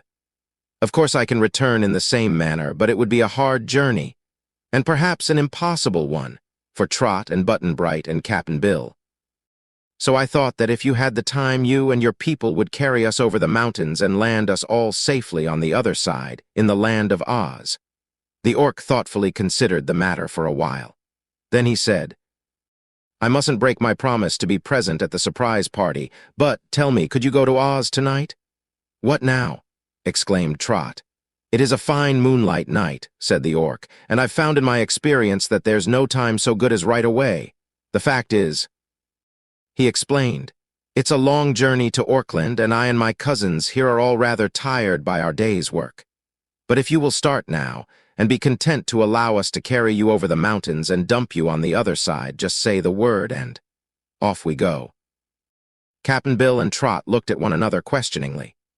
The little girl was eager to visit the famous fairyland of Oz, and the old sailor had endured such hardships in Jinxland that he would be glad to be out of it.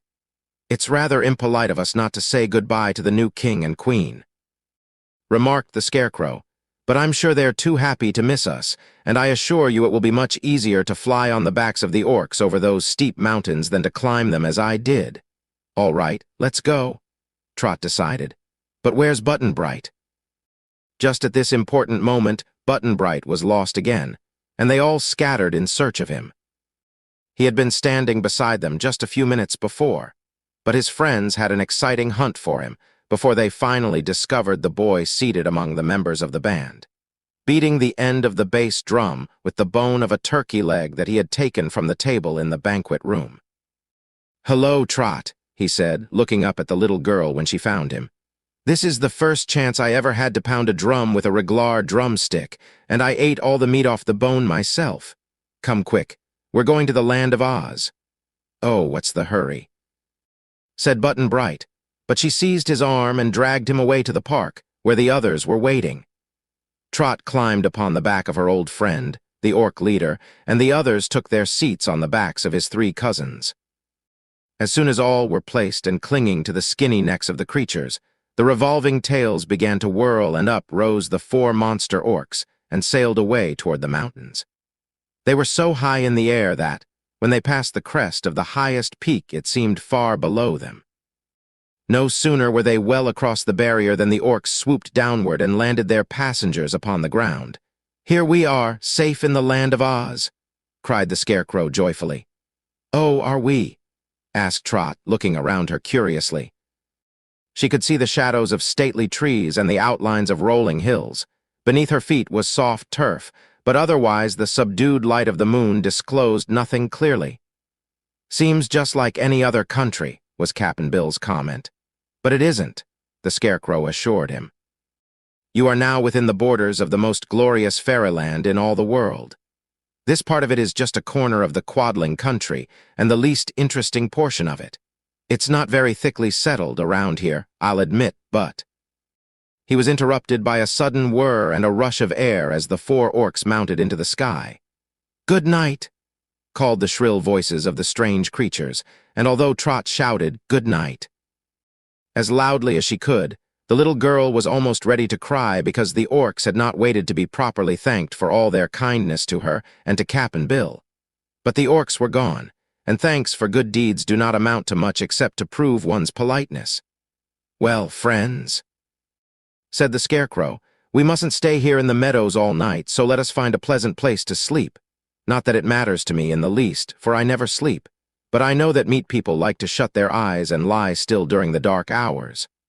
I'm pretty tired," admitted Trot, yawning as she followed the straw man along a tiny path. "So if you don't find a house handy, Cap'n Bill and I will sleep under the trees or even on this soft grass." But a house was not very far off, although when the Scarecrow stumbled upon it, there was no light in it whatever.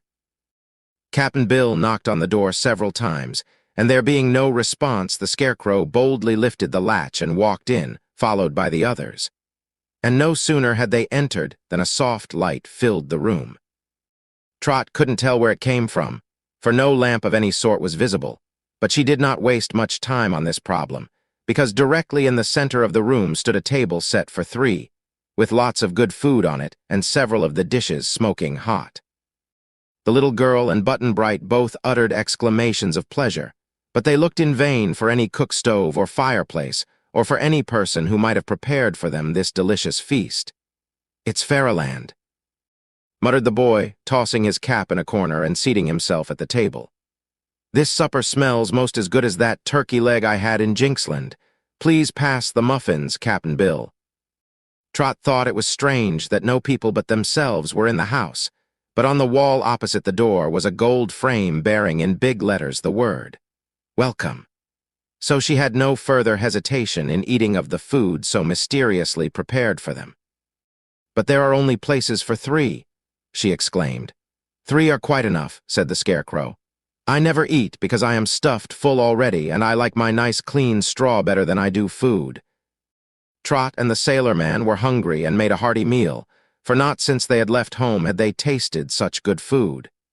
It was surprising that Button-Bright could eat so soon after his feast in Jinxland, but the boy always ate whenever there was an opportunity. "If I don't eat now," he said, "the next time I'm hungry I'll wish I had." "Really, Cap'n," remarked Trot when she found a dish of ice cream appear beside her plate, "I believe this is Fairyland, sure enough." "There's no doubt of it, Trot," he answered gravely. "I've been here before," said Button-Bright. "So I know." After supper, they discovered three tiny bedrooms adjoining the big living room of the house, and in each room was a comfortable white bed with downy pillows. You may be sure that the tired mortals were not long in bidding the Scarecrow good night and creeping into their beds, where they slept soundly until morning. For the first time since they set eyes on the terrible whirlpool, Trot and Cap'n Bill were free from anxiety and care. Button-Bright never worried about anything. The Scarecrow, not being able to sleep, looked out of the window and tried to count the stars. Chapter 21, Dorothy, Betsy, and Ozma. I suppose many of my readers have read descriptions of the beautiful and magnificent Emerald City of Oz, so I need not describe it here, except to state that never has any city in any fairyland ever equaled this one in stately splendor. It lies almost exactly in the center of the land of Oz, and in the center of the Emerald City rises the wall of glistening emeralds that surrounds the palace of Ozma. The palace is almost a city in itself, and is inhabited by many of the ruler's especial friends and those who have won her confidence and favor. As for Ozma herself, There are no words in any dictionary I can find that are fitted to describe this young girl's beauty of mind and person. Merely to see her is to love her for her charming face and manners. To know her is to love her for her tender sympathy, her generous nature, her truth and honor. Born of a long line of fairy queens, Ozma is as nearly perfect as any fairy may be, and she is noted for her wisdom as well as for her other qualities. Her happy subjects adore their girl ruler, and each one considers her a comrade and protector. At the time of which I write, Ozma's best friend and most constant companion was a little Kansas girl named Dorothy, a mortal who had come to the land of Oz in a very curious manner and had been offered a home in Ozma's palace. Furthermore, Dorothy had been made a princess of Oz and was as much at home in the royal palace as was the gentle ruler. She knew almost every part of the great country and almost all of its numerous inhabitants. Next to Ozma, she was loved better than anyone in all Oz, for Dorothy was simple and sweet, seldom became angry, and had such a friendly, chummy way that she made friends wherever she wandered. It was she who first brought the Scarecrow and the Tin Woodman and the Cowardly Lion to the Emerald City. Dorothy had also introduced to Ozma the Shaggy Man and the Hungry Tiger, as well as Billina the Yellow Hen, Eureka the Pink Kitten, and many other delightful characters and creatures. Coming as she did from our world, Dorothy was much like many other girls we know. So there were times when she was not so wise as she might have been, and other times when she was obstinate and got herself into trouble. But life in a fairyland had taught the little girl to accept all sorts of surprising things as matters of course, for while Dorothy was no fairy, but just as mortal as we are, she had seen more wonders than most mortals ever do. Another little girl from our outside world also lived in Ozma's palace. This was Betsy Bobbin, whose strange adventures had brought her to the Emerald City, where Ozma had cordially welcomed her. Betsy was a shy little thing and could never get used to the marvels that surrounded her, but she and Dorothy were firm friends and thought themselves very fortunate in being together in this delightful country. One day Dorothy and Betsy were visiting Ozma in the girl ruler's private apartment, and among the things that especially interested them was Ozma's magic picture, set in a handsome frame and hung upon the wall of the room. This picture was a magic one because it constantly changed its scenes and showed events and adventures happening in all parts of the world. Thus it was really a moving picture of life, and if the one who stood before it wished to know what any absent person was doing, the picture instantly showed that person with his or her surroundings. The two girls were not wishing to see anyone in particular on this occasion, but merely enjoyed watching the shifting scenes, some of which were exceedingly curious and remarkable. Suddenly Dorothy exclaimed, "Why, there's Button-Bright!" And this drew Ozma also to look at the picture, for she and Dorothy knew the boy well. "Who is Button-Bright?" asked Betsy, who had never met him. "Why, he's the little boy who is just getting off the back of that strange flying creature," exclaimed Dorothy. Then she turned to Ozma and asked, "What is that thing, Ozma?" "A bird. I've never seen anything like it before." "It is an orc," answered Ozma, for they were watching the scene where the orc and the three big birds were first landing their passengers in Jinxland after the long flight across the desert. "I wonder," added the girl ruler musingly, "why those strangers dare venture into that unfortunate country which is ruled by a wicked king. That girl and the one-legged man seem to be mortals from the outside world," said Dorothy. "The man isn't one-legged," corrected Betsy. "He has one wooden leg." "It's almost as bad," declared Dorothy, watching Cap'n Bill stump around.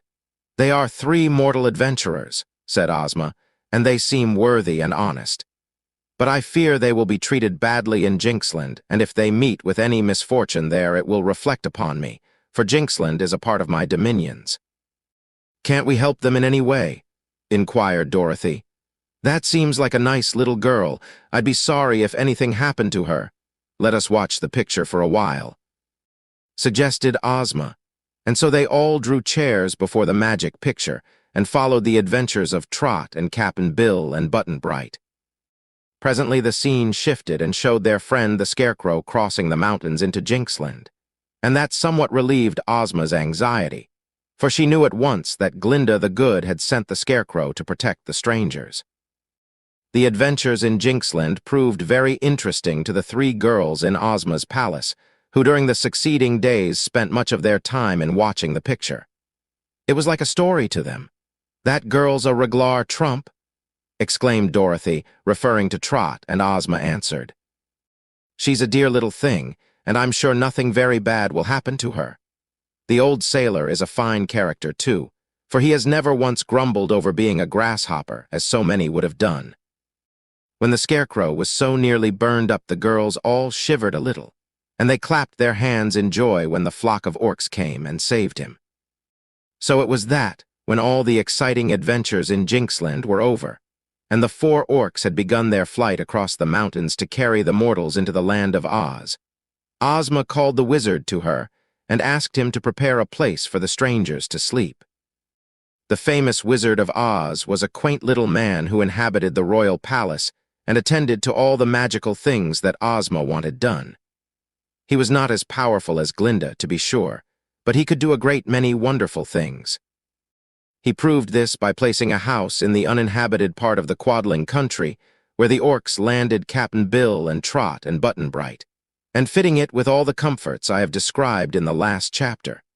Next morning, Dorothy said to Ozma, "Oughtn't we to go meet the strangers, so we can show them the way to the Emerald City? I'm sure that little girl will feel shy in this beautiful land, and I know if 'twas me, I'd like somebody to give me a welcome."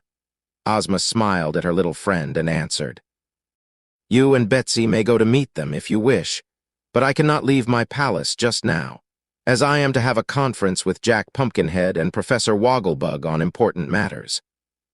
You may take the Sawhorse and the Red Wagon, and if you start soon, you will be able to meet the Scarecrow and the strangers at Glinda's palace." "Oh, thank you," cried Dorothy, and went away to tell Betsy and to make preparations for the journey. Chapter 22, The Waterfall.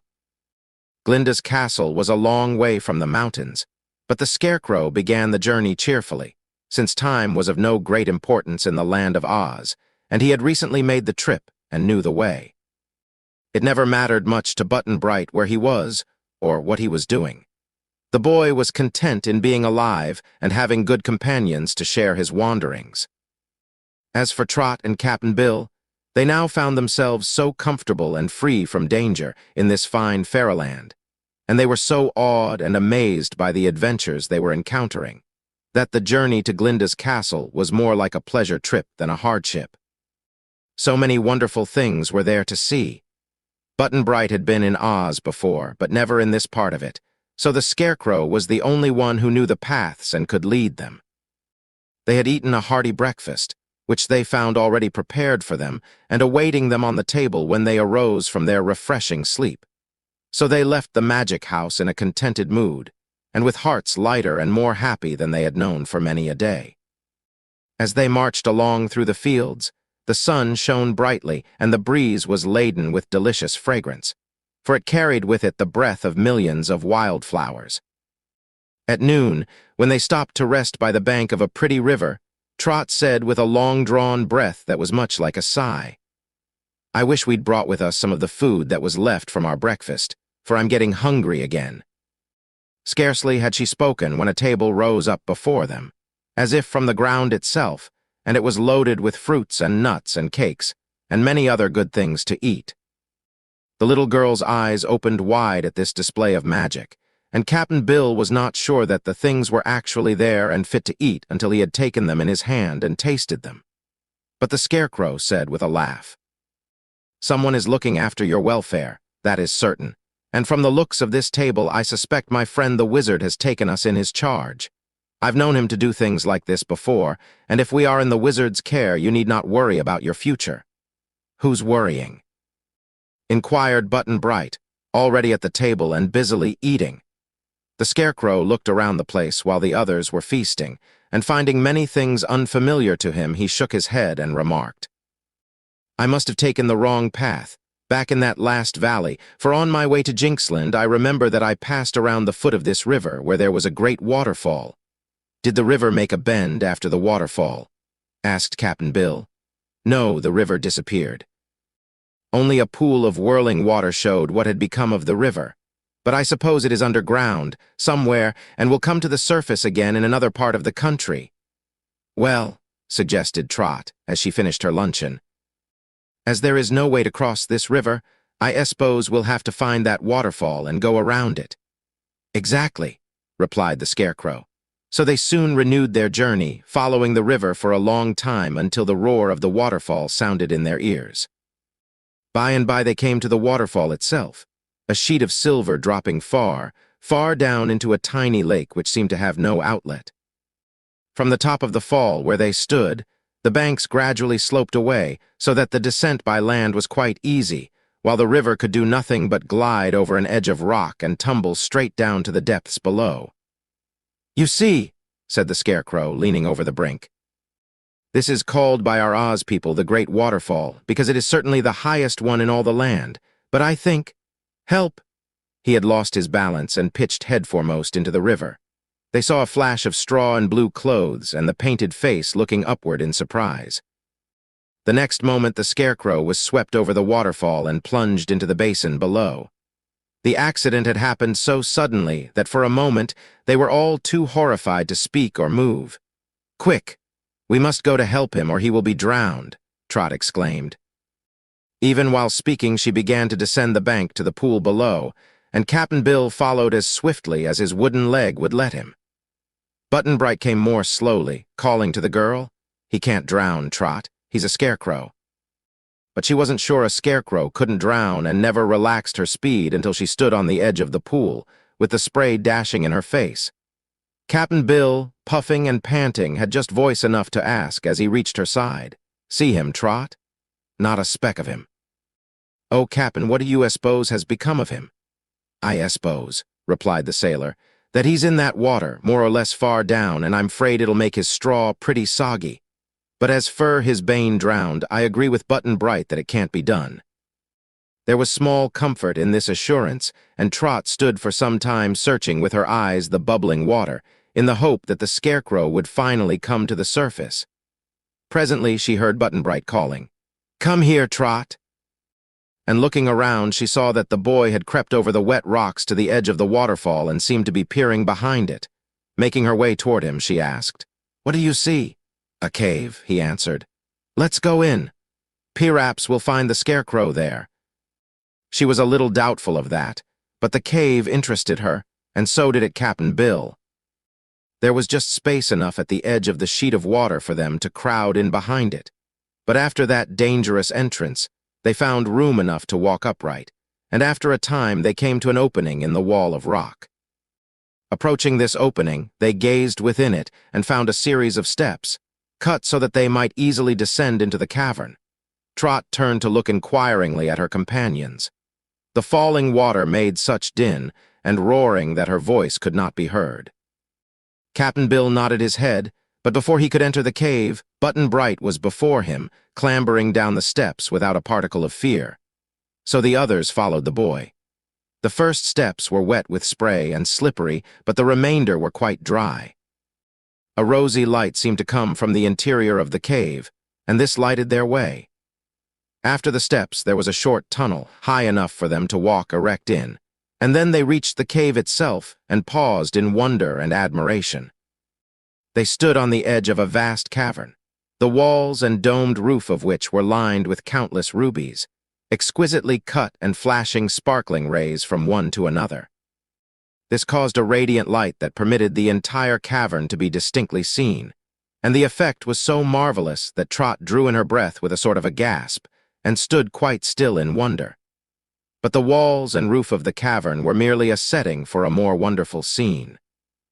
In the center was a bubbling cauldron of water, for here the river rose again, splashing and dashing till its spray rose high in the air, where it took the ruby color of the jewels and seemed like a seething mass of flame.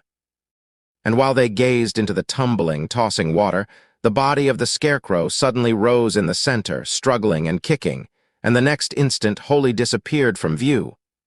"My, but he's wet," exclaimed Button-Bright, but none of the others heard him. Trot and Cap'n Bill discovered that a broad ledge, covered like the walls with glittering rubies, ran all around the cavern. So they followed this gorgeous path to the rear and found where the water made its final dive underground before it disappeared entirely. Where it plunged into this dim abyss, the river was black and dreary-looking, and they stood gazing in awe until just beside them the body of the Scarecrow again popped up from the water. Chapter 23, The Land of Oz. The straw man's appearance on the water was so sudden that it startled Trot. But Cap'n Bill had the presence of mind to stick his wooden leg out over the water, and the Scarecrow made a desperate clutch and grabbed the leg with both hands. He managed to hold on until Trot and Button-Bright knelt down and seized his clothing. But the children would have been powerless to drag the soaked Scarecrow ashore had not Cap'n Bill now assisted them. When they laid him on the ledge of rubies, he was the most useless-looking scarecrow you can imagine. His straw sodden and dripping with water, his clothing wet and crumpled, while even the sack upon which his face was painted had become so wrinkled that the old jolly expression of their stuffed friend's features was entirely gone. But he could still speak, and when Trot bent down her ear, she heard him say, "Get me out of here as soon as you can." That seemed a wise thing to do, so Cap'n Bill lifted his head and shoulders, and Trot and Button-Bright each took a leg. Among them they partly carried and partly dragged the damp Scarecrow out of the ruby cavern, along the tunnel, and up the flight of rock steps. It was somewhat difficult to get him past the edge of the waterfall, but they succeeded after much effort, and a few minutes later laid their poor comrade on a grassy bank where the sun shone upon him freely, and he was beyond the reach of the spray. Cap'n Bill now knelt down and examined the straw that the Scarecrow was stuffed with. "I don't believe it'll be of much use to him anymore," said he, "for it's full of pollywogs and fish eggs, and the water has took all the crinkle out of the straw and ruined it. I guess, Trot, that the best thing for us to do is to empty out all his body and carry his head and clothes along the road till we come to a field or a house where we can get some fresh straw." "Yes, Cap'n," she agreed. "There's nothing else to be done." "But how shall we ever find the road to Glinda's palace without the Scarecrow to guide us?" "That's easy," said the Scarecrow, speaking in a rather feeble but distinct voice. "If Cap'n Bill will carry my head on his shoulders, eyes front, I can tell him which way to go." So they followed that plan and emptied all the old, wet straw out of the Scarecrow's body. Then the sailor man wrung out the clothes and laid them in the sun till they were quite dry. Trot took charge of the head and pressed the wrinkles out of the face as it dried, so that after a while the Scarecrow's expression became natural again, and as jolly as before. This work consumed some time, but when it was completed they again started upon their journey, Button-Bright carrying the boots and hat, Trot the bundle of clothes, and Cap'n Bill the head. The Scarecrow, having regained his composure and being now in a good humor, despite his recent mishaps, beguiled their way with stories of the Land of Oz. It was not until the next morning, however, that they found straw with which to restuff the Scarecrow. That evening they came to the same little house they had slept in before, only now it was magically transferred to a new place. The same bountiful supper as before was found smoking hot upon the table, and the same cozy beds were ready for them to sleep in. They rose early and after breakfast went out of doors, and there, lying just beside the house, was a heap of clean, crisp straw. Ozma had noticed the Scarecrow's accident in her magic picture and had notified the wizard to provide the straw, for she knew the adventurers were not likely to find straw in the country through which they were now traveling. They lost no time in stuffing the Scarecrow anew, and he was greatly delighted at being able to walk around again and to assume the leadership of the little party. "Really," said Trot, "I think you're better than you were before, for you are fresh and sweet all through and rustle beautifully when you move." "Thank you, my dear," he replied gratefully. "I always feel like a new man when I'm freshly stuffed. No one likes to get musty, you know, and even good straw may be spoiled by age." "It was water that spoiled you the last time," remarked Button-Bright, "which proves that too much bathing is as bad as too little. But after all, Scarecrow, water is not as dangerous for you as fire." "All things are good in moderation," declared the Scarecrow. "But now, let us hurry on, or we shall not reach Glinda's palace by nightfall." Chapter 24. The royal reception at about 4 o'clock of that same day, the red wagon drew up at the entrance to Glinda's palace and Dorothy and Betsy jumped out. Ozma's red wagon was almost a chariot, being inlaid with rubies and pearls, and it was drawn by Ozma's favorite steed, the wooden sawhorse. "Shall I unharness you?" asked Dorothy, "so you can come in and visit?" "No," replied the sawhorse. "I'll just stand here and think. Take your time. Thinking doesn't seem to bore me at all." "What will you think of?" inquired Betsy. "Of the acorn that grew the tree from which I was made." So they left the wooden animal and went in to see Glinda, who welcomed the little girls in her most cordial manner. "I knew you were on your way," said the good sorceress when they were seated in her library. "For I learned from my record book that you intended to meet Trot and Button-Bright on their arrival here." "Is the strange little girl named Trot?" asked Dorothy. "Yes, and her companion, the old sailor, is named Cap'n Bill. I think we shall like them very much, for they are just the kind of people to enjoy and appreciate our fairyland, and I do not see any way, at present, for them to return again to the outside world." "Well, there's room enough here for them, I'm sure," said Dorothy. "Betsy and I are already eager to welcome Trot. It will keep us busy for a year, at least, showing her all the wonderful things in Oz." Glinda smiled. "I have lived here many years," said she, "and I have not seen all the wonders of Oz yet." Meantime, the travelers were drawing near to the palace, and when they first caught sight of its towers, Trot realized that it was far more grand and imposing than was the king's castle in Jinxland. The nearer they came, the more beautiful the palace appeared, and when finally the Scarecrow led them up the great marble steps, even Button-Bright was filled with awe. "I don't see any soldiers to guard the place," said the little girl. "There is no need to guard Glinda's palace," replied the Scarecrow.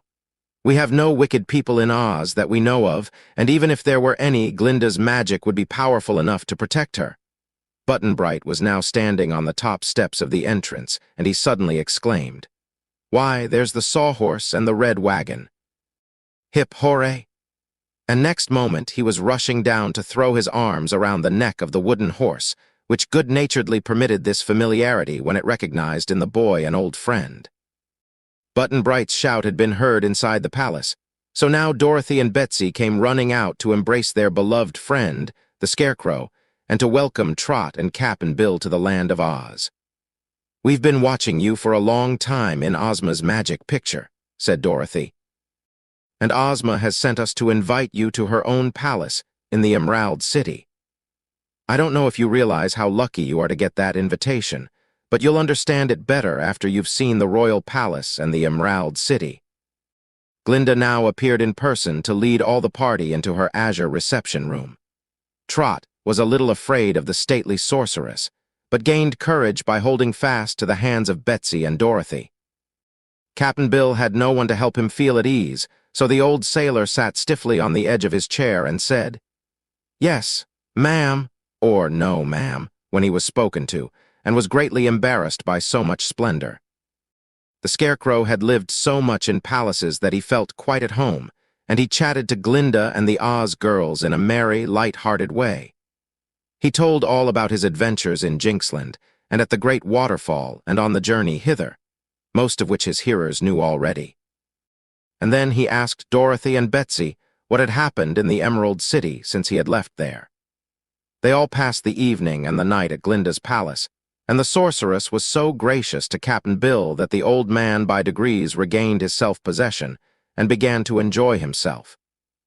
Trot had already come to the conclusion that in Dorothy and Betsy she had found two delightful comrades, and Button-Bright was just as much at home here as he had been in the fields of Jinxland or when he was buried in the popcorn snow of the land of Mo. The next morning they arose bright and early, and after breakfast bade goodbye to the kind sorceress, whom Trot and Cap'n Bill thanked earnestly for sending the Scarecrow to Jinxland to rescue them. Then they all climbed into the red wagon. There was room for all on the broad seats, and when all had taken their places, Dorothy, Trot, and Betsy on the rear seat and Cap'n Bill, Button-Bright, and the Scarecrow in front, they called "Gid-dap" to the sawhorse, and the wooden steed moved briskly away, pulling the red wagon with ease. It was now that the strangers began to perceive the real beauties of the land of Oz, for they were passing through a more thickly settled part of the country, and the population grew more dense as they drew nearer to the Emerald City. Everyone they met had a cheery word or a smile for the Scarecrow, Dorothy and Betsy Bobbin, and some of them remembered Button-Bright and welcomed him back to their country. It was a happy party, indeed, that journeyed in the red wagon to the Emerald City, and Trot already began to hope that Ozma would permit her and Cap'n Bill to live always in the land of Oz. When they reached the great city, they were more amazed than ever, both by the concourse of people in their quaint and picturesque costumes, and by the splendor of the city itself. But the magnificence of the royal palace quite took their breath away, until Ozma received them in her own pretty apartment, and by her charming manners and assuring smiles made them feel they were no longer strangers. Trot was given a lovely little room next to that of Dorothy, while Cap'n Bill had the coziest sort of a room next to Trot's and overlooking the gardens. And that evening, Ozma gave a grand banquet and reception in honor of the new arrivals. While Trot had read of many of the people she then met, Cap'n Bill was less familiar with them, and many of the unusual characters introduced to him that evening caused the old sailor to open his eyes wide in astonishment. He had thought the live Scarecrow about as curious as anyone could be, but now he met the Tin Woodman, who was all made of tin, even to his heart, and carried a gleaming axe over his shoulder wherever he went. Then there was Jack Pumpkinhead, whose head was a real pumpkin with the face carved upon it, and Professor Wogglebug, who had the shape of an enormous bug but was dressed in neat, fitting garments. The professor was an interesting talker and had very polite manners, but his face was so comical that it made Cap'n Bill smile to look at it. A great friend of Dorothy and Ozma seemed to be a machine man called Tick-Tock, who ran down several times during the evening and had to be wound up again by someone before he could move or speak. At the reception appeared the Shaggy Man and his brother, both very popular in Oz, as well as Dorothy's Uncle Henry and Aunt Em, two happy old people who lived in a pretty cottage near the palace. But what perhaps seemed most surprising to both Trot and Cap'n Bill was the number of peculiar animals admitted into Ozma's parlors, where they not only conducted themselves quite properly, but were able to talk as well as anyone. There was the Cowardly Lion, an immense beast with a beautiful mane, and the Hungry Tiger, who smiled continually, and Eureka the Pink Kitten, who lay curled upon a cushion and had rather supercilious manners, and the Wooden Sawhorse, and 9 tiny piglets that belonged to the Wizard, and a mule named Hank, who belonged to Betsy Bobbin.